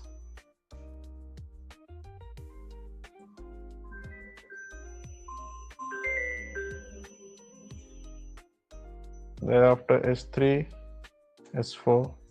Okay, so each object is having different output. I also want to show the grades over here. So what should I do? Can you just try to make this logic? I'm sharing this thing with you. Please think like if I want to show the grades as well. Okay, I want to show what? I want to just show the grades as well over there. Okay, like this. See, here I want to show over here grades. Okay, so what logic shall I make so that user I can also say return the grades of each particular object? Self dot grades, right? Fine, self dot grades, but from where that grades will come? I want this grades to be calculated here. We will add. We don't want to add. We want to just calculate over here based upon the marks. Okay, like if it is suppose more than 90 marks, then it can be A plus. 80 to 90, it can be A. Grades. Right? Okay, grades. Okay. Yeah.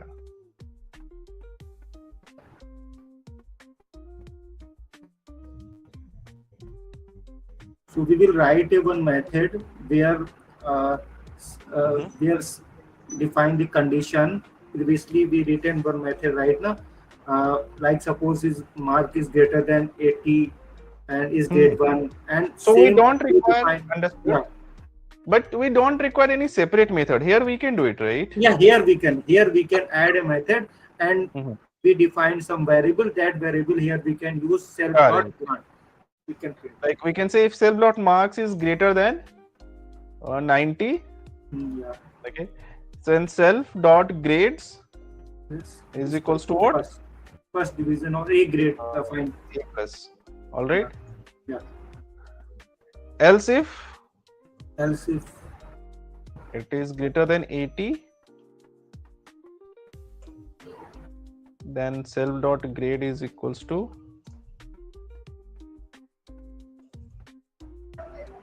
A. Right. Else if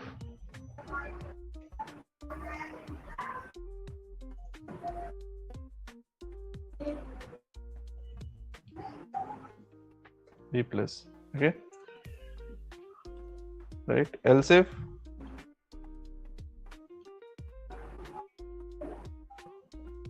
then it is B. Okay. And at the end I can say what? Else self dot grade is equals to C.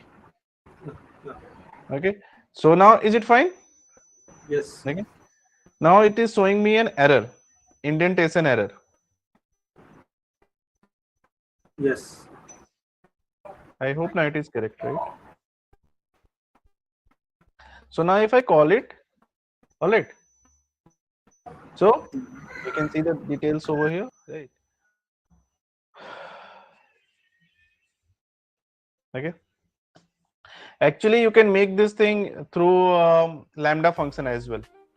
You know that you can try, but that is a purpose. Now, if you see how class is actually kind of used and how we can implement it, right? Now, as you said over here, there was one more thing you asked me: the private and public. Okay. So that concept is called modify. Anyway, we don't require that, but since you asked me, I'm just going to tell you modifiers, public and private. So everything that you see over here is what? Is a public. Okay. But if I will use over here double underscore,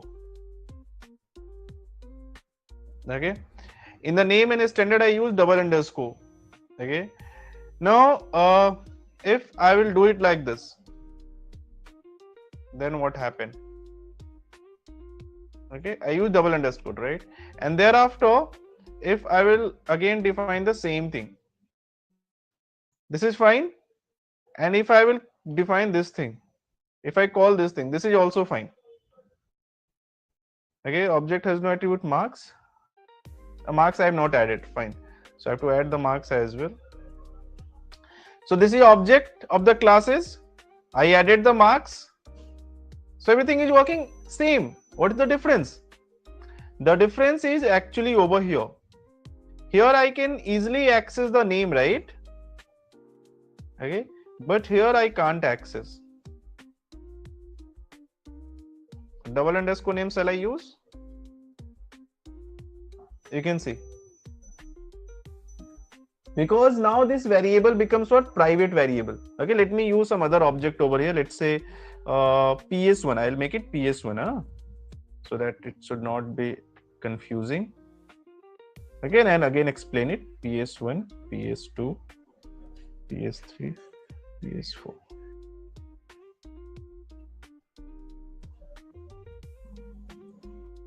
All right. PS1, PS1. Okay. So now first we have a normal class. Okay. This is a class. This class is having three methods. The first method will trigger on its own automatically. Second method is to add the marks and compare the marks and define a variable grade. Third method is to show the details.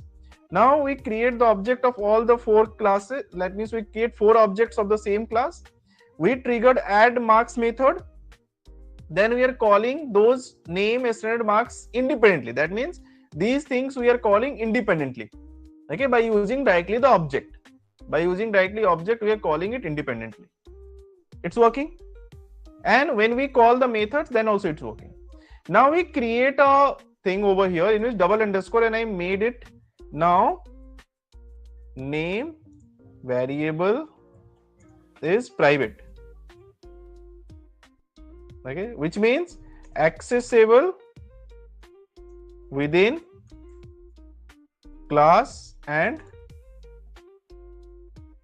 methods only. Okay, now the same thing in class and its method only, right? Same thing, let me copy and paste it over here. Now a standard variable is private, isn't it? All right. Now as it is private, if I declare the value for this name in standard, it would be easily declared over here. As it is declared, thereafter I'm adding the marks. So when I add the marks, marks will be added, grade will be calculated. Done. When I called it show details will show me all the details that I'm expecting. But using the object, now if I try to directly access the value of those variables, it is not possible because it becomes private. Okay, here we have private and public only. Public is everything public. Okay, and private is what? Just something which is private. That is accessible Only class, within the class. Correct. Okay. So this is about the class thing for you. Okay. I hope you have understood the Python things very well. There are a few more Python concepts that I'll explain, but that I'll explain along with the projects or case study that we'll work upon. Okay. Up to this much is required to get started. Okay. So we can now go ahead for the libraries and modules that we have to use in data science. Okay, the very first library and module that we will start is what? There are three major library or module that we are going to study. Okay, first one is your NumPy. Okay, which stands for what? Numerical Python. Okay, next is your Pandas. Okay, which will be used for data analysis. Okay, transformation and data processing. Okay, and the third thing that will be discussed in Matplotlib and Seaborn. Why it is used? It is used for data visualization. Okay, so these are the things that we are going to explore in detail step by step. But before we start with these things, I want you to have a complete understanding of whatever that we discussed. Okay, and I also want you to finish your assignment, whatever that you can do.